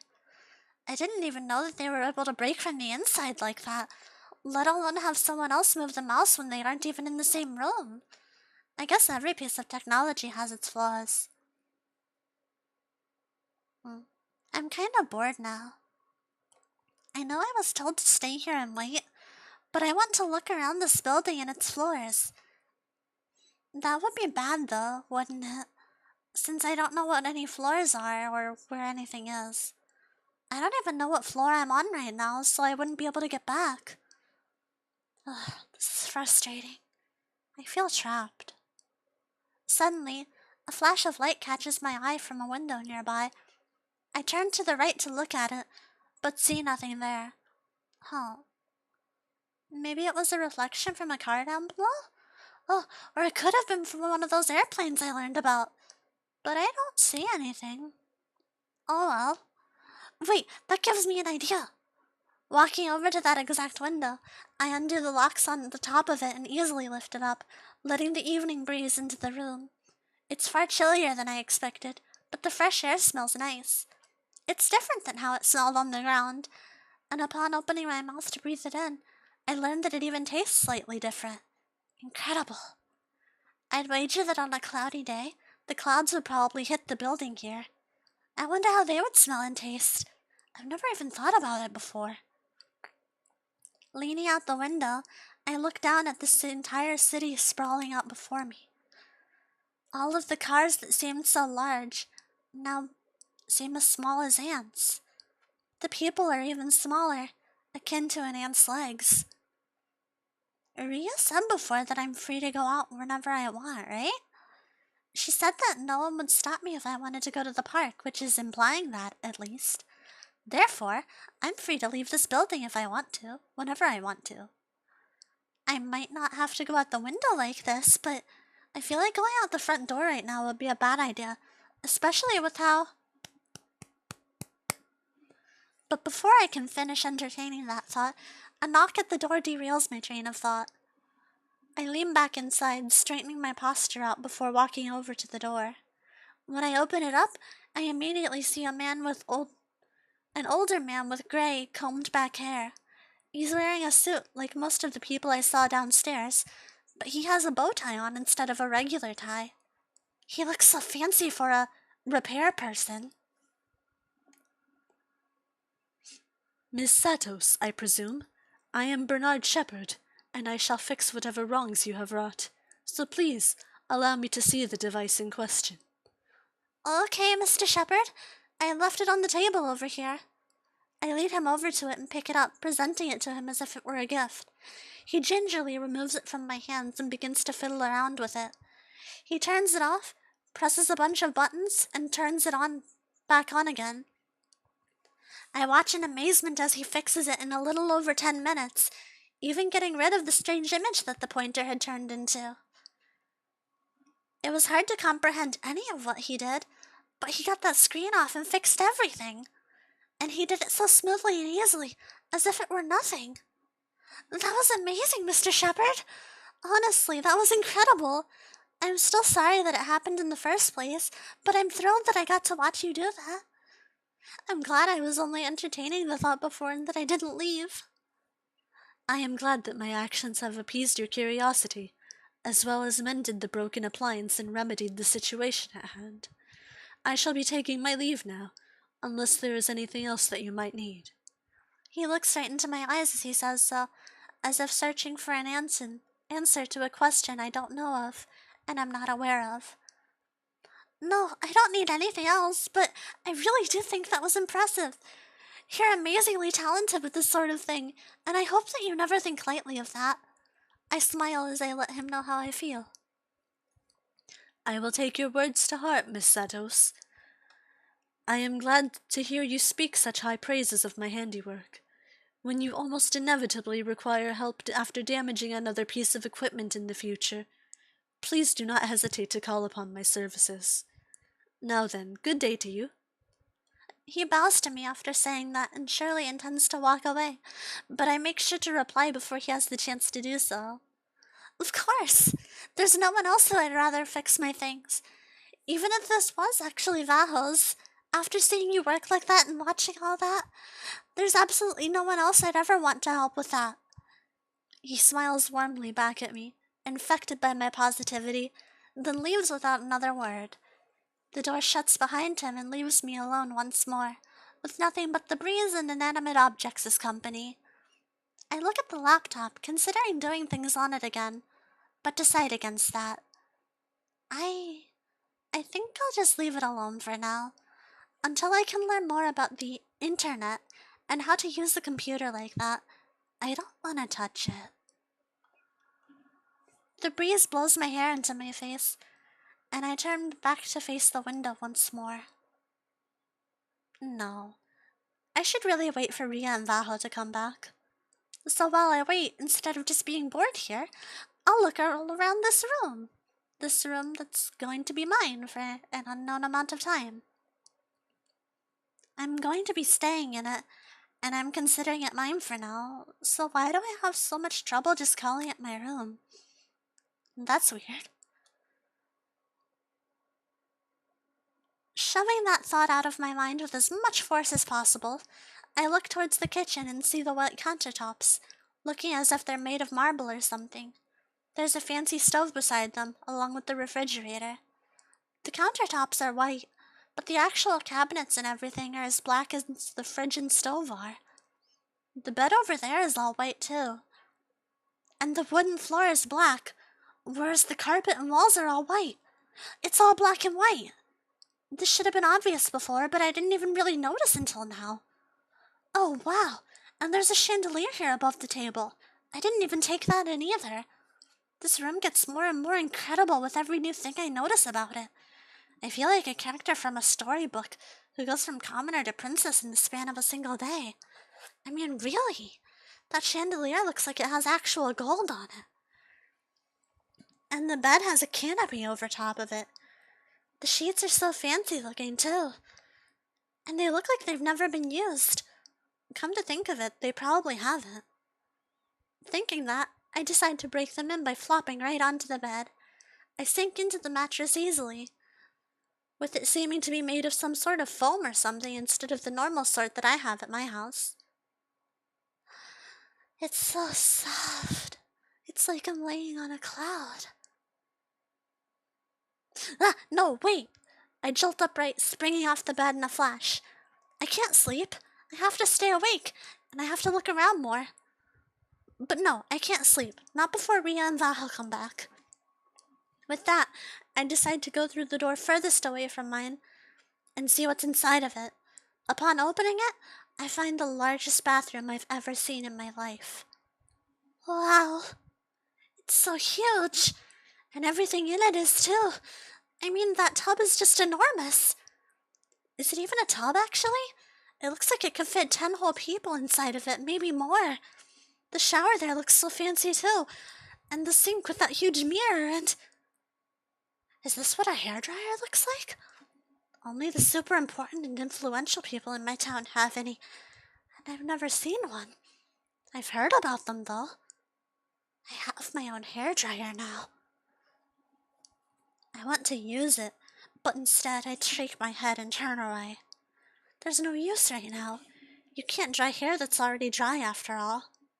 So instead, I'll go and see what's in the other door near the bed.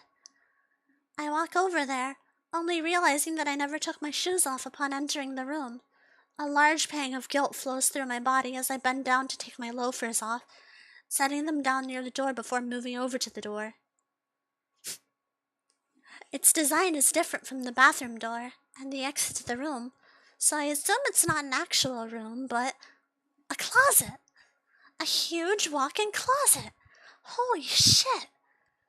Every single room in this building really is huge. I didn't even know a closet could even be this big. And there's so many clothes inside of it. But why? This room wasn't used, right? I wonder why there's so many clothes in here then. I walk further into the closet and look at the pieces inside. Upon closer inspection, they all look terribly generic. Mostly everything is just ordinary looking shirts, shorts, pants, and skirts. I guess they're placeholders? Well, that's fine with me. I'm perfectly alright with that sort of thing. I'm not picky with either clothes nor food, so it's alright like this. Gemma? Wait, did she leave? I told her to stay here, though. Suddenly, I hear Valho's voice coming from the main part of the room. I'm in here! I yell in response, trying to get my voice to carry as far as I can. Oh! I hear him gasp in response to my response. Quiet footsteps get slightly louder as they approach the closet I stand inside of, and soon enough, I see Valho looking at me as he stands in the open door. His face goes from neutral to alarmed, though, and he puts a hand over his face for some reason as he speaks. Wait, shit. I should have asked if you were changing first. Well, at least you weren't. He takes his hand away from his face and regains his composure, crossing his arms yet again. It seems he really enjoys posing like that. Nope, I was just looking around in here. Well, anyway, as you can tell, we're done with that shit fest. Sorry it took so long. As he says that, Rhea steps around the corner, standing a bit behind him. One look at her face is all I need to know that she didn't have a good time at all. She looks so tired. I guess that whoever they had to talk to wasn't the most pleasant person. So now that you're back, what's next? Well, I was thinking that Rhea and I could take you out and show you around the city close by here, and maybe take one of the buses going around it afterwards. But it's gotten really late. It has? I don't feel like it's been over an hour since they left. The sun's only barely started to set. There's still plenty of time in the day. I guess that's just another difference between how they live and how I live, though. Oh, but if they consider this late, maybe they haven't had dinner yet? In that case. Instead of doing that, then, how about we have a meal together? There's nothing better than having a meal with friends and family. The two of them look surprised at that suggestion, and Rhea gives me another forced, somewhat uncomfortable-looking smile. I'm afraid I'll have to politely decline that invitation. I have a prior engagement planned for tonight already. I probably won't even get to eat. What? That's terrible! You have to eat meals regularly or you'll get sick. Thank you for worrying, but I'll be fine. My body is used to my diet, and I normally barely even eat 2 meals a day. I always get my recommended daily intake, so there's no need to be concerned with my diet or welfare. She smiles as she says so, looking forced, beautiful, and rehearsed once more. But unfortunately for her, I can't stand that, so nope, no more. I've decided that I'm going to break down that wall that she's built. Don't say that. Well, you can say it all you want, but I'm going to worry about you regardless. We're friends now, and friends are supposed to worry and care about each other. They have to lean on and depend on each other when things get rough, and laugh together when things are fun, and frown when things get sad. No matter what, though, you won't be alone. That's what friends are. She stares at me, false smile gone, looking completely baffled at my existence, at my outburst. She looks conflicted. I don't really know how to respond to that, but, I mean, okay, if you say so. With that, Rhea turns around and leaves without another word.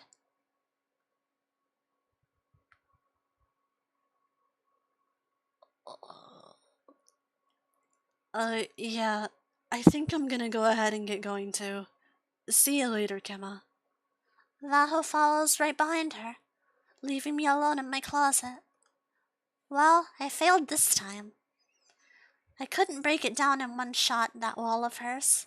Of course not. It's a sturdy wall, one that's likely been built up over the course of her entire life. I feel like I've at least put a nice dent into it now, though. I know that eventually I can get through to the real Rhea. I know that she's somewhere behind that wall, and I can't wait to see what she looks like. I can't wait to see her real beauty instead of her false prettiness. I don't even want to imagine it. I want to see it for myself. with my own eyes. I want to see her real, genuine smile. Before I go home, no matter what, I want to see it. No, I have to see it. And so here, alone in my closet, I'll swear. I'll swear to Rel, since they're the closest thing to a deity I know of. Even if I find a way to get home, I won't take it if I haven't broken that wall down. I won't leave this world, Ria. Not until the day I see you smile.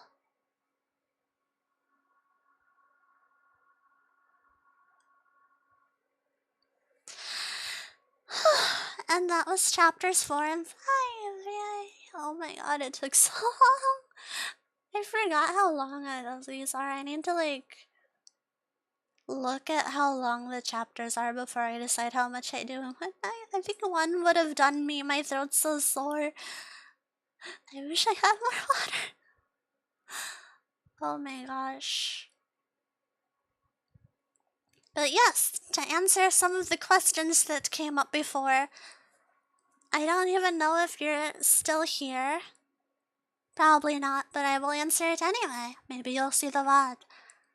The title of the book is actually just called Untitled. That's the title of it. The title is Untitled. It didn't used to be, but it is now because plot reasons. It just is. However, I do want to say as a fun fact, the original title of this book, well, of this series, I suppose I should say, was actually this sentence here, half of it. The original title of this was The Day I See You Smile. That would have been the original story's name, if certain things hadn't happened, but well, things in the story don't go as they are intended to, because of a certain someone, and so now it's simply Untitled. And with that, and one less bot ban, I will call it for tonight, cause oh my god, my voice, I can tell my voice got bad halfway through. My throat feels so sore. And I wanted to say again, I don't think anyone is still here from it, but if you are, thank you so much again for the raid, the big raid, and for everyone who came and followed and subbed and everything. It made me really happy. Thank you. If anyone's still lurking, thank you. And as usual, thanks to the regular lurkers and the regular chatters and everyone. And I don't think I've ever done it before, so thank you to the VOD watchers, if you're out there.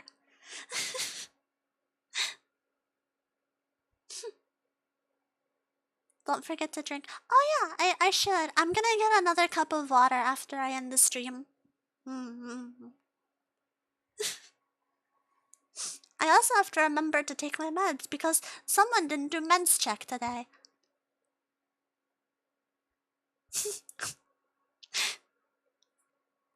Okay. Next time I'll try and do some game or maybe I shouldn't promise it. Doing art streams is hard because I get really distracted and I don't get much progress done. I've been considering trying again with it though, even if I don't get progress done. It's hard to plan for that sort of thing though because I don't know when my hands are gonna feel up to it. Hands bad. Re-sick. You know how it is. Or maybe you don't. Well, now you do. Anyway, I'm gonna head off now, so goodbye, good day, good night, all that good stuff, no matter where you are. Have a good one. Goodbye. Bye bye. Bye bye bye bye.